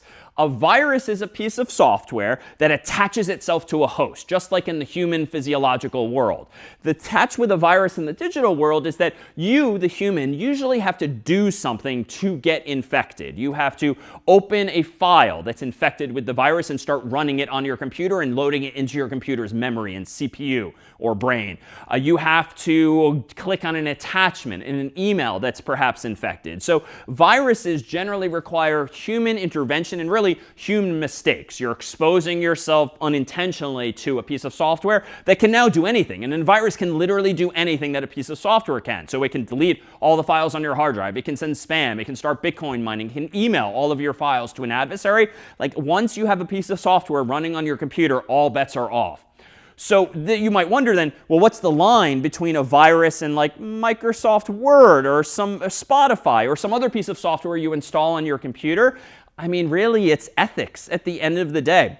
We are trusting that Microsoft Word and Spotify and other software you might install on your Mac, your PC, or your phone, just isn't doing bad things. Because very often, once you have a piece of software on your computer, it technically can do anything that the operating system, Windows or Mac OS or iOS or Android, make possible, thanks to those manufacturers.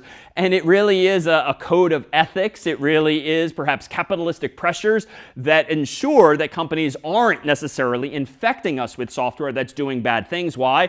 Probably bad for business, if nothing else, if they're caught doing something malicious.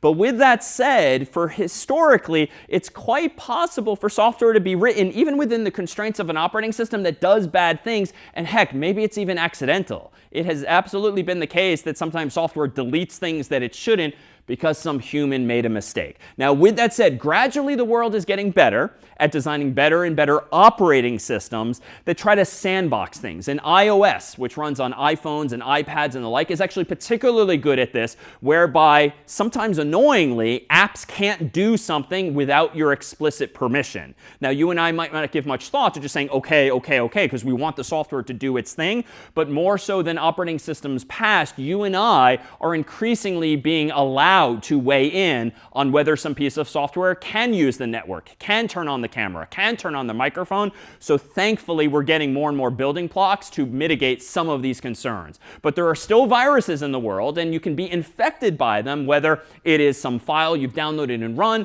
or some email attachment you've clicked. But more worrisome is another type of malware that we might call a worm. And a worm is very similar in spirit to a virus in that it's just malicious software. It can do anything. But these things can travel from computer to computer even without interaction by humans.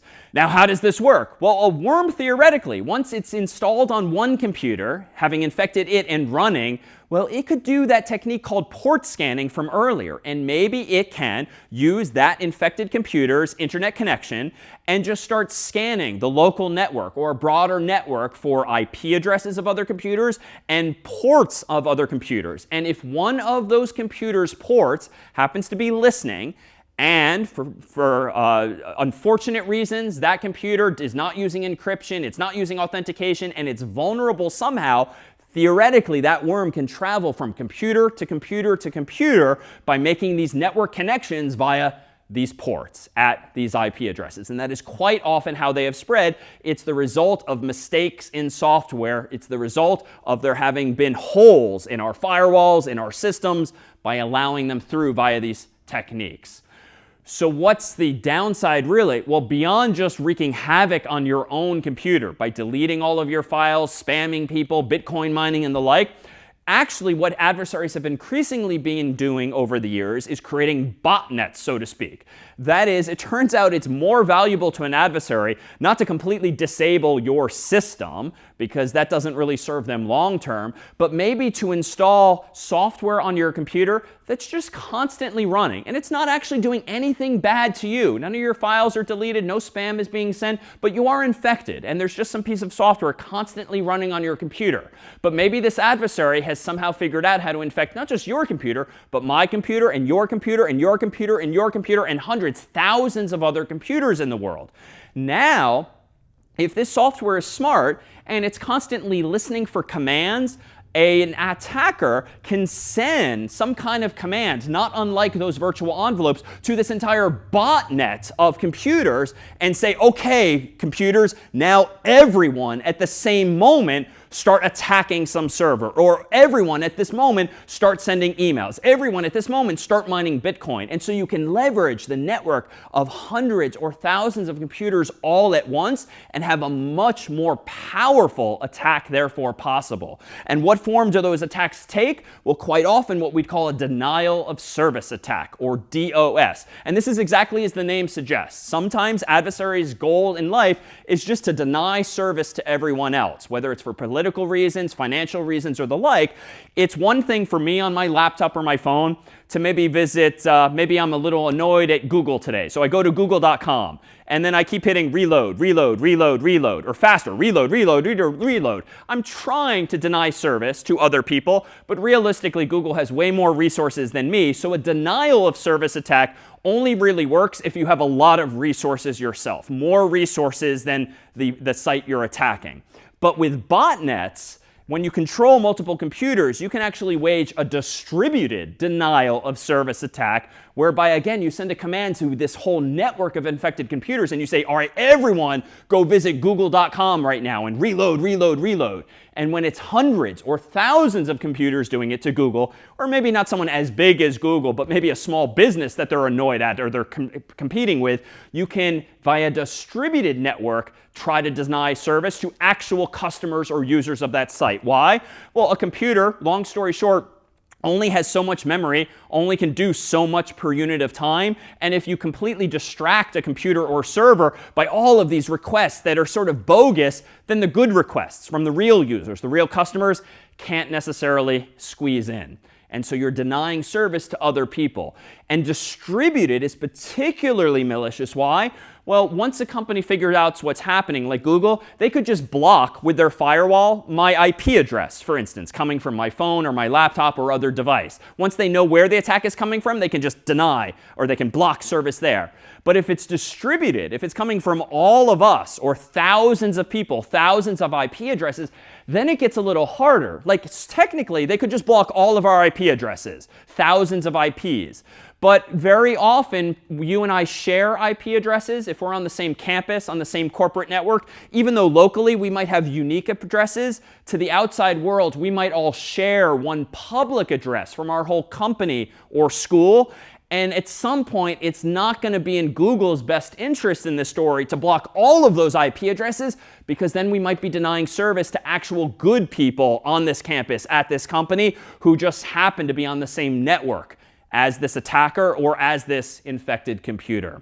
And so that's really the value of attacking computers nowadays. It's not just one thing to get at your computer individually. It's what your computer represents. You are a node, a potential ally on a network of systems. So it's just as well that we try to keep this kind of software out altogether instead.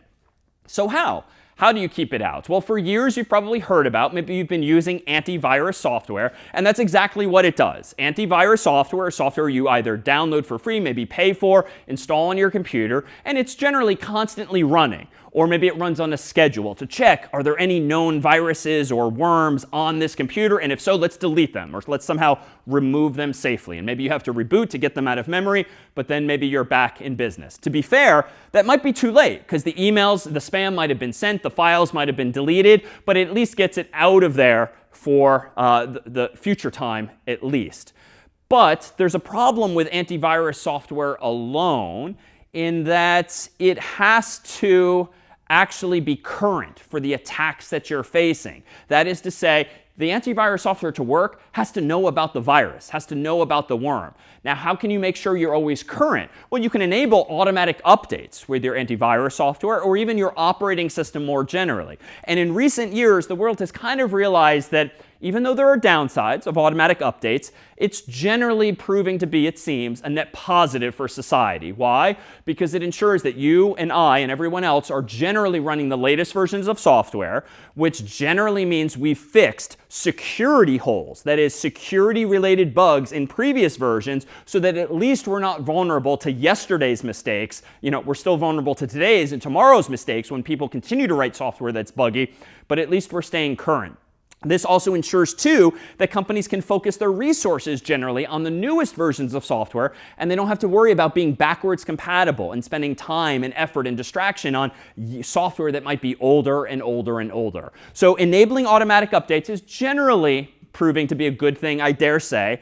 But there are downsides. You know, Google, Microsoft, Apple, and others, they're not perfect. And it has definitely been the case that they or companies have released an update that actually breaks your computer or mine, in the sense that now I can't access it or something went wrong. And so generally automatic updates are not something you do to all of your customers all at once, but maybe a few, then a few more, and just to make sure that we're not going to break or brick a whole lot of our users' computers. But generally speaking, turning on automatic updates will at least ensure that you're not vulnerable to problems the world has already solved. And this is a good thing, because there's nothing worse than realizing, oh, I've been attacked and there was something you could do about it. You could have updated your software already. But the catch is that there are also these attacks known as zero-day attacks. And the problem with antivirus software in general, and even automatic updates, is that there's still humans involved in this process, whereby they have to realize, ooh, there's a new virus in the world. Ooh, there's a new worm in the world. Ooh, we made a mistake. You have to fix it. You have to update the antivirus software to detect those new threats or those new viruses, those new worms. So a zero-day attack is an example of attack where an adversary maybe writes their own virus, their own worm, gets it out into the wild, maybe on enough computers that they can do something particularly destructive or valuable for them with it, and the world just doesn't have time to catch up. So even if you have antivirus software installed, automatic updates, it might still take a day, a week for the companies who design that software to update those products for you. So even then, you're still vulnerable. And that's why security really is going to be this multi-pronged approach, especially when it comes to our systems. It's not enough to just use antivirus software. It's not enough just to have a good password. It really is a layered defense so that you create this gauntlet of defenses ultimately that adversaries have to get through. And if they get through one, hopefully you're fine. If they get through two, hopefully you're still fine. If they get through three, maybe then you should start worrying. But security really isn't this absolute. Recall from where we began, we really just want to raise the bar, raise the cost, raise the risk to the adversary so that, again, they hopefully lose interest in little old me. So that's it for today's focus on systems. Hereafter, we'll focus on software, specifically on what you can do, whether you use or write software. And thereafter, we'll take a turn to privacy as well. All that next time.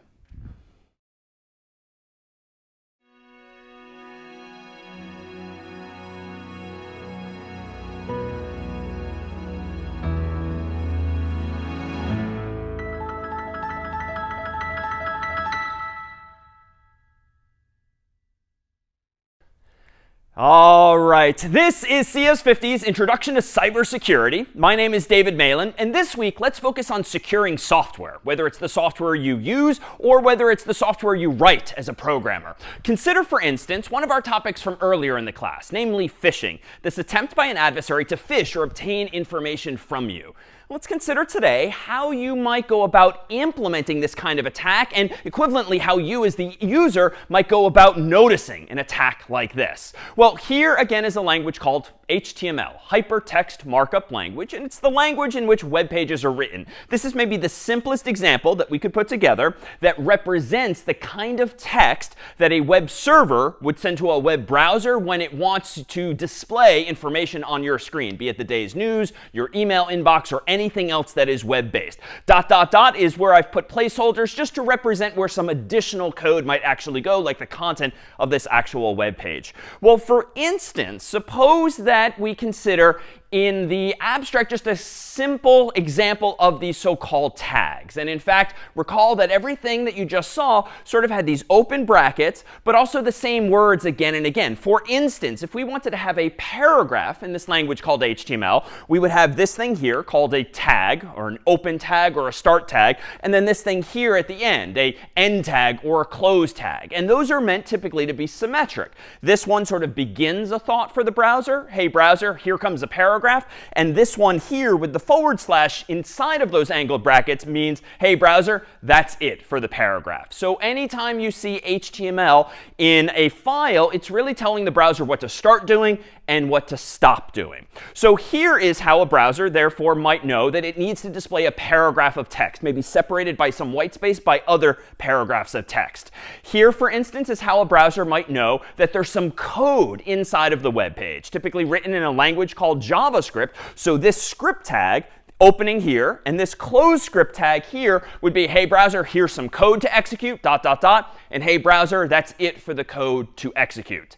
So how might there actually be a threat or an opportunity here for an adversary to phish information from you? Well, here, for instance, is how you might, in this language called HTML, create a link, otherwise known as a hyperlink, in a web page. And it, too, uses an open tag and a close tag. This A tag represents an anchor, like anchor some hyperlink, some link in the web page right here. And this tag here means, OK, that's it for the link. And if we want to link, for instance, to Harvard's website, in between that open tag and close tag, would you actually put the text of what the link is meant to be. So if you want the user to see a link on the page that says Harvard, you would put literally Harvard between this open tag and close tag. But that's not actually enough to link to some other page. You have to tell the browser what URL or what file you want clicking on Harvard to actually lead the user to. So for that, we need to introduce one other concept in this language called HTML, namely an attribute. So href stands for hyperreference, and it's a fancy way of saying this is what I want the browser to link the user to when they click on that word Harvard. Now, at the moment, I've just done a ... but that would, for instance, be the URL of Harvard's own website. So consider this very specific example now, whereby we still have our anchor tag opening here. We still have our anchor tag closing here. We now have, though, an href attribute that's telling the browser that when the word Harvard is clicked, I want the user to end up at https://harvard.edu.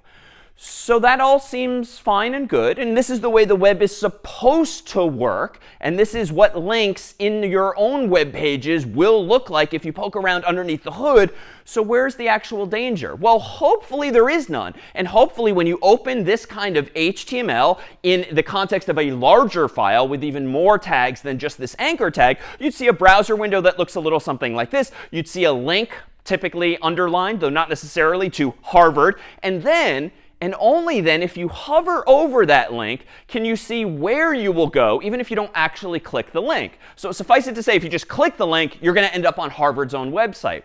But if you a little more cautiously, with a bit more paranoia, a bit more consciousness now of cybersecurity, hover over that link and focus in your browser's bottom left-hand corner, typically, at least on a laptop or desktop, you'll actually see the URL to which you will actually be whisked away when you click on that link. So this actually looks OK. The word here is Harvard. The URL it's going to link me to is https://harvard.edu. So I think all is well in the world. And indeed, you can do this on most any web page on your laptop and desktop if you want to proactively, preemptively see where it is you're going to go before you actually click on that link. So where's the danger? Well, let's get a little more specific and a little more malicious, if I may. So here we have the exact same HTML as before, but let's go ahead now and not just say Harvard inside of this open tag and close tag. Suppose that for whatever reason, I want the user to see a little more obviously the URL to which they are going to be linked. So I might change Harvard, capital H, to harvard.edu. So the actual domain name that I want the user to be led to. Here is now what the user would see. So it's a little more obvious that it's harvard.edu and not some other Harvard website. And indeed, if we hover over that, we'll see that it still is going to the same URL. All right, so that seems fine and not all that enlightening. Let's go one step further. Suppose that you really want the user to see a URL in the body of the web page. So now I'm actually going to put in between the open tag and the close tag https://harvard.edu. Now notice this looks a little redundant, and it is in some sense because I literally have the URL in two different places, but that's because those two values serve different purposes. The one in between the open tag and close tag is what the human sees. The one inside of the quote marks, the so-called value of the href attribute, is where the user will actually end up. So if you want them to be equivalent, you have to type the exact same thing twice in this case. So now, of course, if I go back to the web page, the human is now going to see literally this URL, and if they hover before clicking, they'll see confirmation as much. So where are we going with this? Well, here's among the lessons of the course is to think about now how can you take a perfectly reasonable technical solution to a problem, creating a link in a page in this case, and how might an adversary abuse it? How might you as the end user be vulnerable in this case to a so-called phishing attack? Well, there's nothing stopping me from putting anything I want in either this value or in this name of the link. So you know what? Why don't I be a little malicious here? And why don't I tell the user that they're going to harvard.edu, but they're actually going to yale.edu instead, another school down the road. So what does the human see now? If we go back to the browser, they still see what appears to be https://harvard.edu. But if they hover over it, and only if they hover over it, will they see this little clue that, you're actually going to be whisked away to yale.edu. And if they click on the link, they'll actually find themselves at the actual yale.edu website. So what's the big deal? Well, this might just be a silly prank, in which case it's probably inconsequential. And if you do link from one website to a completely different one, it's not necessarily a phishing attack. It might be confusing because the user thinks they're going to Harvard, but they find themselves at Yale. But there's not necessarily any danger in that mislead. But what if the adversary in this case doesn't link to a very common, popular website like yale.edu, but maybe a website like harvard.edu where just one of the characters is slightly misspelled, as we've discussed in the past? Just that you and I, unless we really, really look carefully, we might not even notice that we're not at the real harvard.edu. And what if further the adversary went through the trouble of copying all of the HTML that implements Harvard's website and pastes it into their own fake version of Harvard's website that lives at, again, a URL that is almost the same? Here is now where there's a phishing opportunity, because if you think you're going to harvard.edu and you click the link and it looks like you're at harvard.edu and you don't notice a subtlety like, wait a minute, that's not quite the right URL, you might now be inclined to and comfortable with maybe logging in to the fake harvard.edu website with your username and your password, and voila, now the adversary has that information from you. And it doesn't have to be Harvard. It doesn't have to be Yale. It might be your bank. It might be PayPal.com or something where you could actually lose money, or some other asset you care about. And so that's really the essence of the implementation details of a phishing attack, at least in the context of web pages and or emails. It all boils down to these primitives of HTML being the language in which web pages are written, and adversaries, by knowing HTML, also now logically can misuse HTML by understanding how these basics work. So let me pause here and see if there's any questions about phishing or HTML or this convergence of the two when it comes to this form of social engineering, as we called it before. Would it be possible to write my IP or some other means to get to their website and not the URLs? Short answer, yes. If you have access to dedicated IP addresses, which are these unique identifiers you can use for servers on the internet, you can absolutely have a URL that is like http:// and then the IP address. Now, typically it would be HTTP and not HTTPS when using an IP address, in which case that might be a clue to the user that, wait a minute, this is making me nervous, that this isn't legitimate. But honestly, I think we can all think of people in our lives who wouldn't have the instincts to notice, wait a minute, what is this weird numeric address in my browser bar, and stop what they're doing. That's indeed among the goals of the class like this, is to give you those instincts and that training to be a little suspicious when you see something like a raw IP address in the browser. Technically, there's nothing wrong with it, but it's a little bit of a weird branding or marketing decision for a website. And I think a corollary of this then, logically, is that if you are running a website of your own, or if you're running a business with a website of your own, you should really avoid using many different URL formats or many different domains, or having any sort of curiosities or weirdnesses in your domain names, because you're really just teaching users implicitly that your URL format might change from time to time. And certainly you never want to use just an IP address, because you're going to train people to expect that. And so standardizing on one or very few domain names or subdomains is generally best for that.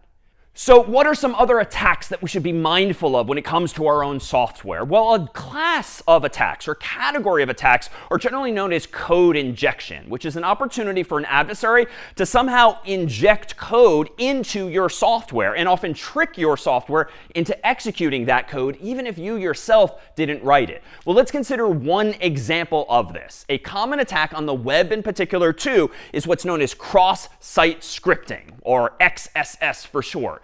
Cross-site scripting refers to this potential opportunity for an adversary to trick one website into executing code that they, again, themselves did not write. So what form might this actually take? Well, suppose that you yourself visit google.com, and suppose that Google isn't aware of this particular attack. They certainly are nowadays, but suppose that they weren't yet aware that this attack exists. And so when someone like you or I goes to google.com and searches for something like cats, suppose they do the following. They show you a whole page of search results, and I won't bother showing the actual results, but as of today, there were 6,420,000,000 cats on the internet that Google knows about. And they would show up, of course, down here.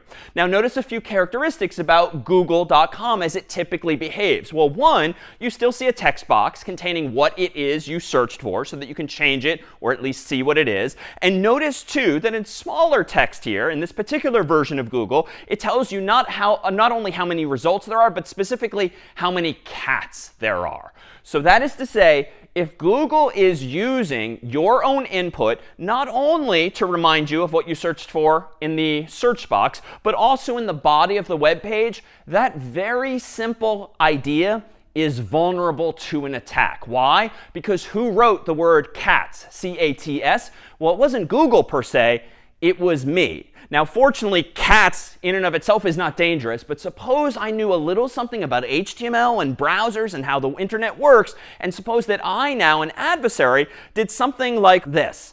And knowing that Google is probably inside of their web page rendering HTML that looks like this, a paragraph of text per the open paragraph and close paragraph tag, and an English sentence like this, about 6,420,000,000 cats.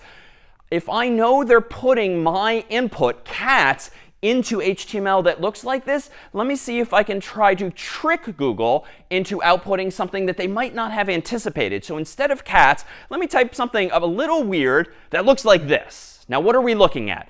We're looking at now an HTML tag, the script tag, both opened and closed here, and a little bit of code in a language called JavaScript. Now, thankfully, this in and of itself is not actually a compelling attack. It's literally just going to display attack, quote unquote, on the screen. So it's just meant to be representative, I claim, of how I could potentially trick a website like Google into executing code that I wrote, not that they wrote.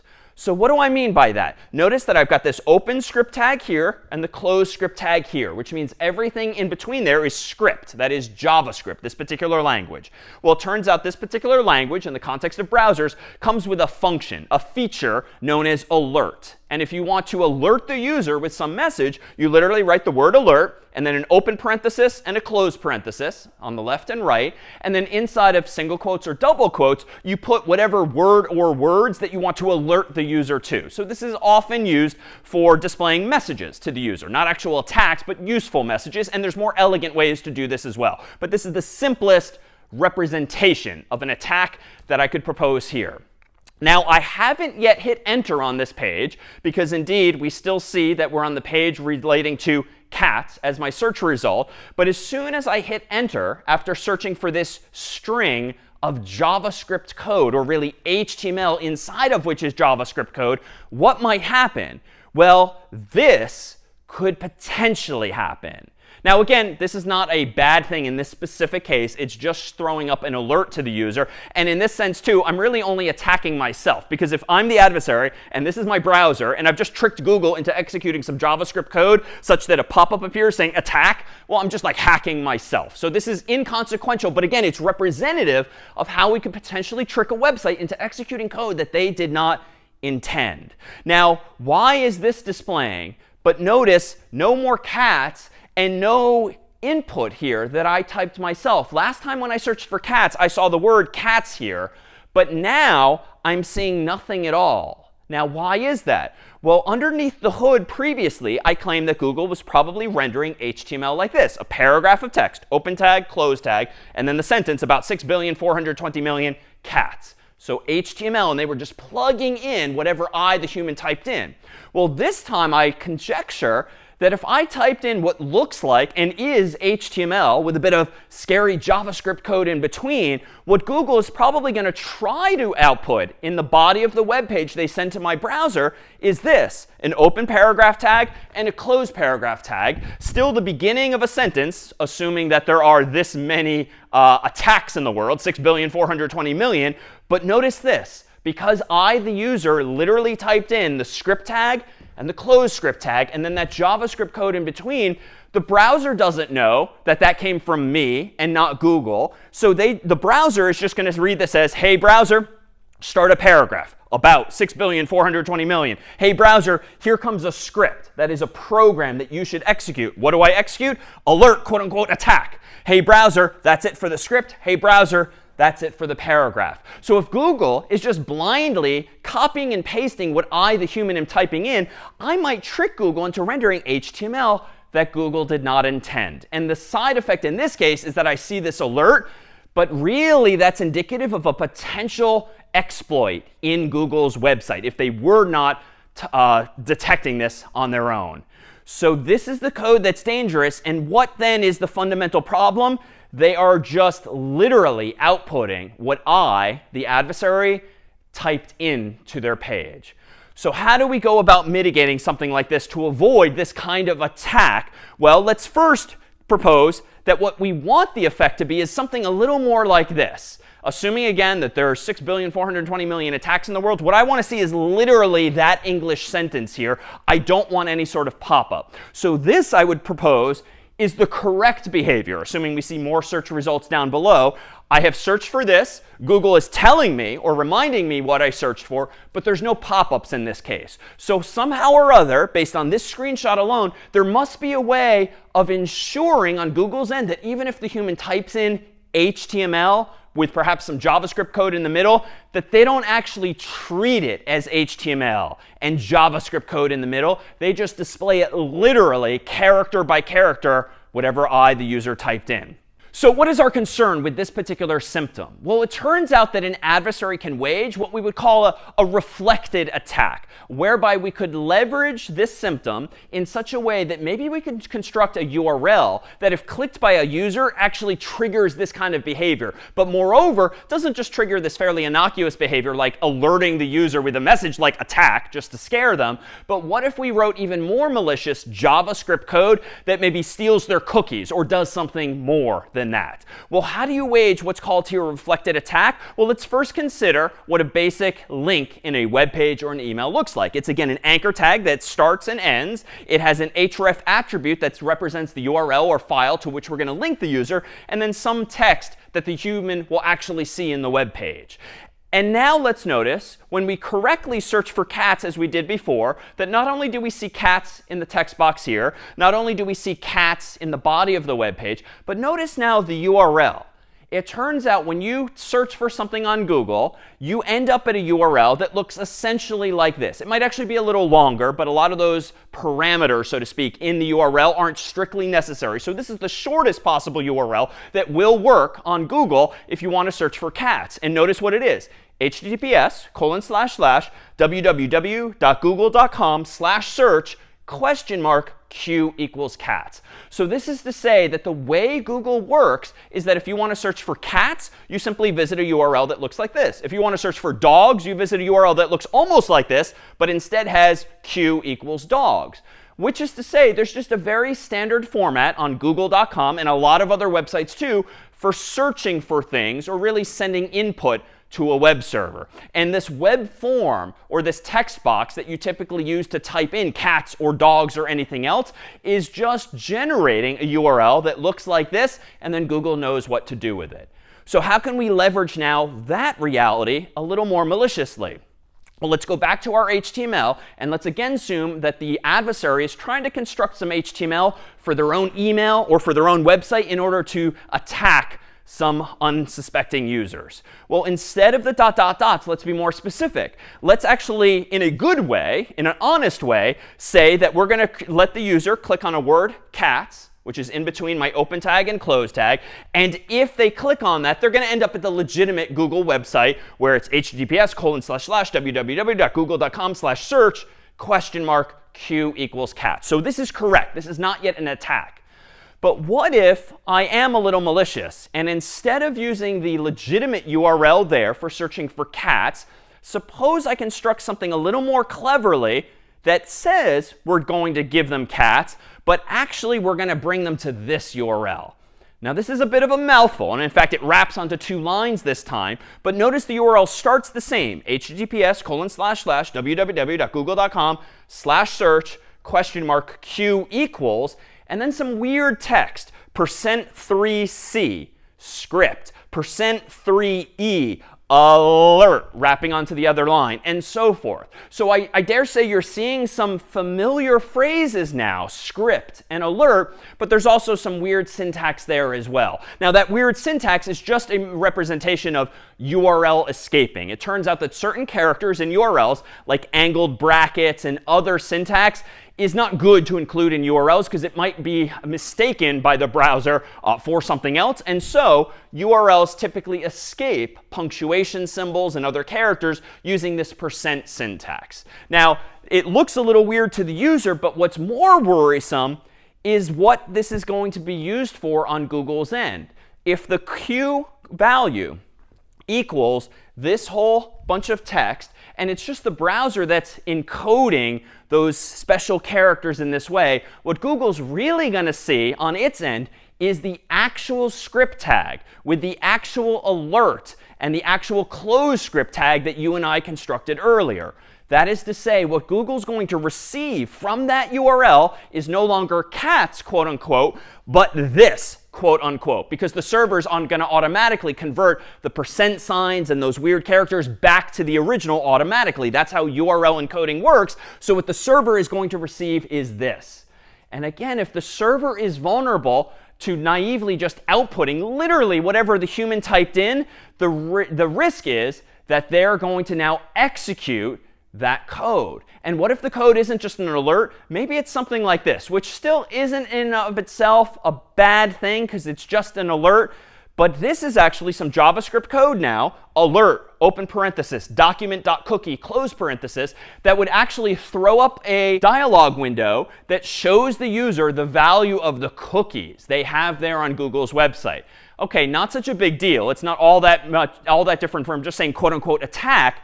But what this means is that in JavaScript, you have access to all of the cookies for a website, at least those that are made available to JavaScript. And if an adversary doesn't use the alert function, but maybe uses a little more code to send the value of document.cookie to their own website, or to somehow send other information from the web page, the user's username, or any other personally identifying information, suffice it to say that by being able to write code in JavaScript and by being able to trick a server, like Google in this story, into executing that code, you can effectively, by transitivity, trick a user's browser into executing that code for you. So the adversary is sort of sending the code into Google, and it's being reflected back to some user if they click that same link in an email or a website. And at this point, things like their own cookies might be vulnerable. And again, to be clear, this in and of itself should not hurt you. I'm just using alert as demonstrative of what could be possible, but you could do any number of other things with document.cookie or other values from a web page as soon as you have this ability to write JavaScript that's reflected back into someone else's browser.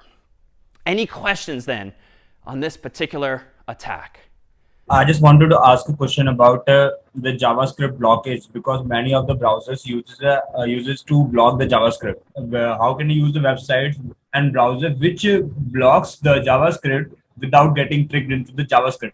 It's a really good question. And the short answer is nowadays that that's not really the best technique to just block JavaScript. The reality is, in this point in time, so many websites, most websites dare say use, if not rely on JavaScript to do any number of features or render their own content. And so it's just, I think, not realistic to just disable JavaScript in order to protect yourself from these kinds of attacks. In a bit, we'll discuss ways to mitigate this kind of attack where you disable some JavaScript, but not all. But in general, I don't think that's a realistic solution, at least on most websites nowadays.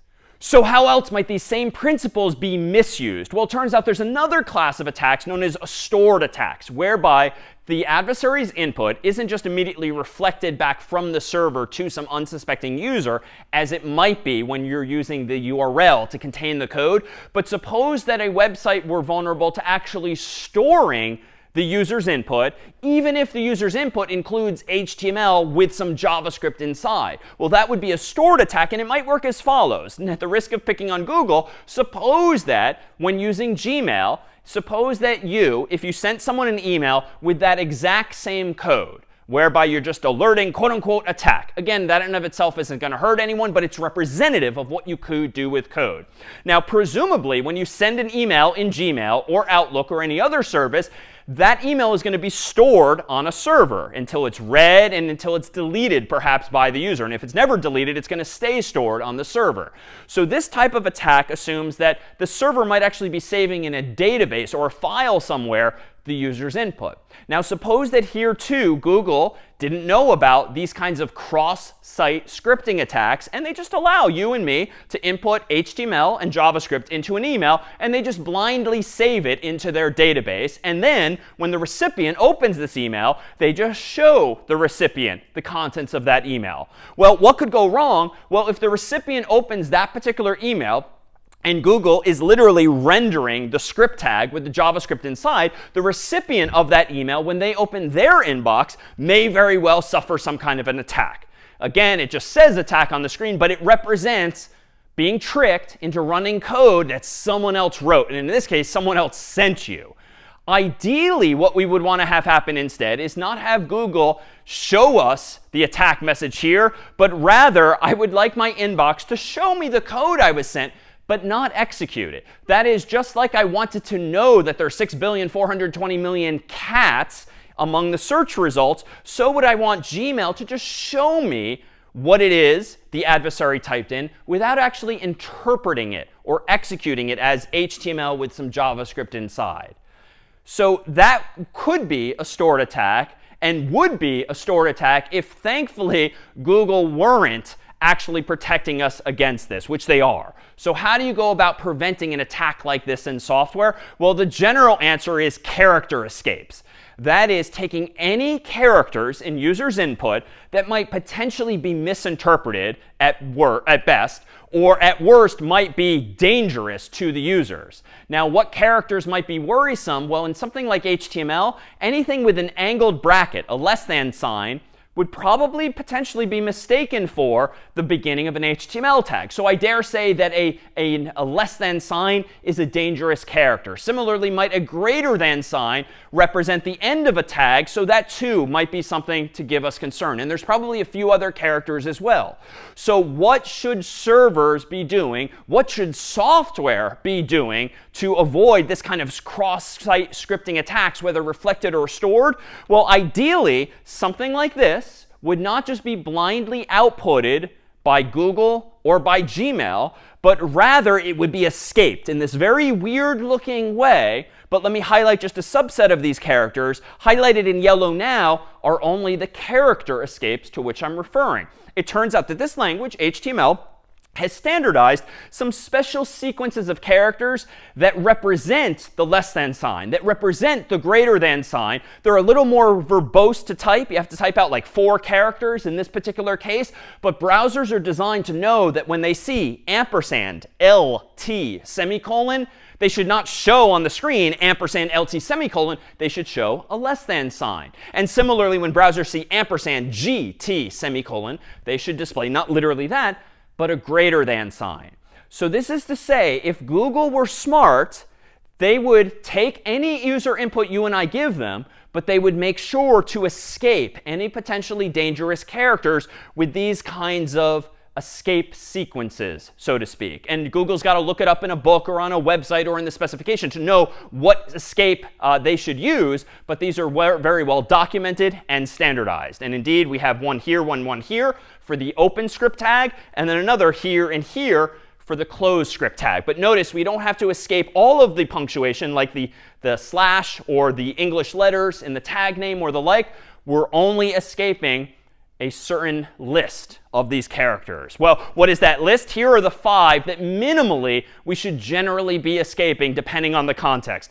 The less than sign should be ampersand LT semicolon. The greater than sign, the ampersand sign, for the very reason that we're now potentially creating a new problem. If we're using ampersand all over the place, what if the user's input has an ampersand? We don't want to confuse the ampersand in the user's input for a character escape. So there actually needs to be a more verbose way, ampersand AMP semicolon, to represent literally an ampersand.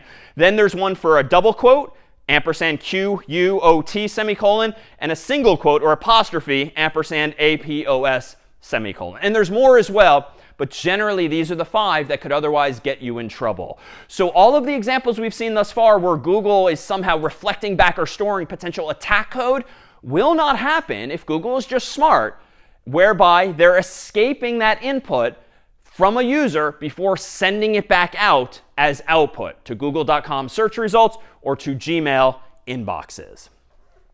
So how else might we actually prevent attacks like these? Well, we can also put in place other measures as well. And recall from past classes, we discussed this notion of HTTP headers. And an HTTP header is a line of text that's stored in those virtual envelopes that get sent from browsers to servers and from servers to browsers. Inside of the envelope, typically, is the actual request for a web page or the actual contents of the response for a web page. But also in those envelopes are additional information, namely these HTTP headers, which are key value pairs that provide additional instructions, if you will, to the browser or server. So for instance, suppose that we want to ensure that this kind of reflected or stored attack isn't possible, whereby we're accidentally embedding script tags in our own website's HTML. Well, suppose that the website in question now isn't google.com specifically, but more generally example.com. And suppose that example.com's web server is configured to output always in those virtual envelopes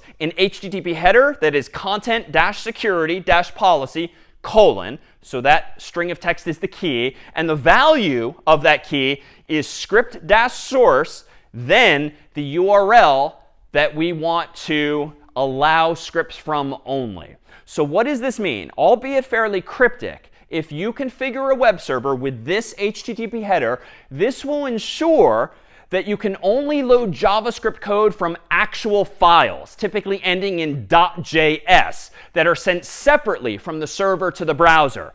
This line of an HTTP header prevents inline script, so to speak, whereby it allows the browser to execute any old script tag in the web page. This prevents that default behavior. So as such, even if Google, even if example.com messes up and forgets to use character escapes when rendering user input that came from a URL or came from an email or any other source, this header should at least tell the browser, at least newer browsers, even if you accidentally see a script tag with some JavaScript inside of it in my web page, don't execute it. Only allow me to execute JavaScript code that came from a separate file. The only type of JavaScript that will now be allowed is if I have a tag that looks like this in my HTML, which is an alternative version of the script tag. But instead of embedding any code inside of the open tag and the close tag itself, it refers to the source of, abbreviated SRC, some file, typically, again, ending in .js. So if this ... were the URL of a file that contains JavaScript code, that would be allowed, because the presumption there is that if someone went through the trouble of creating that file on our own server, example.com, presumably that code is safe. But what this line in our header does is it ensures that we can only execute JavaScript code if it comes from example.com in a separate file using an HTML tag like this. It will prohibit that HTTP header any script tags that are inlined in the body of our actual web pages. What else can we do? Well, it turns out, and we haven't talked about it in this class, there's other languages that you can use in the context of web pages, not only HTML, not only JavaScript, but also a language called CSS, or Cascading Style Sheets, which is generally used to style your page. If familiar, or if you take a course on web development, know that there's similarly a mechanism whereby you can specify that only CSS from a specific server like example.com should be allowed either, not inline style tags with which you might be familiar as well.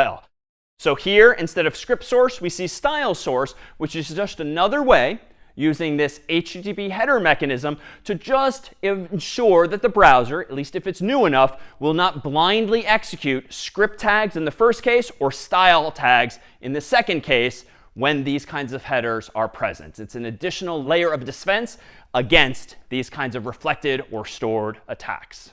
Indeed, that particular HTTP header would only allow us to include CSS in our web page if it uses a tag like this, namely a link tag with an href value, the ... of which, in this case, would be the URL of a .css file on the particular server, example.com, the relationship of which is to the page that of this thing called a style sheet.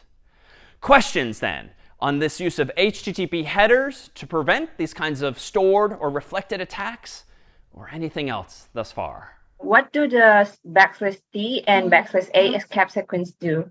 \P and O in the HTML. So recall that a lot of our tags have open tags and close tags. And the slash, it's actually a forward slash, not a backslash. The forward slash here just finishes the thought for the browser. So this starts the tag, this ends the tag, and you use the same word, script in this case, or A or P as you described. That is what closes or ends the tag in question, so that you know where the tag ends or where the paragraph ends.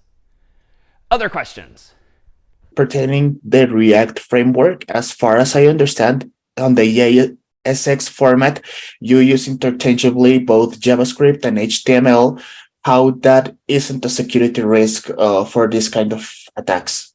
Really good question. Beyond the scope of this class for those who don't have a programming background, however, yes, React and other frameworks use a technique called JSX, which combines JavaScript with HTML with CSS that are rendered by the browser. In that case, though, Matteo, the browser is running JavaScript code that comes from the React library that is reading as input that JSX code and converting it to the resulting code that should be executed within the browser.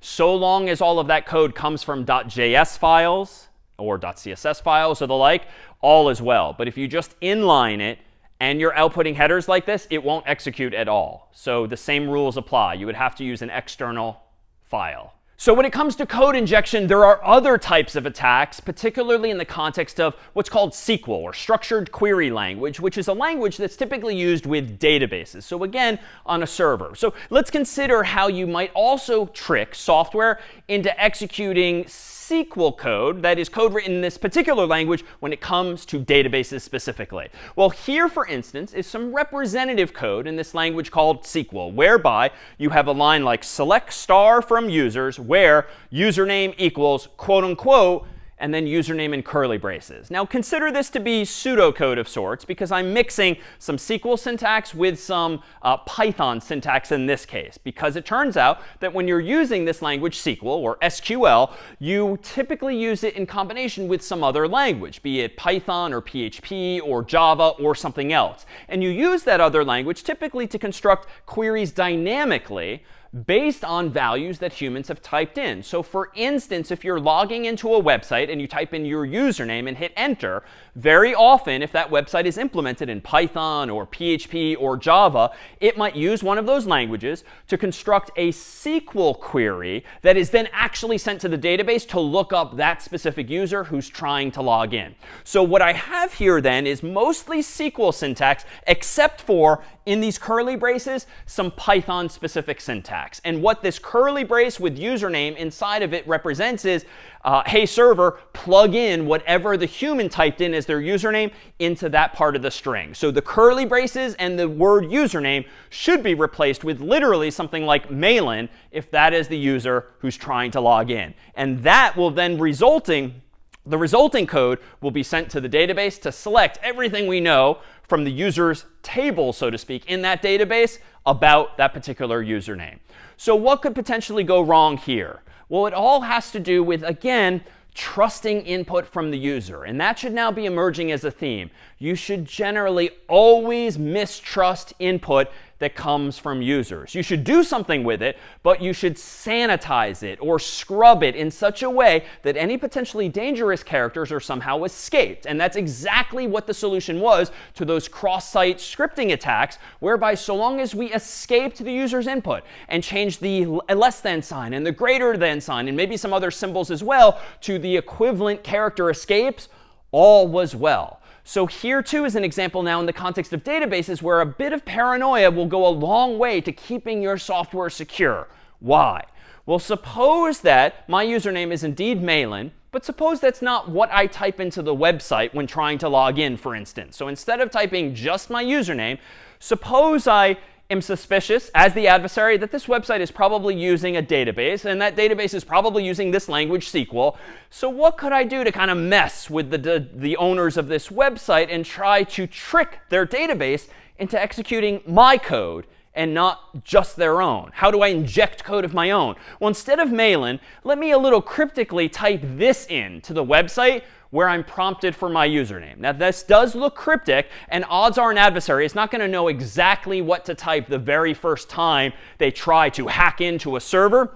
Rather, it's through trial and error very often that an adversary might eventually realize, this is what I could probably type into that website to inject some code of my own. So to be clear, what have I typed? I've still typed my username, Malan, but then I've typed a single quote, and then a semicolon, and then delete from users, and then another semicolon, and then a dash dash. Now, if you don't know SQL, and you are not expected to know SQL for this course, this looks weird, probably, but each of these symbols, each of these punctuation symbols in particular, means something specific and serves a particular purpose. Now, what might that be? Well, let me go back to the original query, and now let me assume that in yellow here, the curly braces with username is where my username is supposed to go. And my username is supposed to be Malan, but what if I type in that long sequence of cryptic text?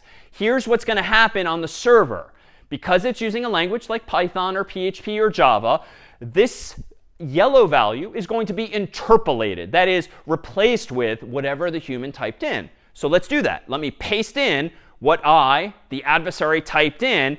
And notice I've kept yellow the user's input. So everything in white is still the part of the SQL query that the designers of the database came up with in advance. But everything in yellow is what came from like a form on the web, an adversary in my case. And this looks a little cryptic still, but even if you've never seen SQL before, you might have an intuition for what could go wrong. Because I, the adversary, typed not only Malan, but a single quote here, notice that, oh my goodness, that perfectly lines up with the single quote that the database designer used in their query. And so even though this white quote is meant to be closed by this white quote way over here, notice that grammatically in this language, not to mention in English and other human languages, this single quote here, or apostrophe, because it comes first, will be presumed to close this single quote, or this apostrophe here. The semicolon, it turns out, in this language SQL, ends a thought. It's like a period in English. And so anything after a semicolon is like a new command altogether. So notice that delete from users, semicolon, is like a second command that came entirely from me, the adversary. And then dash dash, it turns out, and this is very clever, dash dash in a lot of versions of SQL represents a comment. And a comment in a programming language means ignore everything after this. Because a problem right now is that that single quote, that apostrophe, was meant to surround the user's username. But because I, the adversary, already gave you a single quote to use accidentally as closing this thought, well, we don't need this single quote at the very end anymore. So this is why the adversary, or me in this story, is doing dash dash. That's just going to tell the server, OK, ignore everything after that, including the single quote that we do not need grammatically. So let me reformat this a bit. I'm going to go ahead and add some new lines, some white space, just to make it a little more readable. What you see on the screen here right now is equivalent to this. Notice that I've moved the delete command to its own line, just for readability's sake. I've gotten rid of the final apostrophe, the single quote, because it was after a comment, which means by design it's meant to be ignored. So what I have done as the adversary, because I presumed or inferred or figured out that this website is using single quotes and they're just blindly interpolating, that is, replacing those curly braces and username with literally anything I type in, I can trick the server into finishing this first command by saying select star from users where username equals quote unquote Malan, semicolon. And worse, I can trick this particular database into executing a second SQL command, which even if, again, you've never seen SQL, deleting is probably a bad thing. It's probably a destructive thing that you don't want some random adversary on the internet being able to do on your server. So what's the goal of these lines here? Well, the original intent of the first query, presumably I claimed, was just to search for the user in the database so that they could log in. So when I type in Malan and hit enter, I am somehow able to log in, probably after typing also a password, maybe a two-factor code or the like. But select star from users where username equals Malan, fine. That's probably going to retrieve the information that it was supposed to retrieve. The dangerous part here is that I trick this server into executing a second command, and this one looks destructive. Delete from users, semicolon, means delete all of the users from the system. So it doesn't help the adversary, in this case, get into the system or do anything with the Malan account other than delete it and literally every other account in the system. So this is bad. This is representative of a SQL injection, whereby I, the adversary, wrote code that you, the designer of this database, accidentally, naively treated as part of your own commands. So how else could things go wrong? Well, not only could you do something destructive like deleting data from the database, but suppose that the user is prompted at the same time for a username and a password now in this story. And suppose, therefore, that the query in the software is this. Select star from users where username equals, quote unquote, username in curly braces, but one more phrase, and password equals, quote unquote, password, based on whatever the human typed in as their password. So again, to be clear, in this story, the user is prompted for a username and a password, and the SQL command that's going to use those two values looks like this. But here, too, we're setting the stage for an injection attack. Why? Because based on these placeholders with the curly braces around username and password, it looks like we're just going to blindly plug into this command exactly what it is the human had typed for their username and password, respectively.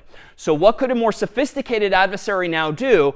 Well, maybe instead of typing in Malan and then whatever Malan's actual password is, suppose that they just want to get into someone's account, maybe Malan's, maybe someone else's altogether. What if the adversary doesn't just type Malan, not to mention Malan's password, but what if they type in this specifically for Malan's password? Now this is weird, and I'll tell you now, this is not in fact my password, but what has the adversary typed in? A single quote, the word or, then another single quote with a 1 and a single quote equals a single quote and a 1.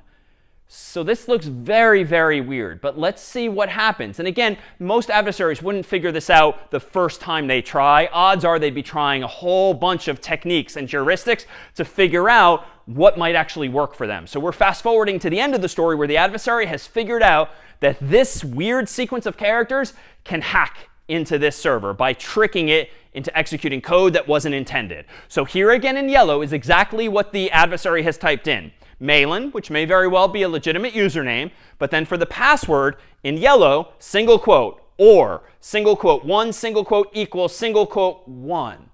And based on our previous example, you can perhaps see what's starting to go on here. We've finished the Malan thought naturally, like we didn't type anything malicious for the username this time, but we did type something seemingly malicious for the password. And the first single quote in yellow quickly finishes the password thought, quote unquote, nothing in between.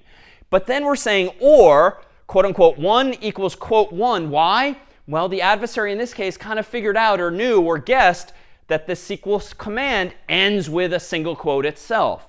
So the whole point here is, even though this too probably looks very cryptic, is that grammatically what the adversary has typed in not only perfectly aligns with the username field, because it's just Malan, nothing special there, but very cleverly the adversary has finished the thought of this single quote and also finished the thought of this single quote.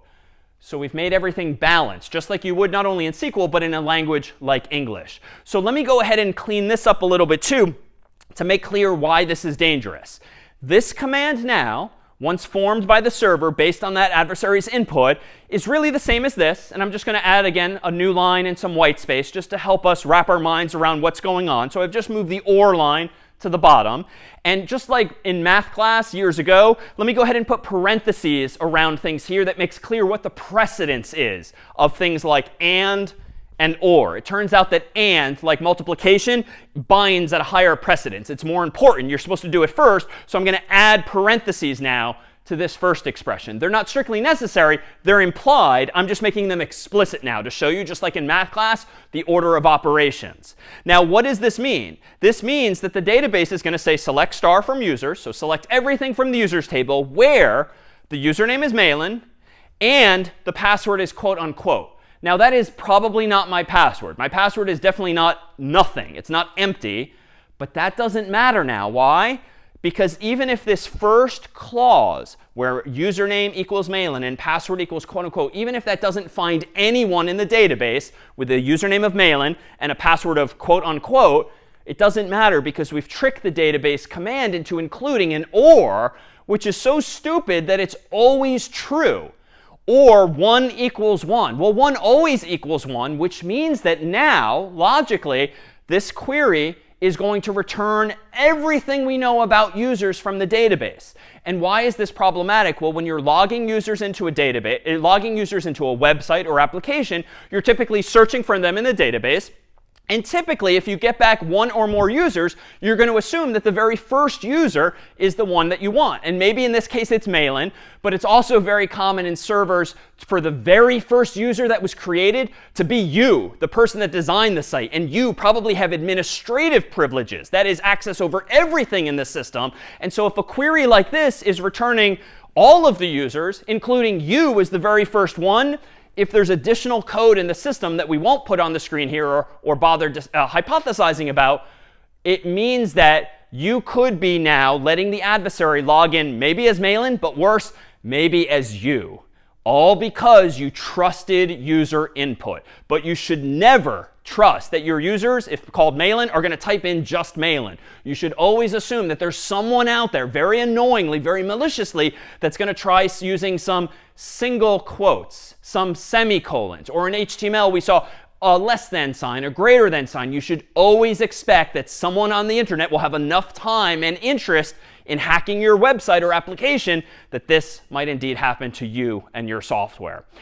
So what's the solution then? How do you avoid a query that's equivalent ultimately to this? Because if there's no Malan with no password, it's still the same as asking for where 1 equals 1, which is anything. And to be clear, I didn't have to use 1. I could have used 2 or 3 or 4. I could have used cat or dog or anything else, so long as the thing on the left equals the thing on the right, and I type that into the application, the same thing would certainly equal itself, is the point here. And 1 is just the simplest thing we could think of. So what is the solution here to SQL injection attacks specifically? Well, it's very similar in spirit to the notion of character escapes. But in the world of SQL, there tend to be standard ways of escaping dangerous characters. You don't have to do it yourself. And much like security in general, with encryption specifically, you probably should not be writing code yourself to solve problems like these that hundreds, thousands, millions of people before you have already had to deal with and have probably solved correctly. Do not reinvent wheels when you don't need to in the context of security. So this is to say, in the world of databases, most databases support what are called prepared statements, which is a fancy way of saying that you provide the code for your SQL query, you provide placeholders for wherever you want user input, but let the database itself replace or interpolate those placeholders with the user's actual input, and let the database handle escaping anything dangerous. And we've seen that things are dangerous, like apostrophes thus far. So for instance, instead of writing a single apostrophe, and this is weird admittedly, in the world of SQL, the way you typically escape an apostrophe is not like HTML. You don't do ampersand, APOS semicolon. You don't, like in some languages, put a backslash in front of it typically. The way, weirdly, you escape a single quote or an apostrophe in SQL is very often by putting 2 of them in a row. So why? We'll defer that to another day, but this is just the convention. Now, this means that you could write code that changes any single quote to 2 single quotes, but again, don't bother doing that. Use functionality that comes with the database or whatever library you're using. So for instance, if we go back to that very first query that was vulnerable to being injected with something like delete from users, what if we now do this? Let's change our Python-based placeholder using curly braces in yellow here. And let's change that and get rid of the quotes and just put a question mark. This is one of the common conventions in prepared statements where you put a question mark, not because you don't know what to put there, but because you want the database to replace that question mark with a user's own input. Then what happens? Well, if the user types in that dangerous command with the delete inside of it, notice what happens. Here's the single quote. Here's the closed single quote. And the database has given that to you automatically. The prepared statement adds those single quotes for you. Notice that even though I, the adversary, only typed in Malan single quote, semicolon, the prepared statement has gone ahead and escaped a single quote or apostrophe with two of them instead. And nothing else here thereafter is actually too worrisome.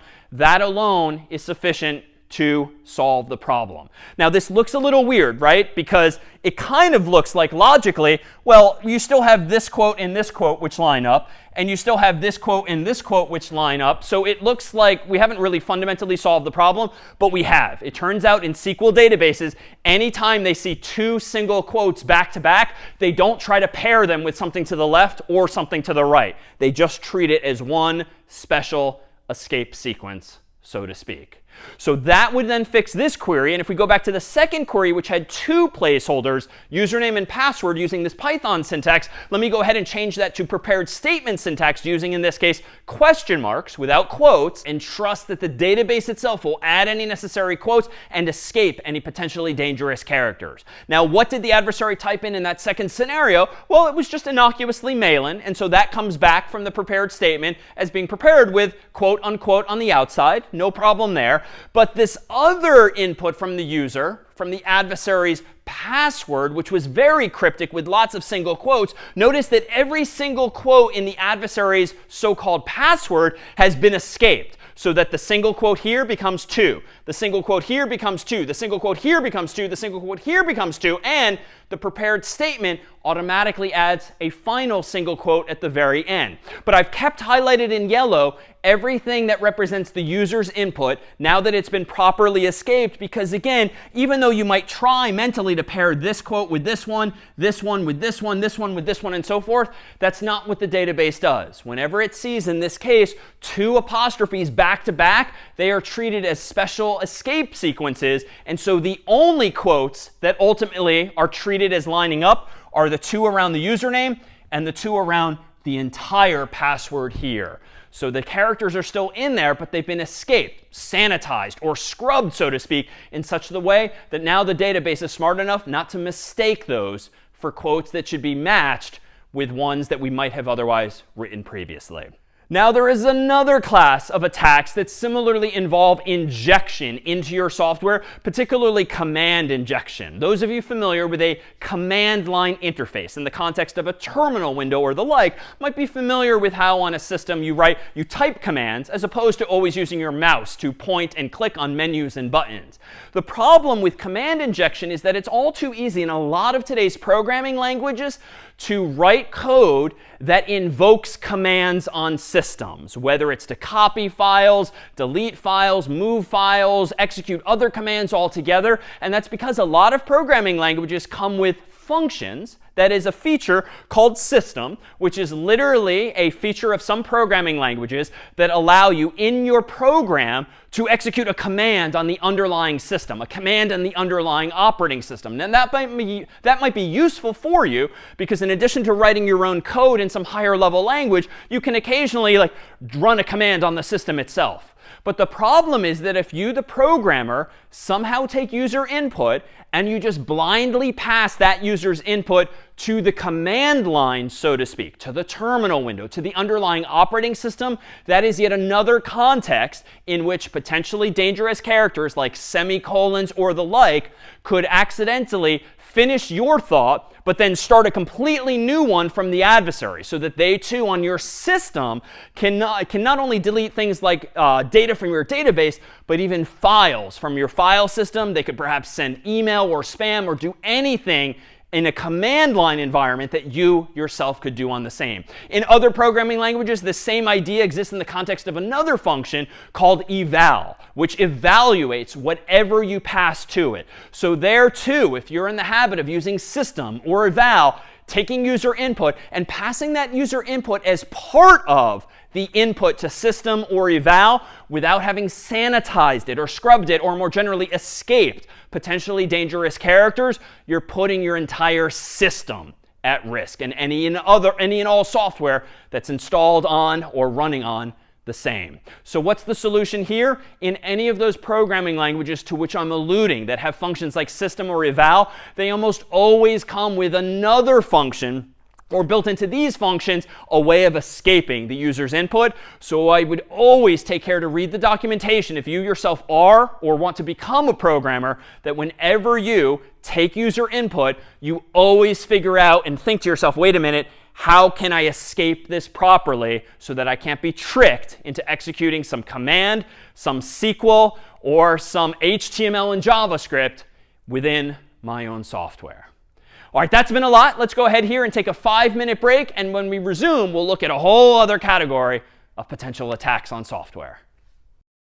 All right, we're back. Let's go ahead and return to this world of HTML and the web, if only because so much of today's software is actually web-based. And indeed, even on your Macs or PCs or phones, what looks like a native application, so to speak, might actually still be implemented in HTML with that other language, JavaScript and CSS. Well, it turns out in the context of a browser, there's very often a feature called developer tools. And indeed, if you've done any web development of your own, you might have played with this feature. And these developer tools, which might be called something slightly different across different browsers, allow you to poke around the HTML, the CSS, and the JavaScript that compose some web page, either that you yourself have made or that someone else has made and you have downloaded or accessed via your own browser.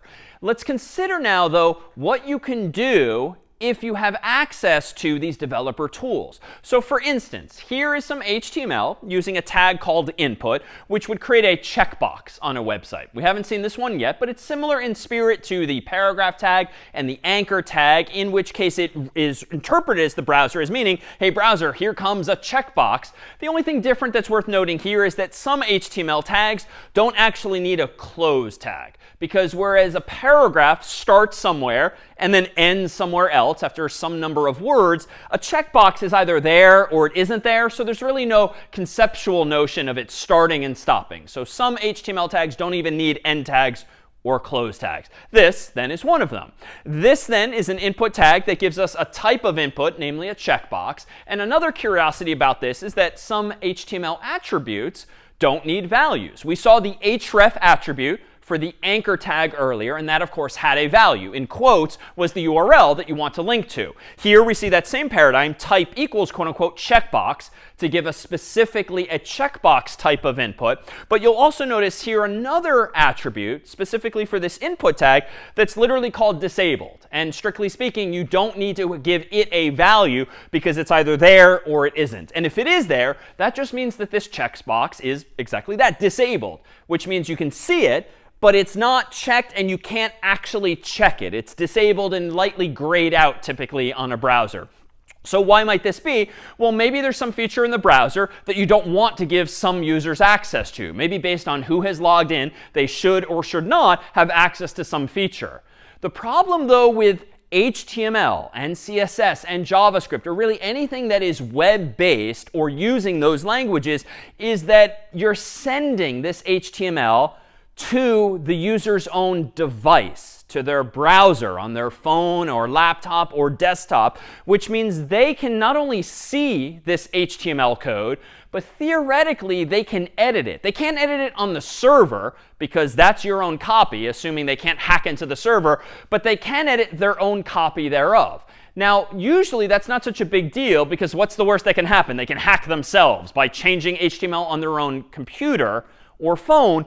But it is problematic if you are using HTML or even JavaScript to try to prevent certain user interactions with your server. So for instance, if you simply don't want a user to be able to check this box so that when they submit a form, they're not agreeing to something or they're adding something to their shopping cart by using this checkbox, Well, you might rely, therefore, on this HTML attribute disable. Just prevent them on the client in the browser from checking this box. But it turns out with developer tools, which are accessible usually via a menu at the top of the screen, or by right-clicking or control-clicking on a web page and then selecting an option, a user with access to HTML can change any and all of that HTML on their own computer, which means they could just remove this disabled attribute in their own copy of your HTML on their computer and effectively enable that checkbox by getting rid of it. Now, what does this mean? Well, there's no problem yet, but if they do now check that checkbox, and you didn't want them to be able to, and they submit the checkbox to the server, as by clicking a submit button in a web form, you on the server, if you're not paranoid enough, might just trust that if I see a checked box being submitted via form, they must have been allowed to do it, so I will trust them. But no, here too is an example of where you should never trust users' input, because if you're trying to disable them from doing something on the client, they don't have to respect that. They can override the HTML in their own browser, remove any such defenses, and then send the checkbox to you anyway. The takeaway here, then, is that you really should never rely on client-side validation alone. And this disabled attribute is just one minor incarnation of that, where you're relying on the client to ensure that the button is that the checkbox is disabled and its value can't be sent to the server. But client-side validation is really on the honor system only, because if someone knows how to use these developer tools and removes the disabled attribute, or if they know how to use developer tools and maybe disable JavaScript altogether for your website on their computer, any form of client-side validation in HTML or JavaScript that you wrote on the server, but that your server sent to their browser and that's therefore executed by their browser, is vulnerable to simply being turned off. So the catch is that even though client-side validation tends to be nice in terms of user experience, the button is obviously disabled, so I should not be able to click on it. Or my email address is improperly formatted, so I should not be allowed to submit the form. Any forms of client-side validation tend to give the user immediate and often very useful visual feedback. But if it's not accompanied, this client-side validation, by server-side validation, your server software is still vulnerable to attack in some way. So what other form might this take? Well, here's another example of an HTML input. This time it's of type text, which means it's a text box on the field. Suppose that you really want them to provide that value. Maybe this text box represents the user's name or their email address or their password or something like that. And so if you know a little bit of HTML, you know that there's not only a disabled attribute available to you, but also a required attribute. And it doesn't have an equal sign or a quote mark. You don't need that. It suffices just to say this input is required. But the catch here is too, if a user doesn't want to give you a name, doesn't want to give you an email address, doesn't want to give you a password or some other value, well, they can use these so-called developer tools, click a button on their browser, remove the required attribute, and voila, now they do not need to submit that value. Now, that in of itself is not a problem, because again, they're only hacking themselves. But if they're then allowed to submit this form to your server, and your server just trusts or assumes that every user will send you a username, an email address, a password, or the like, that's where things can break. If you're trusting client-side validation alone to ensure that the user's input is as expected. So if they're allowed to get rid of something as simple as this required attribute, effectively making the input like this, you might be missing some value. And so you must, therefore, use server-side validation again. And we won't get into the particulars of how you do this, because it will completely depend on the type of server software you're using, the programming language that you're using. And so it's really the principle today that's important, that client-side validation, whereby the browser or the user's own copy of your software tries to preempt mistakes and require or disable certain inputs, that's fine. That tends to give good, immediate, useful user feedback. But it must still be always accompanied by server-side validation, so that you have the final say over what the user input looks like and if and how it's actually stored into your system. Again, the particulars of how you do one or the other is a topic for an actual programming class or a class on web development specifically. But for now, it's this principle. Just because you have client-side validation doesn't mean you shouldn't also have server-side validation. And in fact, if you've got to choose one or the other, always choose server-side validation. Client-side validation is really just icing on the cake. It adds to the experience, but it's not the prerequisite one. Questions then on these so-called developer tools or these kinds of threats when it comes to validating the user's input? Yeah, so my question is more related to SQL and command injections for a second. Isn't it really easy to just not run the user's commands with admin or root privileges to delete certain records from a database or something? Yes, another defense would be to make sure that whatever username you're using to execute these SQL commands does not have the ability to delete anything at all. However, some threats only need select access. So the second example I showed you, whereby we trick the database into just selecting star from users where 1 equals 1, that was an example of one where permission-wise it probably would work, and it might allow the adversary still to log in. But your suggestion is a good one as an additional defense, not an alternative. Let's consider another class of attack to which your code might be vulnerable if it's on a server using the same language, HTML, namely cross-site request forgeries, or CSRFs. So this one's more of a mouthful, but it too relates to a mistake you might otherwise make when writing software on a server if you're not already familiar with this kind of threat. So first, HTTP, recall, is this protocol, this convention via which web browsers and servers communicate. Well, it turns out there's different ways that browsers can get information to a server, and one of those ways is literally called GET by convention. In other words, inside of that virtual envelope is typically literally this word, GET, followed by the file name that the browser wants to get from a server. But more importantly for our purposes is that whenever using this GET method to send information to a server, all of the information that you want to get is embedded in the URL itself.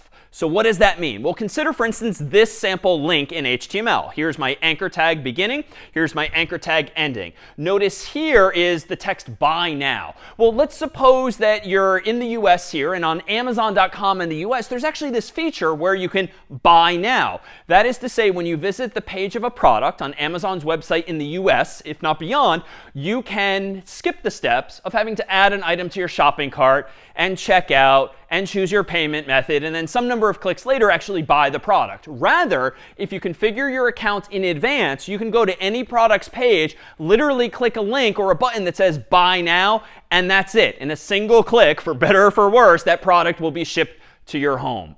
So how might Amazon be implementing this? Well, they might indeed be using a link like this, the href value of which is a URL, like https://www.amazon.com/dp/b07xlq2fsk.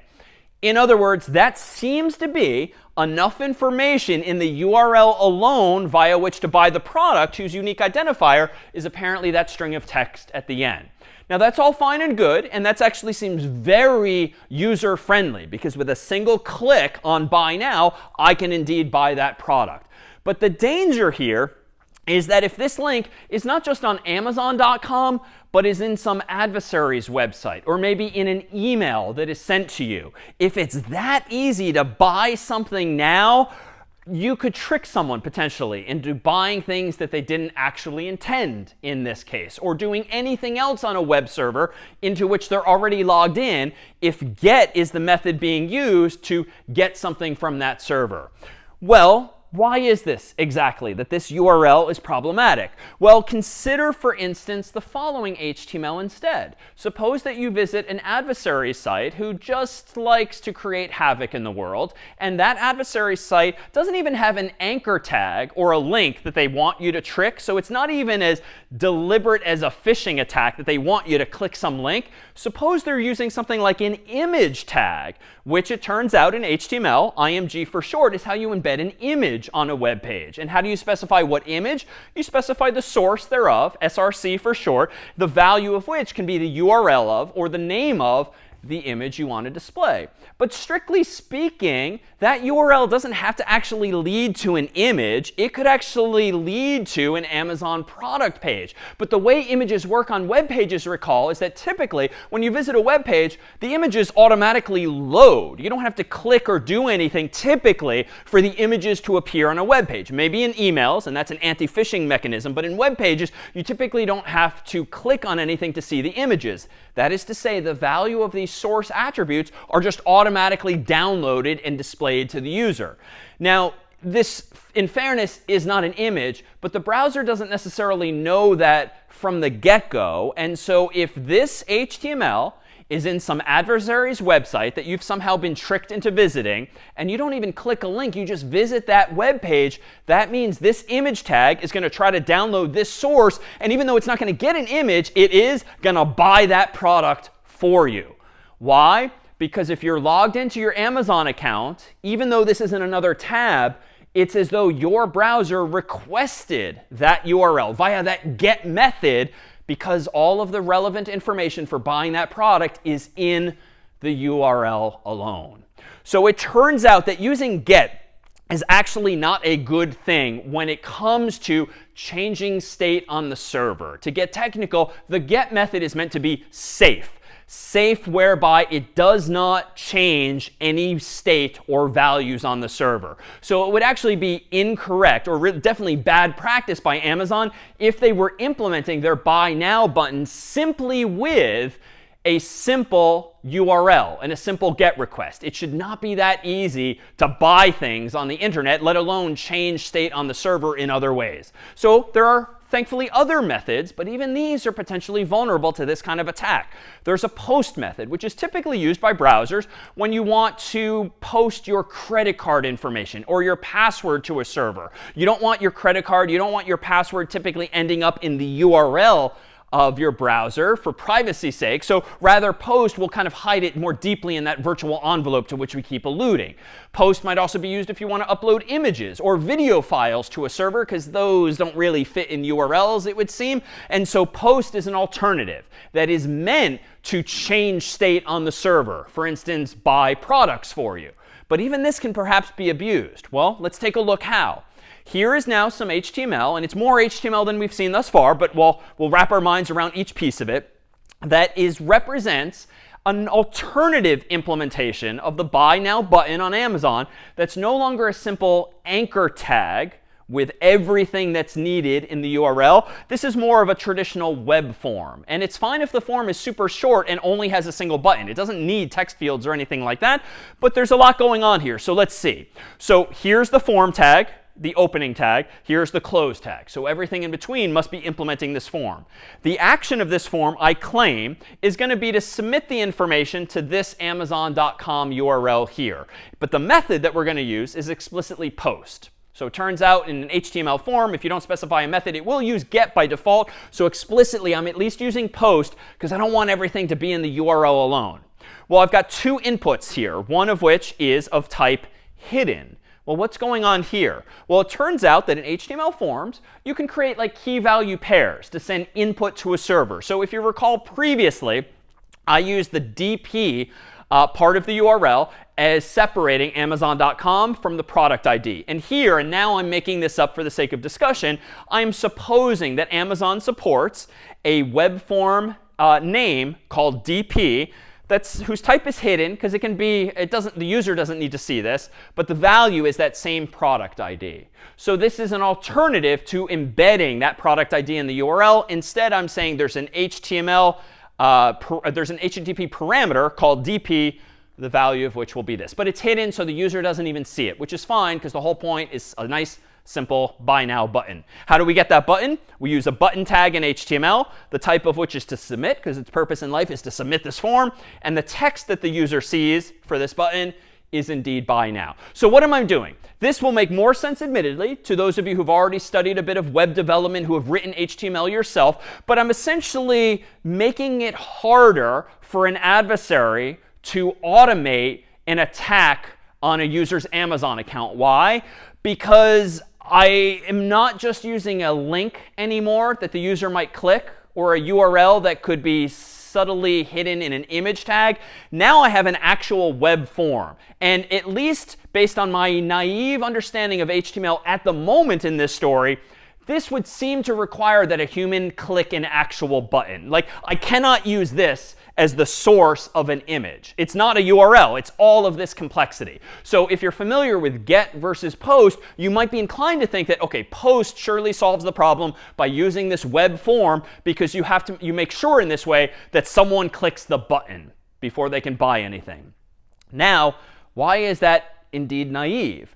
Well, it turns out using not just HTML, but this language we've seen a little bit of today, namely JavaScript, can be used to automate the process of submitting a form. So if an adversary now has this HTML in their website, they don't have to wait and hope that someone like you or me is going to come along and click the button explicitly, because that would be a little weird to click a button thinking you're going to buy something now, but it's not on the actual Amazon.com.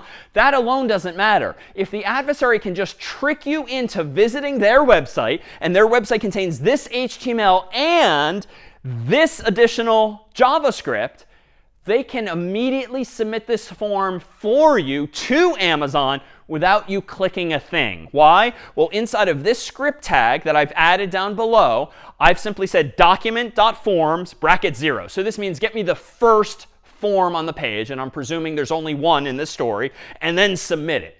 So this is to say, in JavaScript, not only can you do things like trigger alerts on the screen, those dialog windows, you can similarly, through code, automatically submit forms. So it doesn't matter that you're using post. It doesn't matter that you have an actual button that must be clicked. It doesn't have to be a human that clicks that button. It can be their browser automatically executing this JavaScript code in the adversary's website that just submits that form for them. So this is the essence now of a cross-site request forgery. If HTML like this exists in the adversary's website, some other website, you can nonetheless trick users into executing operations across websites, on Amazon.com in this case, even though the users themselves are not on Amazon.com. So that's the cross-site aspect of these attacks. And it's a request forgery in the sense that it's sending all of the right information, but it's forged by the adversary. It's not coming from the Amazon.com developers themselves.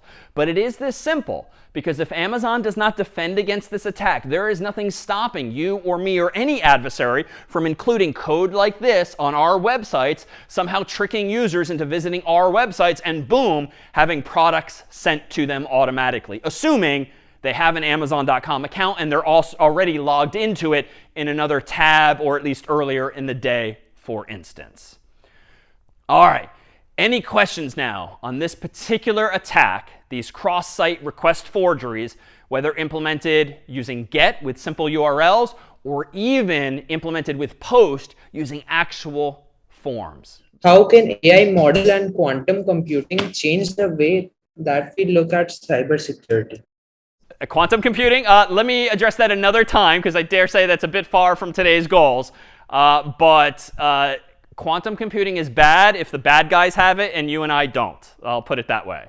All right, so how can we defend against this threat even when there's JavaScript code automatically inducing submission of these forms which have enough information in them in order to buy something on our behalf? Well, it turns out that we could include something like a special token. And it turns out a common way to address this problem is by having the server not just output a simple HTML form, but to output an HTML form that additionally has another value, often hidden as well. And by convention in some worlds, it's called the CSRF token, which is just a fancy way of saying an extra value. But its value is typically meant to be random. And I've chosen something fairly pronounceable here, 1, 2, 3, 4, A, B, C, D. But assume that that value is randomly generated by the server. And it might have a bunch of numbers, a bunch of letters in it. But the point is that it's randomly generated by the server. Now, why is this important? The implication of this mechanism, by having a web server output not only the product ID and also the button inside of a form that they might be using to implement this buy now feature, the point is that the server should also be generating some secret randomly generated piece of information in that server as well, in that HTML as well. And the server should remember that value. as by using its own database or some other mechanism. The point here, though, is that only the server, Amazon.com in this case, knows what that value should be for you, a specific user. And so an adversary, even if they trick you into visiting their website where they have HTML that looks quite like this, the adversary, unless they've hacked Amazon.com, which is not part of this story, they would have no idea what this random value is that Amazon.com is using for your buy now buttons. Because again, if it's just an adversary on the internet, they haven't taken over Amazon.com, they haven't taken over your computer itself. They are just trying to trick you into visiting a web page of their own that has HTML like this. They won't know what value to put there. Now they can try to guess, and maybe they could guess 1, 2, 3, 1, 2, 3, 4, A, B, C, D. But assuming it's more random than that, the odds that that adversary guesses your CSRF token value is just so small and low probability that it's just not going to happen realistically. So now, even if you visit a web page that contains this HTML, even if it has some JavaScript that automatically submits the form, because the adversary doesn't know the value of this CSRF token, Amazon.com can just ignore the request to buy that product now. And they can throw up an error message or say something went wrong or the like. But the point is that only the real Amazon.com should be able to generate and remember this CSRF token value. And so therefore, they can validate server side that it's indeed you who intends to buy something now. The adversary, if they put a blank value there or any other value, it's not going to be validated server side because the server realizes, that's not the value I'm using for David. That's not the value I'm using for you. So this is a very common technique. It does require a bit more complexity on the server. Very often, programming languages like Python will come with libraries, third-party libraries or code that other people have written that allow you to add this functionality to your own software. But you have to know that the threat exists, and you have to look for a solution there too, or implement it yourself if need be. But almost always is a library the answer to this problem. There's another way you can solve this same problem, which doesn't involve outputting any HTML at all. It is also possible to send these kinds of tokens as HTTP headers as well, as might commonly be the case when a website is very heavily using JavaScript and is using JavaScript to talk directly to a server without even any HTML. Well, the same values can be sent via this other mechanism as well. So if you're interested in these kinds of web-centric attacks especially, you might find it interesting to explore the Open Worldwide Application Security Project, which has documentation of, discussion of, recommendations for all of these kinds of web-centric attacks and more. For now, though, let's go ahead and take a short break. And when we come back, we'll look at problems that go beyond the world of the web, specifically the software that you might have running on your own Macs, PCs, or phones.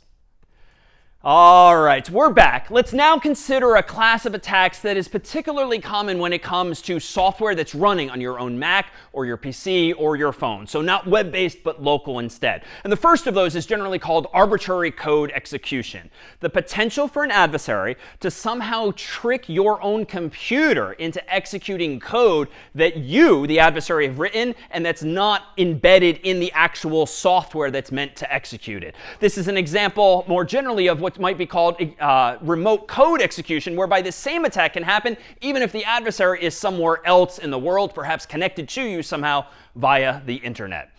And how might these attacks be possible? Very, very common mechanism for waging these kinds of attacks, whereby an adversary tricks your own system into executing code that the adversary wrote, is through something generally known as a buffer overflow. Now, to be fair, this is a topic you would explore in more detail in a class on programming specifically, computer science more generally, but we'll give you a high-level sense of what the threat is as it relates to software that might very well be running on your own computer. So what is a buffer overflow? Well, for this, we need a mental model for what's going on inside of your computer when running a program. And when you double-click a program on your Mac or PC or your phone, and it opens up and loads into the computer's memory, the memory you can think of as this big rectangular region that represents all of the bytes or megabytes or gigabytes that are in your Mac, your PC, or your phone.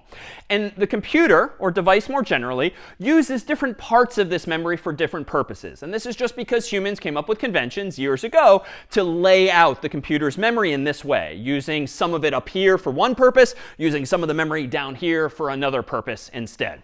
So for instance, if this big rectangle represents your phone or your computer's memory, let me just propose that at the top of it, so to speak, although memory doesn't have a top, bottom, left, or right, because it totally depends on how you're holding it, but assume conceptually that at the top of your computer's memory is the machine code for the program you're running. So long story short, when you write software, at the end of the day, zeros and ones are involved. And the zeros and ones represent the instructions or commands that that software wants to execute on your computer. When you click an icon or double click an icon and load a program into memory, the actual program's machine code, the zeros and ones, if you will, are stored up here in your computer's memory.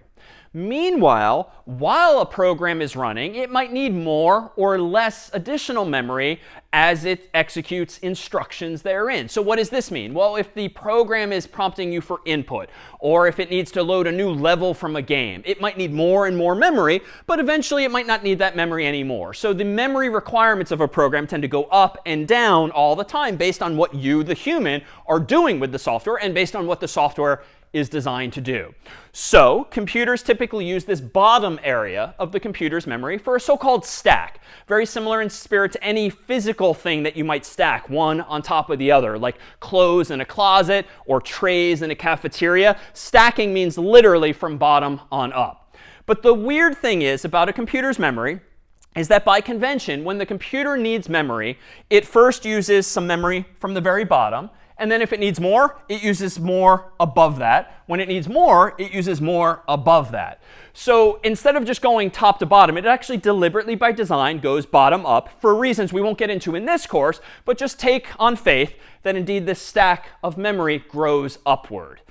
The catch, though, is that sometimes software doesn't necessarily know in advance or predict correctly in advance how much input you, the human, might give it. So for instance, a computer program might decide to take up this much memory at the bottom, but then not realize that, oh, wait a minute, what if the human types in a really long name or a really long essay or just gives me more keystrokes as input than I, the programmer who wrote this software, anticipated.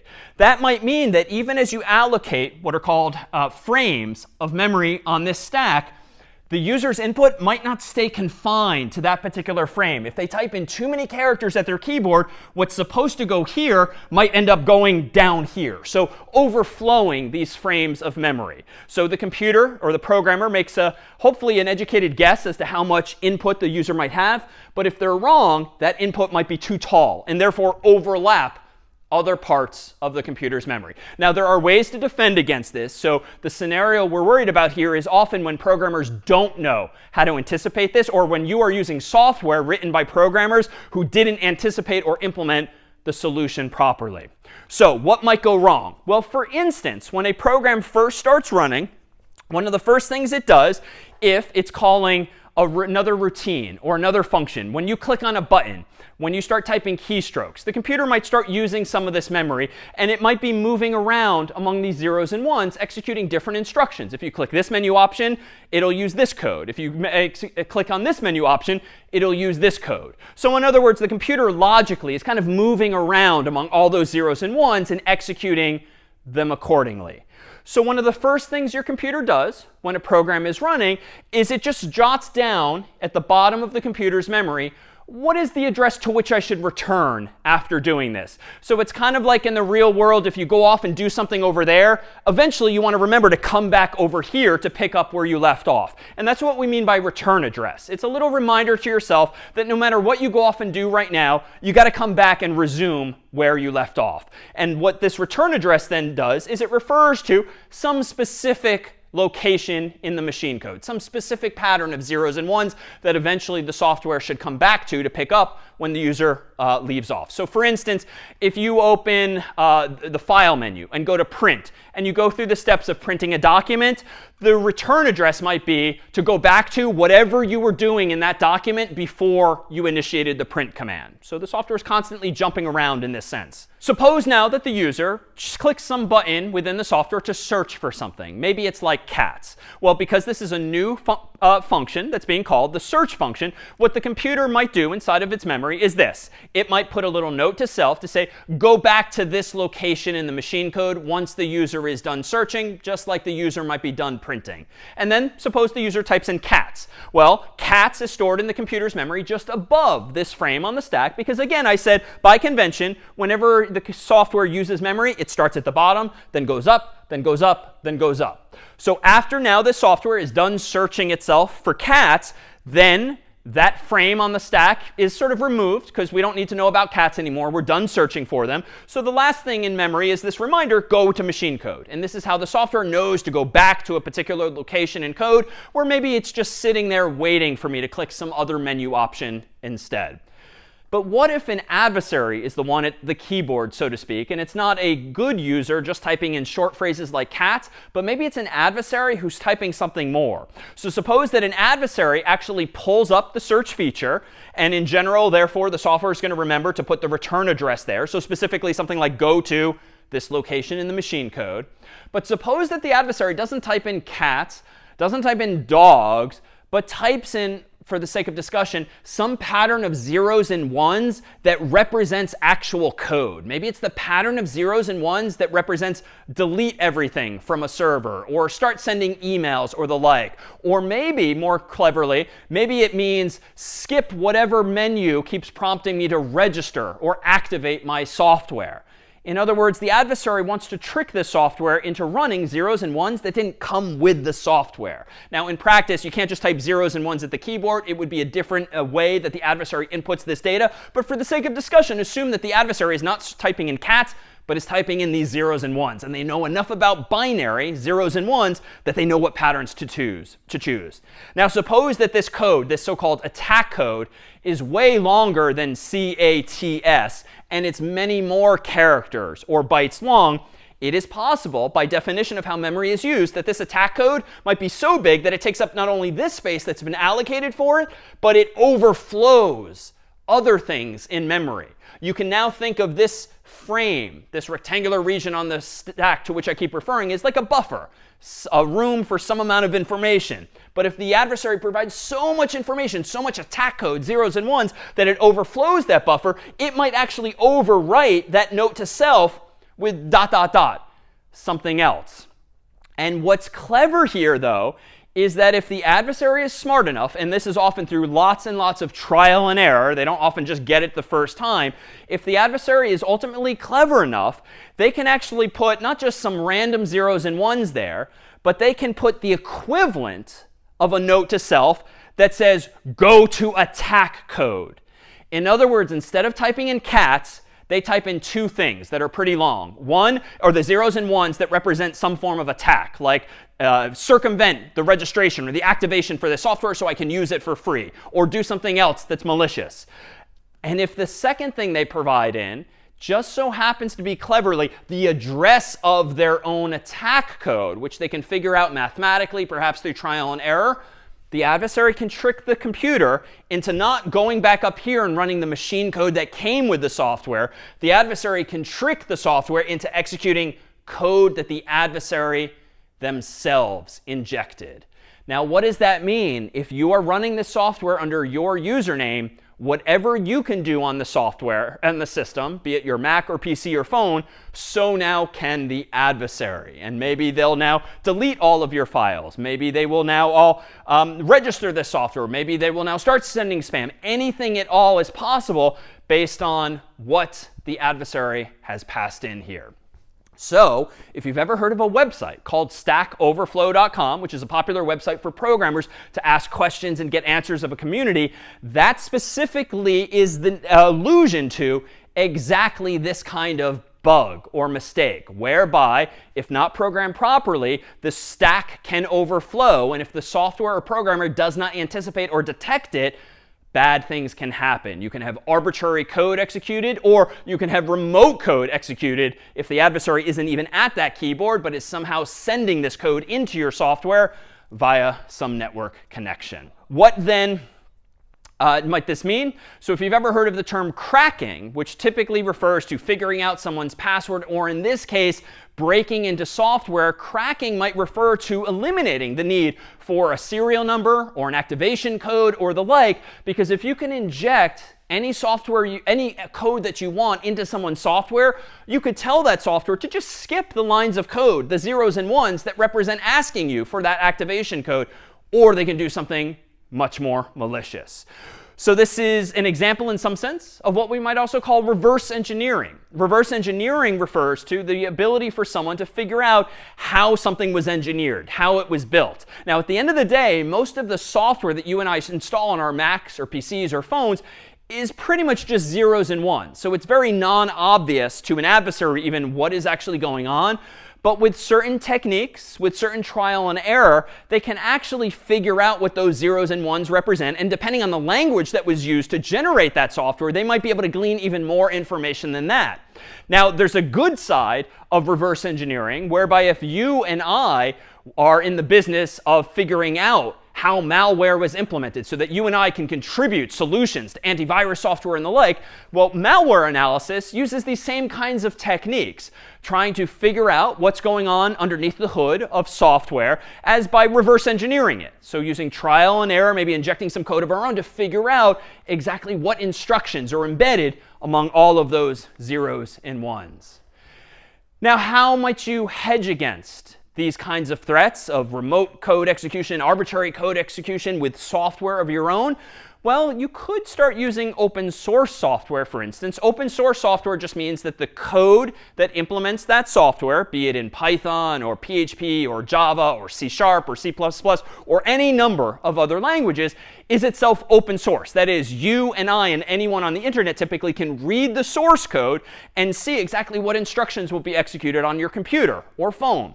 Now, that doesn't necessarily mean that the version of the software that you are running is exactly the same as the open source version. There's still a threat whereby the code might be open source, but maybe you were tricked via some phishing email or some malicious website into installing a fake version of some software that actually has malicious code in it. So malware might still be a problem. But a lot of folks think that open source tends to be a good thing because you can audit. Smart people on the internet can audit the code and make sure that there are no backdoors or malicious instructions that might do things that you wouldn't expect the software to do. Now, again, that's not necessarily the case that the version you're running doesn't still have some form of infection, but this might give you at least a bit more reassurance. Now, the flip side, though, is that if code is open source, even if it's devoid of anything malicious, it might still have bugs, mistakes that human programmers accidentally made, which might very well make open source software or any software vulnerable to attack. I mean, you're literally giving the adversaries the plans to your software. It's like the plans to the Death Star in Star Wars, such that they can probably figure out what the weaknesses are in your software because you're giving them the blueprint therefore. So an alternative to open source software is perhaps the default, which is closed source software. So any software that you might download or buy from companies that it's not open source is typically closed source, which means only their employees have access to it. Now, the downside is that you, the user, do not have access to closed source software. Only the authors, therefore, do. But the upside, arguably, is that now so do adversaries on the internet not have access to it. So maybe the probability that that software not only has mistakes, but those mistakes are exploited is perhaps lower. And so this is perhaps more of a debate, and you yourselves, as you consider this, might require your own opinions on open source versus closed source. But another argument in favor of open source is often that with so many people around the world having eyes on software, perhaps that actually increases the probability that we will detect bugs or detect potential exploits because so many more smart people are looking at it and therefore weighing in. The downside, of course, if one of those smart people is an adversary, they find it and don't tell anyone, then we're back to a problem from a previous class wherein we discussed those zero-day attacks. But this is one way, one mental model you might have for evaluating just how secure your own software might be that you're either using as a user or developing as a company. What's another way that you might gain some assurance that the software you're installing and using is not infected with some form of vulnerability or malicious intent? Well, you could download all of the software that you use only from an approved app store, be it in the world of iPhones or Android devices, Mac OS, Windows, or the like, whereby you have some other entity, like a Google, an Apple, or a Microsoft, a big company, that is at least analyzing the applications that are being uploaded to these app stores before they're allowed to be distributed to people like you and me. Now, that's not to say that Apple and Microsoft and Google's or others are perfect. There have absolutely been many cases where even applications in these app stores has some malicious feature that they only realize after the fact. But again, it's probably increasing the probability that some smart people or automated software is going to detect those things first before it even reaches your device. And therefore, it makes it harder for the adversary, raises the bar, raises the cost, raises the risk to them to even get something like that distributed. So what does this mean? Well, when you install software on your computer, perhaps you should get it only from Microsoft or Google or Apple and not from some random website, and certainly not from some random email that someone sent you with a link to download some piece of software. Now, that's not always going to be the case, and particularly if you yourself are an aspiring programmer, a software developer, you might need to be in the habit of installing sort of unauthorized software for which you might have to jump through some hoops and change some settings in your phone or in your Mac or PC to even allow you to install unauthorized software if you know what you're doing. But these kinds of mechanisms, even though they create dissatisfaction with this idea of a walled garden, whereby you need some corporate entity's permission just to distribute your software, they do serve a good purpose as well. So there, too, you might fall on one side or the other of that sort of argument, too. Now, how do those app stores enforce the fact that you can only install the software if it is in the App Store itself? Well, it turns out we can revisit some of our primitives from past classes whereby we talked about encryption and also hashing and also digital signatures. The latter of two are particularly germane here. It turns out that cryptography really is the solution to a lot of the world's current problems when it comes to cybersecurity if we use these primitives, hashing, encryption, and digital signing, as building blocks to solutions. So for instance, when you develop a piece of software, or some company does this for you, and they upload their software to Apple or Google or Microsoft for distribution, what are those companies doing? Well, first, you as the author of the software are first using your own public and private key, which you came up with in advance, and you are running your software through some special function or algorithm and getting back a hash thereof. Again, a hash is this fixed length representation of your software. So even if you wrote a really big program, you have this unique identifier or highly probably unique identifier called a hash. And what you can then do with that hash is use your private key and sign that hash, giving you a digital signature. That signature can be verified by Google or Microsoft or Apple as being, OK, I know that David Malan wrote this software because I know that only he has that private key. And so long as I, David Malan, registered my public key with Apple or Google or Microsoft in advance, they can assume that, OK, this new version of the software or this new program came from David Malan and not from some random person on the internet pretending to be David Malan. Conversely, what Google and Microsoft and Apple and others can do is the same thing. Once you have uploaded your software to their app store, they can ensure that they run the software through the same function, getting back a hash thereof, a unique representation thereof. They can use their own private key from their own app store to take that hash as input and produce a digital signature, this time signed by Apple or Microsoft or Google or whoever else is running the app store. And then when you or I install that software on our Mac and our PC or on our phones and devices can ensure that any software you and I are installing on our device was digitally signed by that app store, by Google or Microsoft or Apple or the like. So again, just by using this basic building block of digital signatures and hashing in this case, you can both attest in one direction that I am David Malan, trust my software is written from me. Conversely, when people install my software, they can trust, if Apple or Google or Microsoft or others trust that software, that they should indeed be allowed to double click it. And it's only when you download some unauthorized software from the internet typically that you get often nowadays on your screen an alert saying this has not been signed, or this is from an unauthorized third-party developer or the like, if they're not playing nicely in this same ecosystem.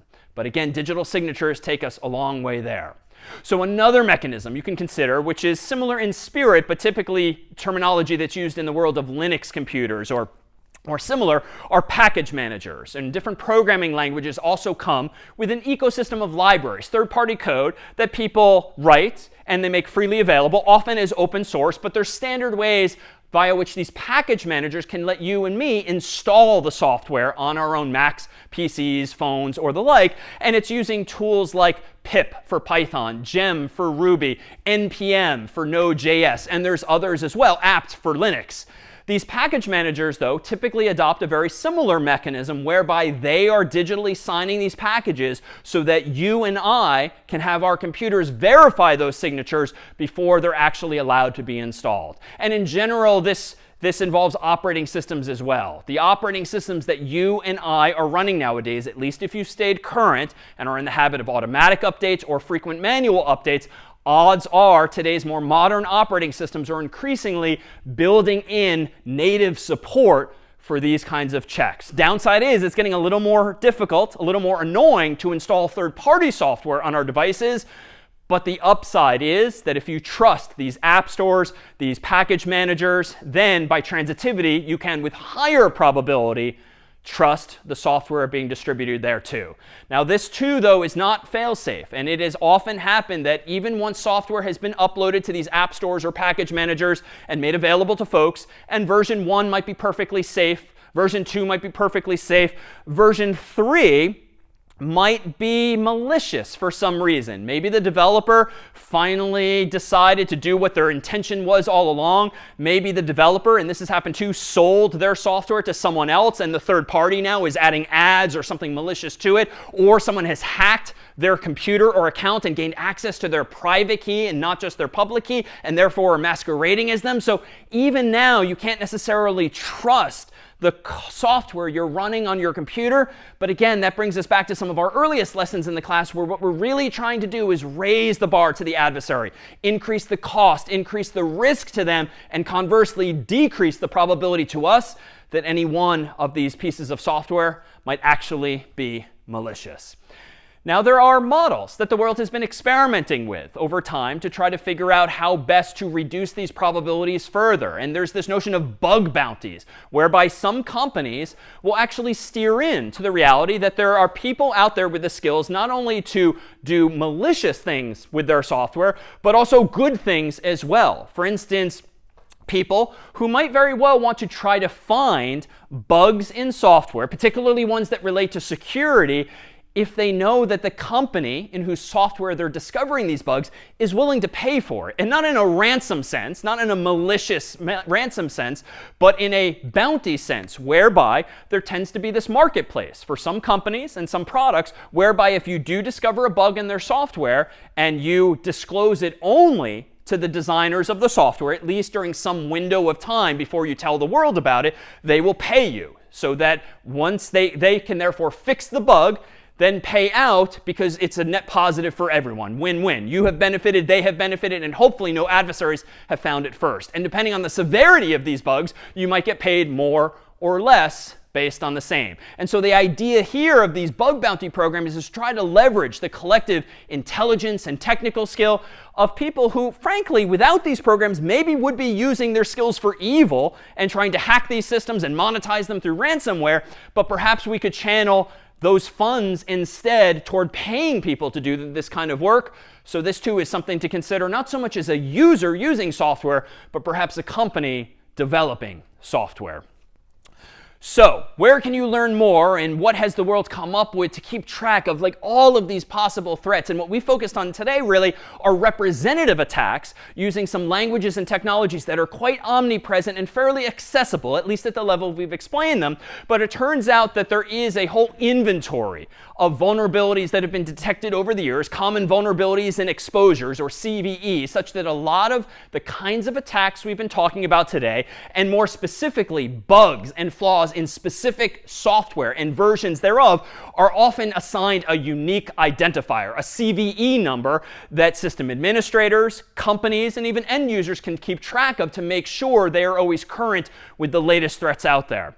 There is also a common vulnerability scoring system, or CVSS, which is a standardized way of assigning a score to the severity of a vulnerability. Is it a big deal, or is it not so much a big deal? It might still be a vulnerability, a bug, but is it that problematic? problematic. And so there's this scale so that you can prioritize things, for instance, given limited resources or time, which of the bugs you should be fixing, which of the software you should be updating, or maybe which of the software you should not be using, at least while it's vulnerable to something that's highly severe.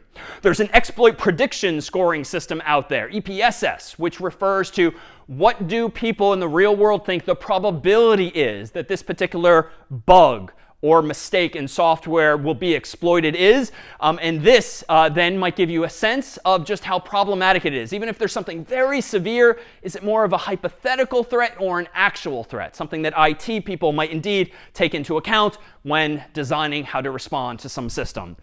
And then there's a known exploited vulnerability catalog, KEV, which refers to all of these kinds of bugs that are known to have been exploited.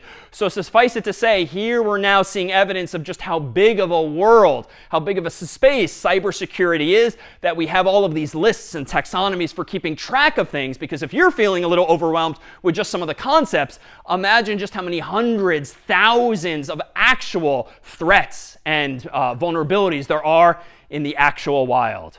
All right, so that's a whole lot of threats to the security of your software, whether you're using it as a user or writing it as a developer. But hopefully by way of today's examples of how software works, how adversaries can take advantage of it, and how you can defend against it, you have a much better sense of how to manage those threats. Up ahead is how we might now preserve our own privacy. More on that next time.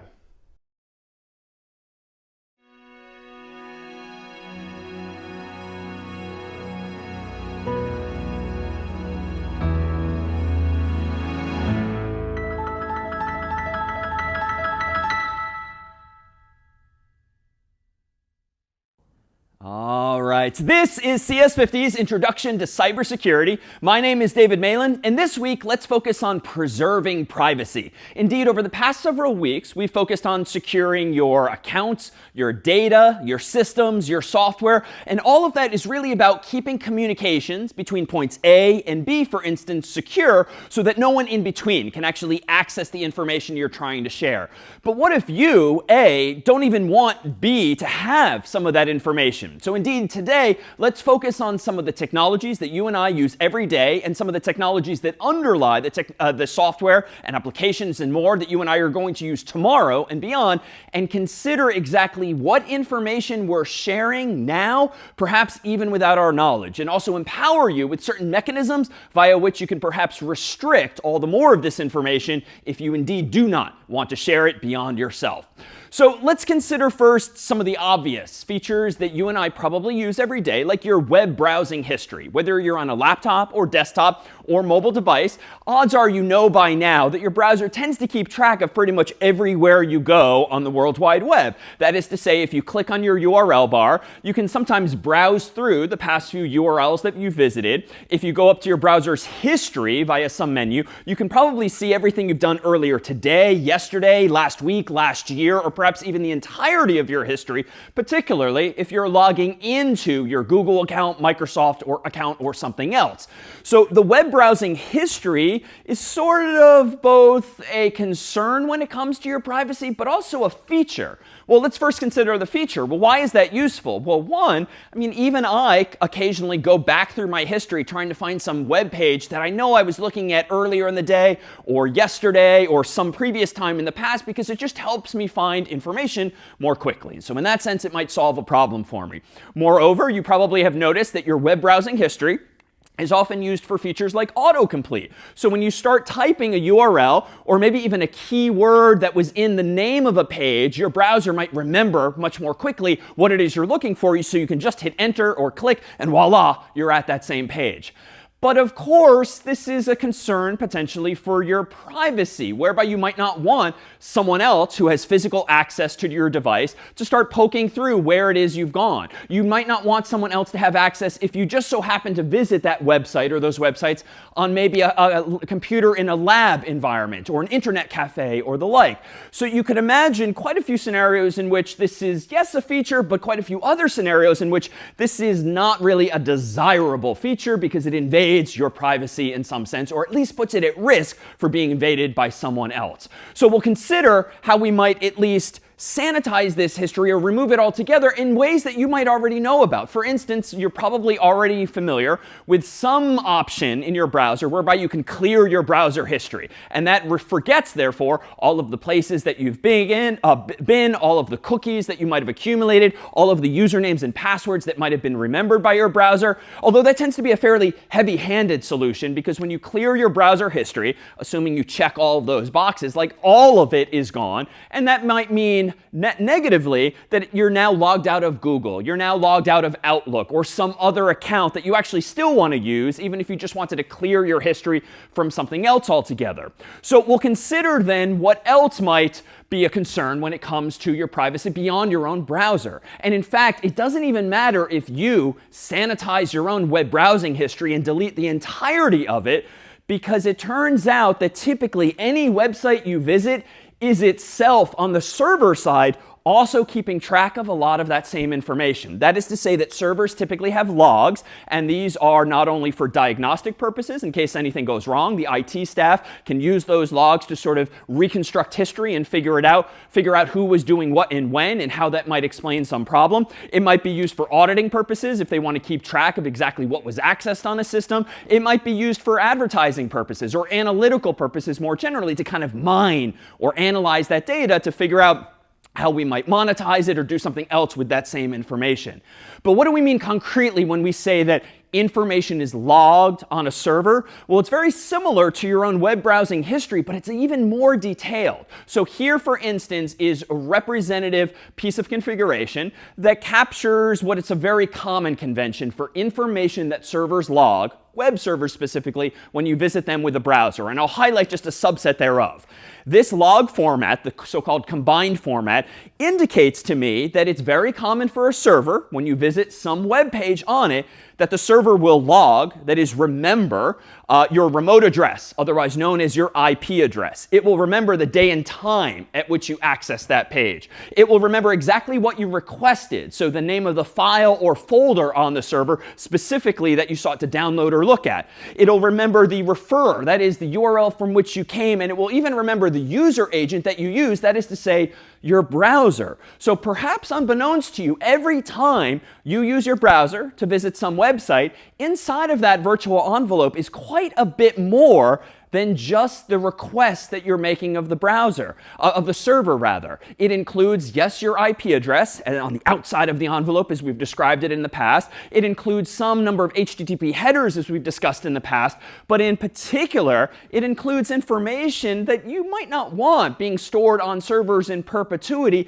and you have no control over deleting necessarily, unless there is some regulatory requirement or law that requires that the server delete it for you on some schedule. You have much, much less control over this information. So let's consider in a bit more technical detail what some of this information is and how you might at least exert some control over just how much of that information is being shared. So let's revisit first this building block of HTTP headers that we keep coming back to, if only because in the world of systems and software nowadays, things on the web are just so common. Using HTML, CSS, JavaScript, using web browsers and web servers, that's driving a lot of today's interactions with technology, whether it's in native applications or whether it's with mobile websites or desktop websites or the like. So HTTP headers, recall, are just like key value pairs that are inside of those virtual envelopes that indicate some kind of setting or some kind of piece of information that the browser is sending to the server or that the server is sending to the browser. So for instance, if I go on google.com and I search, as I often do, for cats, well, what might be going on underneath the hood? Well, in that web page that Google gives me with like 10 or 20 or 30 or 6,240,000,000 cats, there might be HTML that looks like this. And recall that this HTML, which I'm proposing exists somewhere in Google search results, is an anchor tag for a link. There's the end tag over there. The hyperreference for this link, or href attribute, has a value of https://example.com, for instance. And the word that the human will see is cats, literally in this case. Now, I'm assuming for the sake of discussion that today, example.com is a website full of cats. And that's why it might be appearing among Google search results when I search for cats as my keyword. But when a user, like you or me, clicks on that link on google.com, because that is literally where you're looking at the search results in this story, it turns out that your browser not only goes and requests that web page, your browser includes an HTTP header like this in that virtual envelope that's specifically called referrer. That's the key in this case, the value of which is the URL from which you came. So for instance, if I have just gone to google.com and I've searched for cats and I've hit enter, recall as in past classes, I proposed that the shortest version of the URL that you might see in your browser upon searching for cats is this, https://www.google.com/search $Q equals cats. Now that is what you'd see in your URL bar. Below that, you'd see the 10 or the 20 or the 30 or the 6,240,000,000 cats, each of which has a link that when clicked leads you to a search result. But the implication of this HTTP header is that by default, perhaps unbeknownst to you indeed, your browser is telling the whole world from which web page you came when you visited some other web page via a link. Now, why in the world is this compelling? Well, it's actually useful for the website at which you end, because it might be useful for their analytics. They might want to know, well, how are people finding my website? How are people finding my business on the internet? Oh, it looks like I'm getting a lot of users, a lot of customers perhaps, from google.com specifically when someone searches for cats. Not dogs, not something else, but cats. So you can imagine, especially in the world of commerce, that just being useful information to know how people are finding you, or conversely, how people are not apparently finding you. But this is very invasive because now this website, even though it's arguably none of their business, they know I use Google instead of Bing or some other search engine perhaps. And you can imagine that there could be links on CS50's own website, on any number of other websites in the world. And just because you happen to visit them and you clicked a link, now they're broadcasting your business to whatever website you're ending up on by revealing where you came from where you were referred, so to speak. But this has long been a feature of HTTP, and this has long been a feature that's enabled by default unless the website, or perhaps you as the user, turn this off or somehow moderate its response. Now, some of you might be noticing that there's a bit of a typo on the screen, and I promise this isn't actually mine. In English, at least, this is not typically how you spell the word refer. And this is actually a fun fact. In referrer, there should be 4 R's in total. It should be REFERRER. However, fun fact, years ago, when the specification for this standard was being written, the poor individual who wrote the specification made a typo that has been immortalized in history for years to come. And so this is what browsers and servers have been using and expecting for years. There are other variants of this header that the typographical error has been fixed in, but it's sort of a fun fact from our internet history. But this is indeed what you might see going from your browser to your server. So ideally, we'd send less information, at least, right? I'd be a little more comfortable if example.com, which is this website for cats, told them, OK, fine, I came from Google. That's not a big deal. But I'd rather you not know what I was looking for, if only because that seems unnecessary. It seems invasive. And who knows what kinds of cats I was looking for. Maybe I don't want you to know exactly what my preferences are in cats or dogs or whatever types of breeds there might be in this case of searching for animals. So just feels like it's unnecessary information to share. But better still, I dare say, would not be to even tell example.com where I'm coming from and essentially just get rid of this altogether. So how might a website go about moderating just how much output comes from the browsers at the server's request? Or maybe how might you, with special software, suppress some of this information to preserve all the more of your privacy in what it is you're doing online?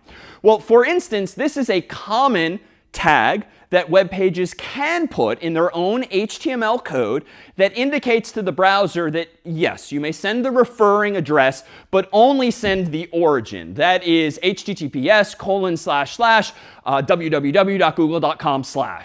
And that's it. No search path, no Q equals cats. Tell them the website you came from, but not the specific page or not the specific search query or search results. Notice here in the world of HTML, the typographical error has been fixed. There's 2 R's in the middle there. But otherwise, this is an HTML solution to the problem. The browser, assuming it respects this HTML, will therefore send and refer HTTP header, but with less information. Not the whole URL, but just the origin. So really the domain name itself and a bit more like the protocol. If you don't want any of that to be sent for your users, for your customers, you could do this instead. Now, Google does not do this. Google currently actually sends origin, so part of the URL. But if you want to be an even better citizen and not make it easy for browsers to send more information than they need to, you can include this HTML in your page instead, informing the browser that you can don't send a referrer at all because the value of this meta tag, so to speak, is actually none instead of origin. And there are other values as well that allow you a bit of range of opportunities when it comes to these settings, but these are perhaps the most common or ones to consider. There's an alternative too. If you happen to be a little more technical and you have control over the web server and not just the HTML on the server, you can actually configure a referrer policy HTTP header that goes from the server to the browser. So in this case, the referrer policy can indicate that you only want the origin to be sent, for instance, the shorter form of the URL, or you can actually indicate that no referrer should actually be sent in this particular case. So a second mechanism for actually controlling the same. Let me pause here and see if there's not only some concerns perhaps now that you understand better, hopefully, how the web works, at least by default, or how we might mitigate this concern with your privacy. Is there a way that is like easy enough for us to delete those traces as a client, like in case that we don't want it to be tracked or something like that? A really good question. We'll refer you to some URLs outside of the context of class itself. But yes, there is actually client-side software that you can install on your own Mac or PC typically that will scrub some of this information so that when your HTTP requests go from your browser to servers, you can ensure that this third-party software removes a lot of that information automatically for you. Because in that way, you don't have to trust that the website, like the Googles of the world, will actually reduce the amount of information for you. You can instead do that for yourself through client-side software, and we'll provide a few links online. Other questions on the same? By using a private browser such as Tor, for example, or using a temporary operating system like Tails, does this remove all of our traces on the internet, or does it leave some on the client side or the server side? A good question. Short answer is that it does leave some evidence on both the server side and the client side, but we'll come back to Tor in just a little bit as well. All right, how about one final question? You said previously about the third-party software that's supposed to be used in order to scrub the information from being submitted to the server side. What if that program itself is used to eavesdrop on what we do in the computer? That is a very valid concern. It is absolutely possible. In general, what is working in your favor is either open source software, where if you're using software that other people can see the source code of, presumably it's less likely that it's doing something malicious. Capitalism often helps you here too, whereby it is often not in a company's own interest to be violating the privacy of their users, because presumably that would create some form of backlash, which would not be good for business. But beyond that, there is a lot of trust on your part and my part whenever it comes to installing software. So that is indeed very much a risk.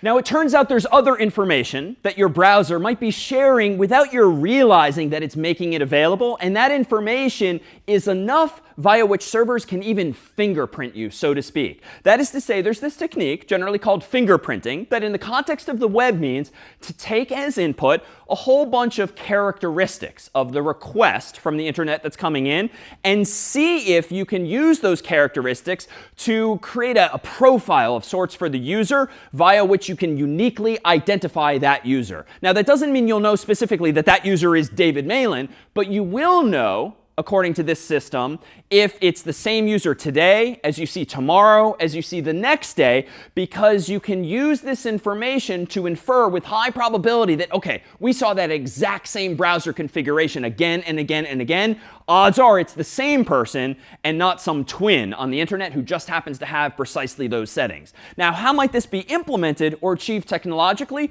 Well, the simplest mechanism, perhaps, is just to rely on something like your IP address. Recall that anytime you're doing something something on the internet, those virtual envelopes we keep talking about have your IP address on the outside, so to speak, as well as the IP address of the destination to which you're trying to send information. Your IP in that case is the return address, which means you're literally telling the remote server, when using certain protocols, where you are in the world, or at least what your IP address is. Now, that IP address might not alone uniquely identify you, because it turns out on campuses, in homes, in corporate networks, you might actually share one IP address with many other people, but it at least narrows the scope of whose IP it might be, even if it's shared among a few people. But your browser, inside of that virtual envelope, is sharing other information as well. Another HTTP header that is typically sent by browsers to servers is called user agent. And this is just a unique string of text that uniquely identifies typically the browser that you're using and the version thereof, and the operating system that you're using and the version thereof. So for instance, a standard format might look a little something like this. It's deliberately overwhelming, and it's just meant to capture how much detail might be leaked in this header's value. But within this big string of text that doesn't even fit onto one line, it's wrapping here onto 3 lines, is some indication of what browser you're using, be it Chrome or something else, and what operating system you're using, be it Android or something else, on a phone, a laptop, or a desktop. Now, of course, a lot of people in the world presumably have the same browser installed, so that too, even with IP address, might not be enough information to uniquely identify you, at least with high probability. So what else can servers do? Well, if the server has the ability to send some code to your computer, for instance, some HTML, some CSS, and some JavaScript, servers can effectively interrogate the browser and ask it certain questions. For instance, a server could figure out what the resolution is of your screen. Now, this might be practically useful, so they know how to render information on the screen, but that alone might be enough, especially if you're in the habit of full screening your browser and you always use the same resolution on your monitor. That might be another ingredient with which to identify or fingerprint you. The server might be able to figure out what fonts you have installed on your system. The server might be able to figure out what time zone you are in, because that's also a value available within the context of a browser. And there's yet other values still that collectively, with high probability, can be used to fingerprint you and me. So even if you're not even logged in, even if you're using various privacy-enhancing software products to try to remove some of these HTTP headers and the like, you're still leaking other information, including the extensions or plugins sometimes that your browser might have installed. So if you're in the habit of using the same computer again and again, and you're in the habit of not changing a lot of these settings, that alone might be enough for a website to effectively track you. Now, it might be innocuous. They might just use this for statistical purposes to get a sense of how many users or customers they have. But it could be for more invasive purposes, like serving you targeted advertising based on your behavior of these websites, or really just tracking you specifically. And the catch is that if you ever log into this server just once, if the server's been logging all of your traffic based on that fingerprint for days, for months, for years, at that point, retroactively, with high probability, they can infer, oh, wait a minute, if the user on this day was David, and we think it was the same user on all of these previous days, now by transitivity, they know a lot more about your browser history as well. So even unbeknownst to you, and even without explicit header values being sent that identify you, the collection of attributes or characteristics that our browsers have and our browsing behavior has can still be enough to uniquely identify most of us quite a bit of the time. Let me pause here and see if there's any questions on fingerprinting or these implications for privacy. Would using like a VPN prevent browser fingerprinting? A good question, and we'll talk about VPNs a bit more soon. Short answer, no. So VPNs will typically mask your IP address, but that's about it. If you still use your browser as usual, with your user account as usual, all of that same information is going to be leaked. It's just going to change one piece of it. A good question. Other questions on fingerprinting and privacy? Is it possible that a hacker can steal a fingerprint and use it for their own purposes, and everything will look like it was my computer that performed certain actions? So it's like stealing an identity. Short answer, yes, if the hacker has access to the same information. If we rewind to our focus on encryption a couple of classes ago, if you are accessing websites only via HTTPS and nothing is unencrypted, then it's going to be a lot harder for a hacker in between you and that server to glean any of the same information, because almost all of it is encrypted. IP address is not, but anything inside of the envelope is, including these headers, the HTML, the JavaScript, and the CSS. If, though, the hacker has somehow infiltrated your own laptop or desktop or phone or the server, then all bets are off. And they could absolutely identify you according to these same pieces of information. Other questions? I was just curious to understand the difference perhaps when you are on mobile. My understanding is that they can even get much more information when you are on mobile. That's a fair question.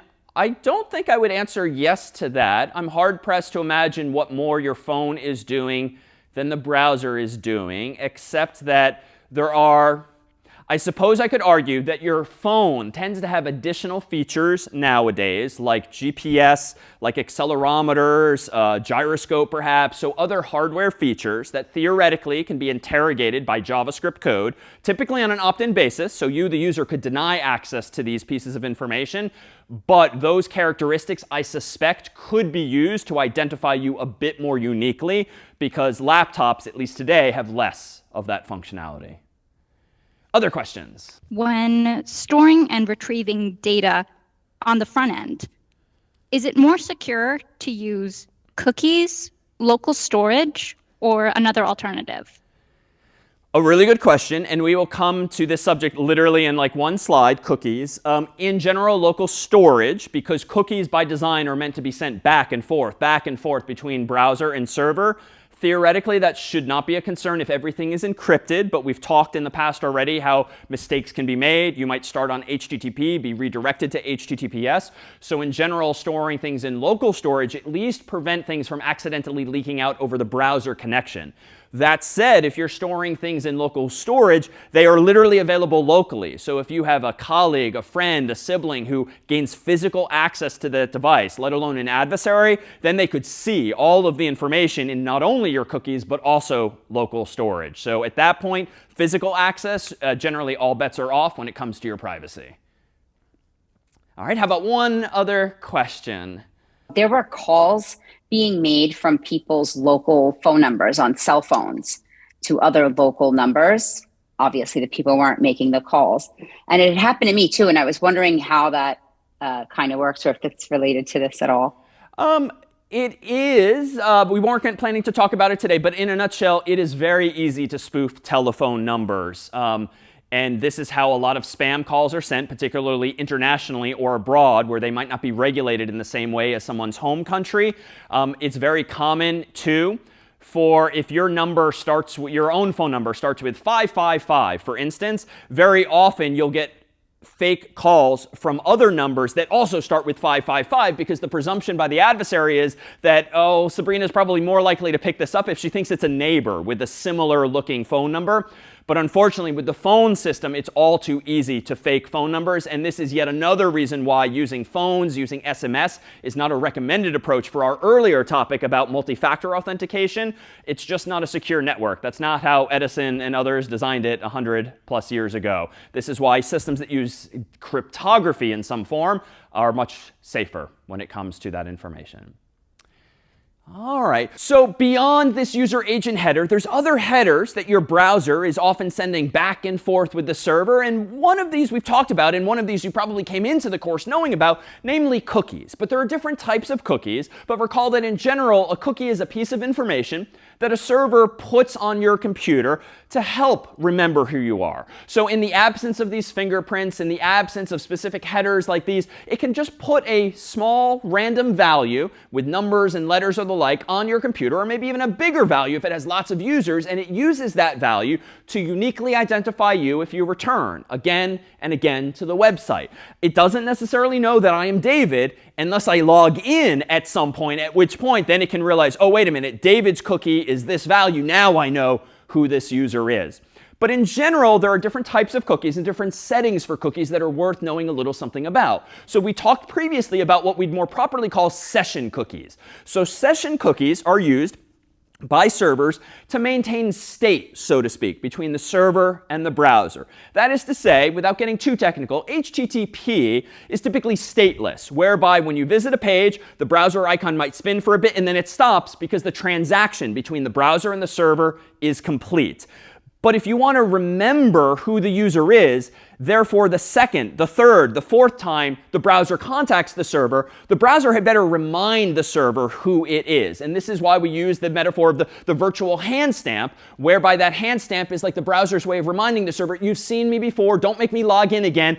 I am David. I am David, even though it's just relying on this virtual hand stamp or really some unique identifier that's going in the cookie header from browser to server. So a session cookie allows browsers and servers to maintain sessions, this kind of state. A little more concretely, it allows them to maintain things like shopping carts. So if you're shopping on an Amazon.com or the like, the session cookie is what remembers who you are, or at least that you're the same person, so that every time you poke around on the website, Amazon shows you the same contents of your shopping cart again and again, so that they don't lose your business by accidentally deleting it when you simply change the page.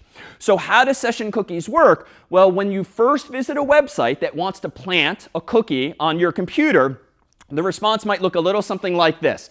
HTTP 200 is the status code, which recall means OK. All is well. It's not something like 404, which would mean file not found. So 200 is OK. But the server might also respond with this key value pair, this HTTP header, set-cookie, so that's the key, the value of which is session equals 1234 ABCD. And that's the same value we used previously when we talked about cookies in this context. And the point here is that the name of this cookie is session, and its value equals, in this case, 1234 ABCD. Now, if you visit the same website, and you, and you, and you, we would all have different, seemingly random values for those cookies. And so this number, this sequence of letters and numbers would be different for each of us. That is to say, we have different hand stamps that we're presenting each time.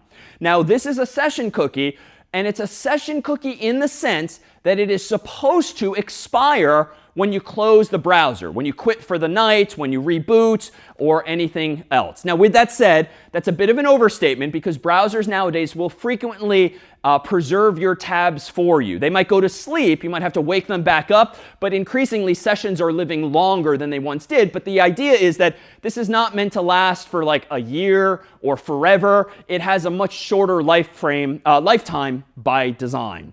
When your browser has received that cookie and you click on some other page, you visit some other product on Amazon.com, your browser might say something like this, get / and then cookie : that exact same value. So recall from our previous class, this is how the browser just reminds the server what its hand stamp is or what its cookie value is. But again, the idea is that when the browser is closed, you reboot for the night, then you should not have the same session cookie tomorrow, at least in this model. That's not true for all websites, but according to cookies as we are currently using them.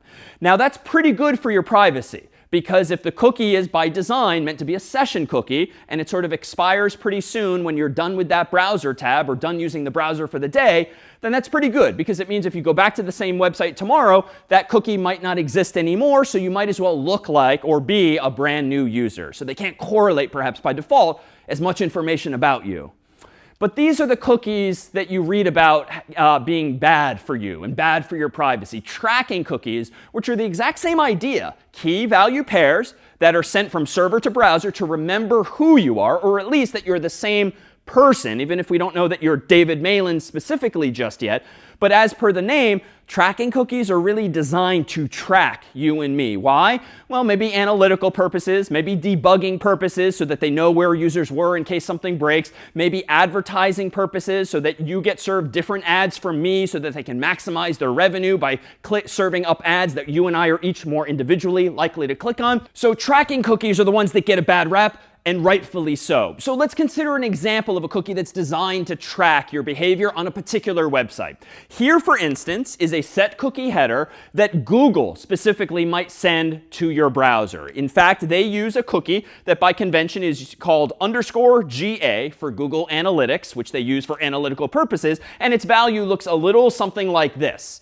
And the point of this value is that it's generated on a per website basis if that website is using Google Analytics. And Google Analytics is a tool that allows website designers to track who is clicking on what browsers they're using, what operating systems they're using, and generally giving them a sense of the demographics of their user base. But unlike session cookies, which are meant to expire after a day, after the browser closes or the like, Google's analytical cookie here has a maximum age of this many seconds, which if you do out the math is by default 2 years.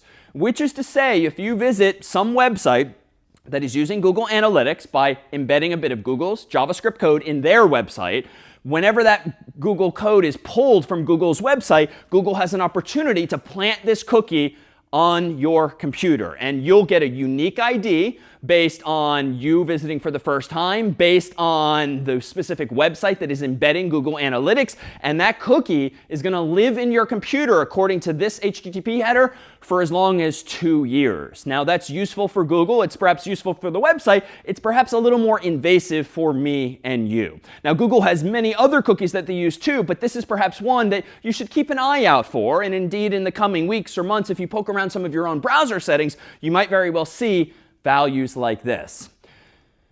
But what else might servers use to keep track of us, especially if you and I are in the habit of deleting our cookies or clearing your history, which would be counterproductive for Google or websites that are trying to track you in this way, but a plus for you and for my privacy if you're behaving in this way. But it turns out there's other ways servers can track us, including through HTTP parameters, tracking parameters. So parameters are the key value pairs that often appear in URLs that are sent via GET requests typically. So we've seen one of these. If you recall when we've searched for cats on Google before, you might recall that the URL was something like https://www.google.com/search Q equals cats. Anything after a question mark in a URL is indeed an HTTP parameter, but it could be used not for innocuous, helpful purposes like searching for cats, but also to track you. And in fact, if you see ampersands in URLs, that might mean that you have a second or a third or more parameter up there. And sometimes the purpose of these parameters is simply to track you as some person. So for instance, here is a representative URL. It's a long one. And this is taken from example.com, having a path of add_engagement, question mark, and then I'll highlight here, click ID equals, and then this long, seemingly random string. But there's a second HTTP parameter in this particular URL, ampersand campaign ID equals 23. So the campaign ID, certainly with such a small number, is not meant to track you. That's meant to be sufficient input to the website to know what types of ads should be served to you, what ad campaign should be served up. But this click ID, which is sort of a euphemism for tracking cookie or tracking parameter in this case, is what's actually keeping track of you specifically, because different users are going to find that whatever link they click on has a slightly different value for click ID. So recall that a tracking cookie is something that's sent via an HTTP header, and so it's harder for you and me to see it unless we're more comfortable with our browsers and can poke around some underlying settings. But these tracking parameters are right there in front of you, at least if you click on the URL in your browser and take a look at its entirety.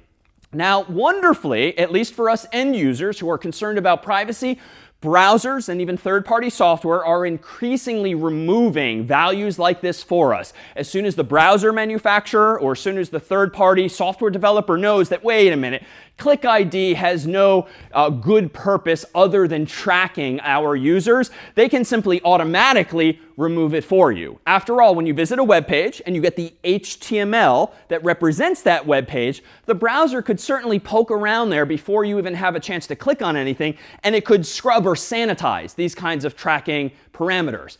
Now, to be fair, if the browser manufacturer doesn't necessarily know what the tracking parameter is called, or if maybe the website is constantly changing the name or trying to mix things up, this might not work so well, but it's at least an attempt to try to put downward pressure on this very commonplace technique of keeping track of you and me. Now, why is this parameter able to track us? Well, this too can end up in those server logs, because this would be, for instance, the web page that I am requesting, /add engagement ? Click ID equals ... That could very well be logged by the server, stored in a database even, and they could use that information to know exactly which pages I have clicked on, because I visited those links, and even what ads I have seen. And maybe that's a good thing commercially, because now they know what types of ads I'm clicking on. Now they can serve even more of them to me, and that might be great for them, but probably not so great, if not annoying or invasive for me and you. So something else to keep an eye out for, and something else that might guide your decision making in the days and the years to come when it comes to picking your browser. You don't necessarily have to nowadays use the one that comes with your phone, comes with your laptop or desktop. You can, if more comfortable, install something else, and increasingly you and I are having more and more options. Questions now on these tracking parameters or anything prior with respect to our privacy? Are the cookies the ones that track, or are the ones that have been tracked? The cookies are values that are being used to track you. So recall that a metaphor for the cookies is like that virtual hand stamp. And so if all of these web servers are putting ink on your hand and on my hand, and because of HTTP, you and I, our browsers are in the habit of presenting these cookies, these hand stamps to every website we visit, that value is being used to track us. So cookies in and of themselves are just a technology. It's a very simple idea, storing a big random value on your computer and mine just to uniquely identify us. They are necessary to give us features like logging into websites, maintaining shopping carts, but very quickly, especially since the internet from the get-go has been largely free to use, or rather a lot of the internet has been free to use. Once you have a connection at least, they've been used, or in some views abused, by the advertisers, the Facebooks, and the others of the world. So another way to think about tracking cookies is to consider them to be third-party cookies, because indeed, even in the Google example, that's how they're being used. If a website like example.com is embedding Google Analytics, and therefore some kind of HTML tag that mentions google.com, well then example.com is the first party in that story, so to speak, and google.com is the third party in that story. What that means is that your browser might get cookies from both example.com and google.com, but the most important ones, presumably, are the first-party ones from example.com, because that is the website you chose to go to and whose functionality you want to use. The third-party functionality, like tracking your clicks and your internet behavior on that site via Google, that's third-party, and so very commonly do browsers nowadays certainly offer options via which you can disable third-party cookies. And that tends to be good for privacy's sake, because it means that you're blocking third parties like Google from keeping track of you via cookies, but that doesn't necessarily mean the website isn't still using tracking parameters in some way, and you would only know that by actually looking more closely at the URLs you're clicking on or that are embedded in the web page itself. And that's where now browsers and third-party software are additionally helping by helping us remove not only those cookies, but even those parameters. But let's consider a more concrete scenario of what third-party cookies are and why they allow companies not only like Google to track your behavior on one website, but even companies like Google or other advertisers to track your behavior on multiple websites. And in this sense, third parties have increasingly been more powerful, more omniscient, for instance, than the first-party websites that you and I are actually visiting. Why? Well, if there's a lot of popular third parties out there, Google being one of them for advertisements and for analytics, well, if lots of different websites are using them, maybe Harvard's using them, Yale's using them, Stanford's using them, then that third party very quickly becomes more powerful than even any of those individual parties alone. Why? Because that third party, if it is being embedded in at Harvard, Yale, and Stanford, that third party, Google for instance, kind of has eyes into all three websites. And if it sends the same cookie to you on all three websites, Google might actually know that you're poking around Harvard's and Yale's and Stanford's website, when Harvard might have no idea you're checking out Yale and Stanford. And Stanford might have no idea you're checking out Yale and Harvard. So what does this mean concretely? Well, consider some HTML here.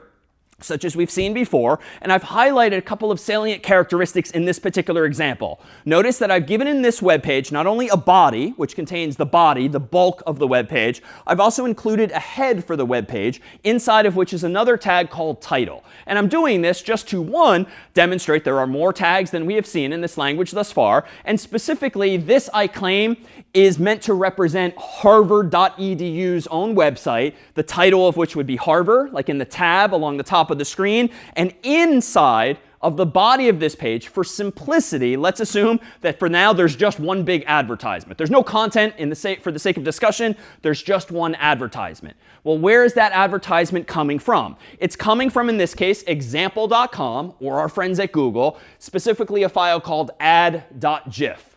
And this particular URL is being used as the value of the source attribute of an image tag. So what do I mean by this? Well, if you visit harvard.edu in the story, what you are seeing is a big advertisement, a big GIF, a graphic that is coming from example.com.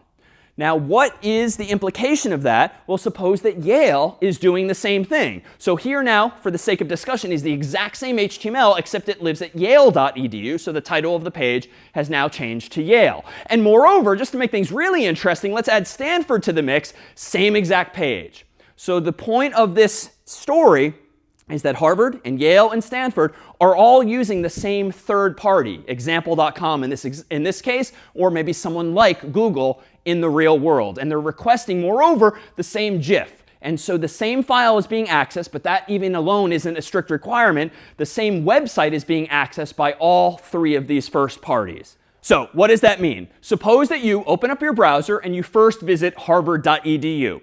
Your browser is going to download the HTML for Harvard's website. It's going to see that, oh, there's an image tag in there, and that image tag wants to show this ad.gif from example.com. So your browser is automatically, by nature of how browsers work, going to send a second HTTP request, this time requesting ad.gif from the host, example.com. And just to tie today's stories together, it's going to include probably a referrer HTTP header that specifies where I'm coming from. And that's useful for our purposes because it puts these requests into context. Now, that server, example.com, or Google in the case of the real world, is going to probably respond with 200 OK, like, OK, here is the advertisement. And it's going to include not only the image, but also an HTTP header of its own. And this is our old friend setCookie, where in this case, for the sake of discussion, I'm going to propose that it's setting a cookie on my computer called ID, because this is going to be my unique identifier for example.com. Its value is going to be the one I keep using for discussion's sake, 1, 2, 3, 4, ABCD. But that would be some big random value for each of us. And my gosh, this thing's going to last a year. That's the number of seconds in 365 days. So this cookie is being planted on my computer by example.com because I visited harvard.edu. So Harvard is the first party. Example.com is the third party in this case. But here now is the concern. When I visit yale.edu with that same browser, my hand has been stamped by example.com already. And so what happens is that my browser now presents that hand stamp to example.com, sending the same ID and the same value. That is the same hand stamp. The host is, as before, example.com, but this time the referrer happens to be Yale. So in other words, after I visited Harvard and my hand has been stamped with this tracking cookie, this third-party cookie from example.com, my browser, when I visit yale.edu, is going to present that same hand stamp again, this time to example.com with this referrer. The next time I use my browser to visit stanford.edu, the same message is going to be sent from my browser to example.com to request that same ad, this time now from stanford.edu's website. Now, what's the implication? Via these three HTTP requests, example.com knows that I'm visiting Stanford, and before that Yale, and before that Harvard. And none of Harvard or Yale or Stanford necessarily know that I'm visiting any of those other websites. The third party is the more powerful. It's the more all-seeing, simply because example.com, or in the real world Google, is just so darn popular that it's embedded in so many darn websites. Google and others know almost everything, dare say, about what you and I are doing on the web, because these ads are all over the place in this way. So we've seen a very simple example, but it's simple because cookies and HTTP really are relatively. It's once you realize how they work that you can use them not only to solve compelling problems for all of us, sessions and shopping carts and the like, but also can be used to monetize the internet and has been used historically to monetize the internet, or even worse perhaps for us, to track our individual clicks and behavior. So let me pause here and see if there's any questions now on third-party cookies and why, therefore, it's perhaps so compelling for you or me to opt into disabling them, or better yet, to use browsers that are starting to block them for us. What browser are more secure among other considering tracking parameters? Sure, a quick tweak. I wouldn't say that some browsers are more secure than others in this context. I would say that you want browsers that are more privacy conscious or privacy preserving, because that's what we're talking about today. Hopefully all of them are just as secure when it comes to HTTPS and the encryption that's just keeping our data protected between points A and B. So generally, Safari has been pretty good when it comes to privacy, and they are the ones that very recently, that you're using now, announced that they're going to start giving people the feature of removing tracking parameters from URLs. In fact, the sample URL I gave was actually from Apple's recent announcement about exactly that. DuckDuckGo is probably the most popular third-party browser that is very privacy conscious and tries to disable a lot of these tracking behaviors. Another one is Brave. Perhaps the worst offender is probably Chrome, even though I myself am guilty of using it myself because it's so integrated into Google's ecosystem. But Google, of course, has made their business on monetizing your behavior and mine. So that is perhaps one to put toward the bottom of the list if you're concerned about this. So that's kind of how I would rank things. And there's yet others, but I think those are some of the most popular. And then, of course, in the Microsoft ecosystem, there is Edge. And Firefox, too, has actually, I should have put them higher on the list. They are more privacy conscious, I do believe, than Google. So with all of these mechanisms for tracking in mind, what can we do to protect all the more of our privacy? Well, you might already know of this feature, private browsing. So you don't necessarily have to delete all of your browser history and delete all of your cookies. You can instead, on occasion, open up a special type of window, which most of today's browsers support, that puts you into private mode or incognito mode. And you can think of this as giving you just a different chunk of memory in the computer that doesn't know any of your past browser history, that doesn't have any of your past cookies, that doesn't remember any of your past usernames and passwords. You're starting fresh so that everything you do in that window is brand new. The catch, though, is that everything you do in that window still works exactly as the web works, as we have been describing. So you still might have tracking parameters. You still might have tracking cookies. You still might have server logs. But when you close that private window or you close that incognito mode, at least the information is discarded from your computer. So that if tomorrow you do the exact same thing and open up an incognito window again, then it's as though you're starting fresh with that server. Except for the reality, as per our past discussion, that fingerprinting is still a possibility. Your IP address can still be factored in, as can be other information that your browser might still be leaking. But what you're not doing is contaminating, so to speak, your general browsing history with specifically what you're using that window for. What you should realize, too, that private browsing or incognito mode is entirely client-side. So particularly those logs that we have mentioned are still being stored by the server. They might be storing perhaps a different tracking cookie or parameter for you because it doesn't necessarily recognize you when you're in private or incognito mode. But it doesn't mean that your tracks are completely absent from the internet. Rather, it's really just scrubbing them from your local computer and decreasing the probability, but not eliminating the probability that a server still knows that it's you. So I would use with care. But with that said, if you take a course in web development or you already design your own websites, using private browsing or incognito mode can also be useful for development purposes because it's a way of opening a brand new window that has no recollection of maybe past bugs that you had or past web pages that you clicked on. And it's very commonly used as part of development tools to actually facilitate and mimic the idea of starting fresh with some site. Super cookies, though. These sound delicious, but these two are kind of the worst of cookies that we've discussed already. We saw session cookies for maintaining state. We saw tracking cookies for tracking you.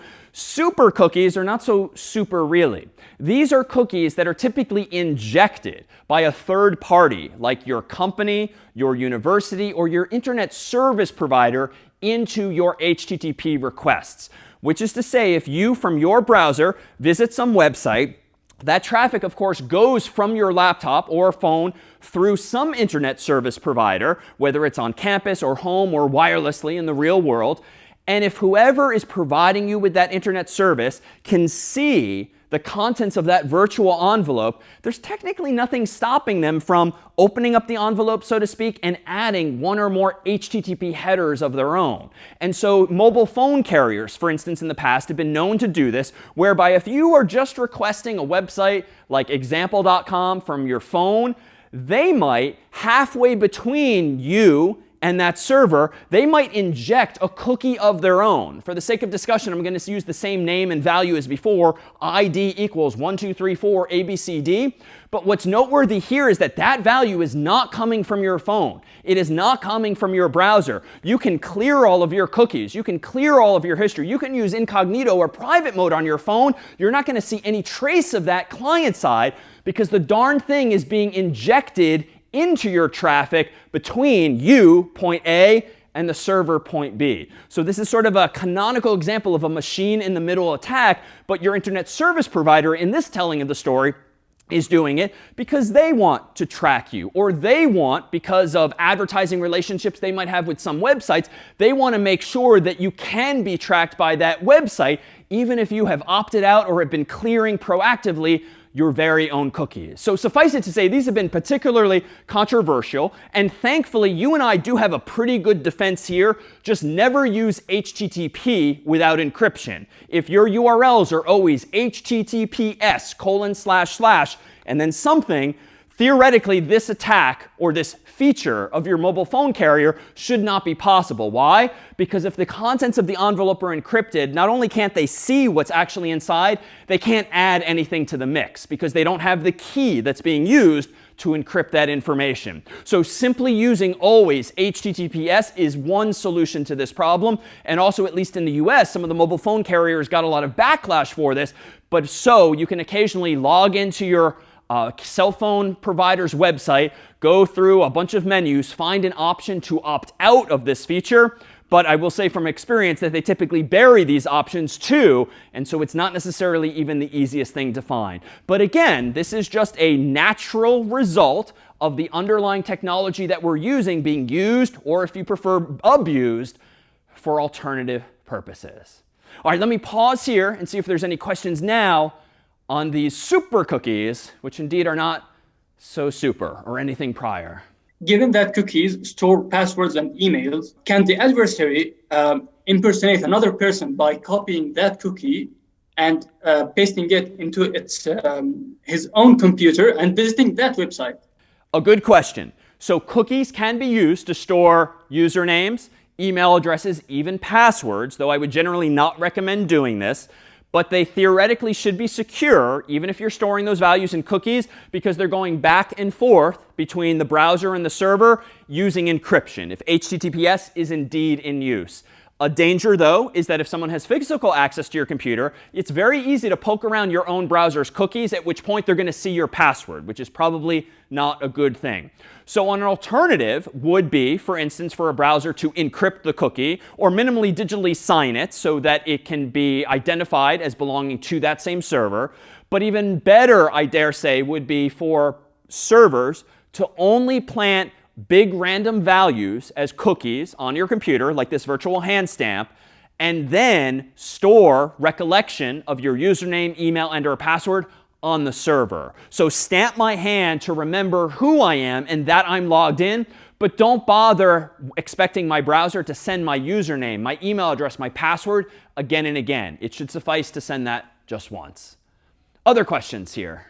I've heard that it's possible, for example, if I'm writing a text to someone, it's possible to intercept, alter my text and send it on my behalf.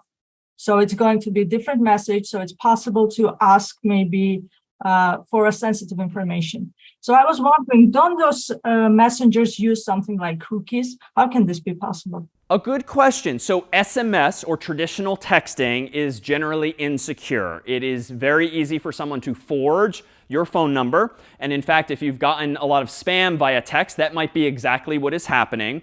Or worse, it's also possible, recall, to steal your SIM card, essentially, or port it to another carrier so that someone can intercept all of your actual text. So in general, nowadays, you should be reducing, if not eliminating, your usage of SMS, at least for anything important or anything you want to keep private. When it comes to other messaging tools like iMessage, like WhatsApp, Signal, Telegram, there's a lot of products nowadays, third party or otherwise, that use end-to-end encryption, which, recall, we discussed a couple of classes ago. And in that case, even though the data is going through a company like Facebook, theoretically, assuming they're behaving honorably and have implemented end-to-end encryption properly, then even they cannot see the message going between their servers. And that is independent of cookies. Cookies have no part of that solution. That solution is entirely thanks to cryptography and encryption with digital signatures. All right, let's consider one other threat to your privacy that you might not necessarily have thought about, that doesn't relate just to the web, but really your use of the internet more generally, namely DNS, the domain name system. Thankfully, even though computers on the internet all have IP addresses, these unique numeric addresses that we've discussed, you and I don't have to remember what servers' IP addresses are, because servers typically have domain names, something like harvard.edu, yale.edu, stanford.edu, google.com, amazon.com, and others. But how then, when you type in any of those domain names into your browser or into any piece of software on the internet, how does your browser or your computer know what IP address to contact? Well, it turns out that there's a domain name system in the world. And this is a system deployed throughout the world on the internet whose purpose in life is to translate domain names to IP addresses, so that on the outside of those envelopes can indeed go the IP addresses of source and destination, but you and I as humans don't need to know or remember exactly what those IP addresses are. You can think about this back in the day of when we were in the habit of typing in phone numbers to actual analog landline telephones. It was actually pretty hard to remember lots of people's numbers, and you might even have had an address book that you looked up people's numbers in, or there were certain mnemonics. For instance, in the United States, there was a number 1-800-COLLECT, C-O-L-L-E-C-T, which was just much easier to remember than the actual numbers for making a collect call. The equivalent on the internet is DNS, which just automates this process for us so that every website, every service can have its own unique name, but it's translated automatically for us via DNS servers throughout the world to the corresponding IP address. But why is this problematic? Well, it turns out that DNS servers are typically in a few different places. One, you probably have one in your home or your company or your university. And it probably is built into, if in your home, the router, the device that you're using just to connect to the internet.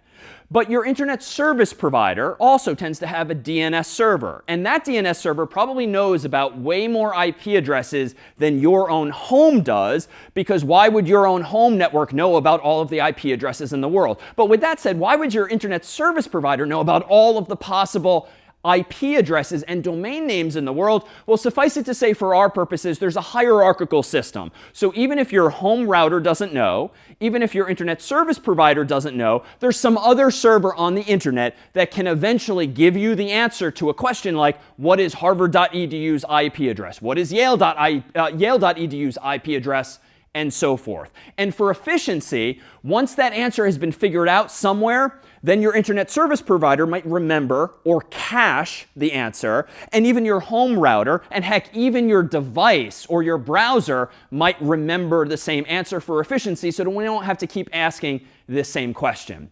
And it turns out, by convention, DNS uses port 53, if you recall our discussion of also using unique numbers to identify things like HTTP or 80 or HTTPS or 443 or 22 for SSH. DNS tends to use 53.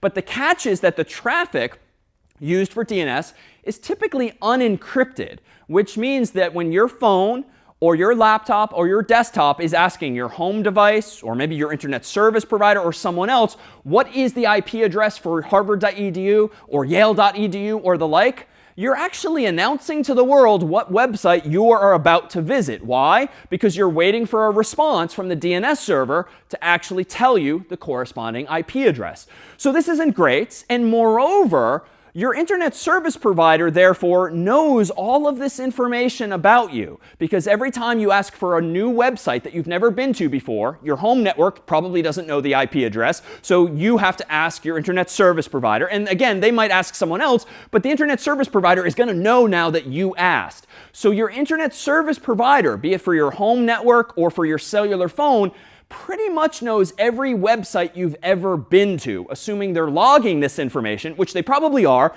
unless there are regulatory or legal requirements that say they can't, or they can't for very long. Now, why is this the case?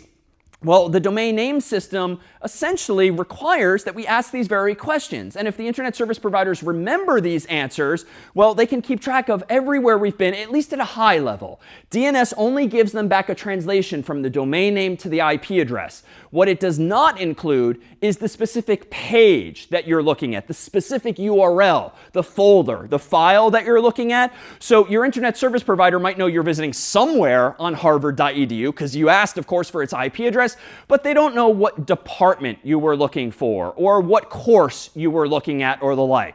But there's still a decent amount of invasion, therefore, of your privacy if you'd rather that ISP or someone else just not know that information. So increasingly, there are alternatives to the standard DNS functionality, one of which is called DNS over HTTPS, or DOH for short. This means exactly that. Instead of just sending out DNS requests unencrypted on port 53 to the local DNS server, now they're sent, potentially, if you enable this, over HTTPS. And what this means is that they will be sent using the HTTP protocol, which we've talked about endlessly in these virtual envelopes, but securely, using TLS, which is the encryption protocol that ensures that no one else can see what's going on inside of that envelope, including your internet service provider. Now, someone is going to still know what domain name you're looking up, because after all, to whom are you sending this request? Maybe you're sending it to Google, maybe you're sending it to some third party, but you are sending it to someone. But at least, goes the thinking, it's not your internet service provider who really doesn't need to know this information. So that's one way of thinking about it. And there's alternatives to this. There's actually something called DNS over TLS, DOT, which is very similar in spirit, but it doesn't even bother using HTTP, but it is still using encryption. So this is something that's increasingly common. It's not necessarily the default on a lot of systems, but it's yet another feature of today's technology that you can increasingly look for, seek out, enable proactively, if this too is a concern, that you don't necessarily want a third party like your ISP to know what it is you're accessing. And it might not even be your own ISP if you're on the road and in a coffee shop that gives Wi-Fi or an airport that gives Wi-Fi. At that point, your internet service provider is effectively that coffee shop or that airport. And do you really want them knowing everywhere you're going? You might be, depending on your comfort level, you might be preferring that at least all of your DNS requests go to some other central party that you do trust for whatever reason, so you're not just informing every different Wi-Fi hotspot that you might be using around the world. Let me pause here and see if there's any questions now about DNS and this concern with respect to your privacy or these solutions there too. Can DNS spoofing used to deceive users and steal like information which is sensitive? Absolutely. So DNS itself can also be used for evil purposes. If you control the DNS server, you don't have to give an honest answer. If someone asks you for the IP address of harvard.edu, you could give them the IP address of some completely malicious server that you control. However, if the user, like Ryan in this case, is using HTTPS, the whole point of HTTPS is to encrypt the data between browser and server, and presumably the browser is going to try to request the TLS certificate of harvard.edu in this case. But if the IP address returns the wrong certificate that wasn't signed by the right website, then the connection might fail. And you'll be given a warning that you can typically ignore in your browser, but this should be preventable because you should at least be warned that that is not working correctly. And ISPs actually do this quite often. If you make a typographical error sometimes on home networks or coffee shops or airports, you might actually still see a website of like search results or worse, advertisements. And that's because even if you made a typo in the domain name, the coffee shops or the airport's DNS server is still going to return to you an IP address of their server so they can at least push some content at you. So let's consider some of the mechanisms via which we can push back on some of these more invasive privacy practices. And one is something we've talked about before, namely a virtual private network or VPN, which is a increasingly familiar technology, but it's worth knowing exactly what problems it is solving for you and exactly which problems it is not, particularly if you're using such a service to protect your own privacy. Well, what is a VPN? It allows us, recall, to connect from point A to another point B using a completely encrypted tunnel. So it doesn't matter if there are machines in the middle, as indeed there will be on the internet, all of the traffic between A and B on a VPN is encrypted or scrambled. So what does this do? This allows you to access sometimes a corporate network or a university network that might have servers or services that are only accessible if you are on physically or if you are on virtually that particular network. This ensures that even if you're at home or in a cafe or an airport, at least you have an encrypted, more secure connection to the campus or the corporate network, at which point the campus or company might be more comfortable with you accessing those services. Now, this does not prevent you still from being hacked, because if you're running malware on your own computer accidentally, it doesn't matter if you have an encrypted connection to the company or campus, you might very well have an infected connection now to the company or campus if you yourselves are infected. VPNs can also be used to create the illusion that you're actually in one country and not another. Why? Well, if point A is where you are and point B is somewhere abroad, well, to the rest of the world, if you start using this VPN, this virtual private network, you will appear to have an IP address that is in that foreign country, because all of your internet traffic for chatting, video conferencing, the web will be sent through that VPN by design. That's what a VPN is for. And it will come out the other end in that foreign country and then continue on its way to the chat service, the email service, the web service, or the like. So each of those services will think that you live or are physically in that foreign country, even if you are not actually. So what's the implication of this? A virtual private network only guarantees that the connection between you and that point B is encrypted. It doesn't necessarily mean that once you're out of that VPN, it's going to stay encrypted, especially if you're using still HTTP and not HTTPS, but it does at least encrypt everything between points A and B. It also does change what your IP address appears to be, so that you will indeed appear to have an IP address that's from that foreign country and not your domestic IP address, which might have some value in covering your tracks or decreasing the probability that you'll be identified. But again, we've seen so many other mechanisms today whereby your browser can be fingerprinted in the context of the web that someone might still be able to realize that, okay, your IP is different today, but this still looks like you, even if they don't necessarily know that you are David Malan or you yourself. But it at least does solve at least one problem, which is encrypting end-to-end all of your traffic. Well, there's another piece of software that's been popular for some time called Tor, the onion router. So this is a piece of software that you can install on your own Mac or PC or other device, and this uses encryption to solve the problem a different way, using additional encryption to try to give you a higher probability of privacy. And here's a picture that Tor themselves puts on their website, and it has depicting here you on a very old school PC connecting to a whole bunch of nodes inside of this Tor network, connected to ultimately maybe the websites that you're visiting. And what happens here is that when your computer is running the Tor software first figures out, okay, who else in the world is using the Tor software? Because it's going to use those other computers to route your traffic up, down, left, and right. And kind of like the movies or TV where you see a map of the world and the traffic is bouncing back and forth, that's kind of the spirit of Tor. And what happens is, if your computer here wants to send a request to a website that's maybe over here, and it decides, for instance, to route it through 1, 2, 3 computers, what the Tor software will do is encrypt the request at least 3 different times. Whatever web request you are sending, whatever email you are sending, whatever chat message you're sending, whatever service you are using between point A on the left and point B on the right is going to be encrypted with this node's public key, with this node's public key, with this node's public key. And so here's the onion in Tor, the onion router. You are encrypting layer upon layer upon layer of data so that mathematically, recall per our discussion of public key cryptography, only this node can peel off one layer, only this node can peel off one layer, only this node can peel off one layer using their own respective private keys, which undoes the effect of your having encrypted your traffic. So what you're really doing here by choosing perhaps a different path every request, a different path every day, is you are with Tor effectively covering your tracks in some sense. And by design, the Tor software doesn't remember much information at all, so it doesn't have the sorts of logs that I propose can be worrisome, at least in the context of web servers. By design, Tor is meant to preserve your privacy with higher probability, and so by design, it just doesn't keep nearly as much information around.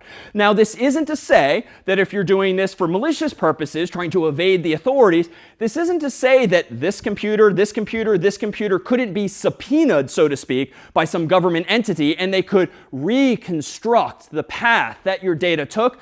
But the point is that it's generally quite laborious. By this time, all of that data has disappeared from those interior nodes, and so they don't have much information to share. And so increasingly, it does provide you with some higher probability of privacy by layering your requests with encryption, encryption, encryption, and sort of trusting that these interior nodes are going to relay it to the final endpoint. So something to consider if of interest, but realize too that because of how the internet works with IP addresses, because of how the internet works with port numbers, it's still possible on a network to know who is using Tor, for instance. So if you happen to be the only person at home, the only person on a company or on a university network who's using Tor at the moment it's being used for malicious purposes, odds are you could be targeted as the source of that attack. And so realize in particular that this just raises the bar to detection. It raises the bar to your privacy being invaded, but it does not, as do none of the technologies we've discussed, give you an absolute protection of these same properties. So there's one final mechanism when it comes to preserving one's privacy that's thankfully increasingly available to us on devices, on desktops and laptops, and especially on phones. And that's this notion of permissions, which isn't anything new, but as iOS and Android and other operating systems have evolved, increasingly you and I are being asked by our operating systems, do you want to allow this? Not only do you want to allow this program to run, but do you want to allow this program to access your camera, for instance? Do you want this program to access your microphone, for instance? Do you want this application to access your contacts, for instance? So on the one hand, we're being given much more fine-grained control, which is a good thing, presumably. At the same time, it's also just pushing the decision onto you and me. And very often with these applications, as you've probably found, well, if you don't enable the camera and give access to the app, it just might not work because they have some code in their application that says if camera is not on, then do not do anything useful. So there's this tension between usability and privacy in this case, but thankfully there's finer grained controls too. On iOS, for instance, you might be prompted, do you want to give this app access to this feature always or only while using the application or never? And that's certainly a good thing for something like the camera or the microphone, where it would be nice to trust that when you close the app and put your phone in your pocket, that it's not still listening to or trying to watch you from this built-in hardware. Now, there is some feature that might need to run all of the time, which includes location-based services, which is to say that our phones, especially nowadays, can pretty effectively track our location using GPS or Wi-Fi or some other technology. Now, that's, of course, useful, if not necessary, for using mapping applications like Maps or Google Maps or the like that help us get physically from point A to point B. But very commonly, these applications, at least by default, ask for access to your geographic location Always, which means just by walking down the street, even if you're not following a map on your phone, means that the app can still be tracking where you're going. And certainly among the Googles and the Apples of the world nowadays, or other manufacturers, they certainly know pretty much everywhere you and I are going if we leave these location-based services on by default. So this is an example of something of which you should be mindful, if only because here is yet another example of information that logically, when you think about it, okay, obviously that makes sense. They must be keeping track of my location. Otherwise, how could they provide me with mapping services? But pause and think now, perhaps, exactly what the implications are for you, for your privacy, and just walking around 24/7 with these radios now in our pockets. So even though there are quite a few threats to our privacy online especially, at least there are these mechanisms that you and I can enable to at least preserve some of the same. Well, what have we done over the past few weeks? We began with a look at how we can secure our accounts, then our data, then our systems, then our software, and today, of course, focusing on preserving our privacy. And by way of the various technologies we've looked at, the stories we've told, the principles that we've introduced, we hope that in the days, the weeks, and the years to come, you can use all of these first principles and these ideas and these building blocks to extrapolate to how new technologies work, to how new threats might affect you, and to what questions you should be asking of either the software you use or the software you develop to ensure that not only your communications are secure, but also that it has these privacy-preserving properties that you and your users and your customers might want. This then was CS50's Introduction to Cybersecurity, and this was CS50.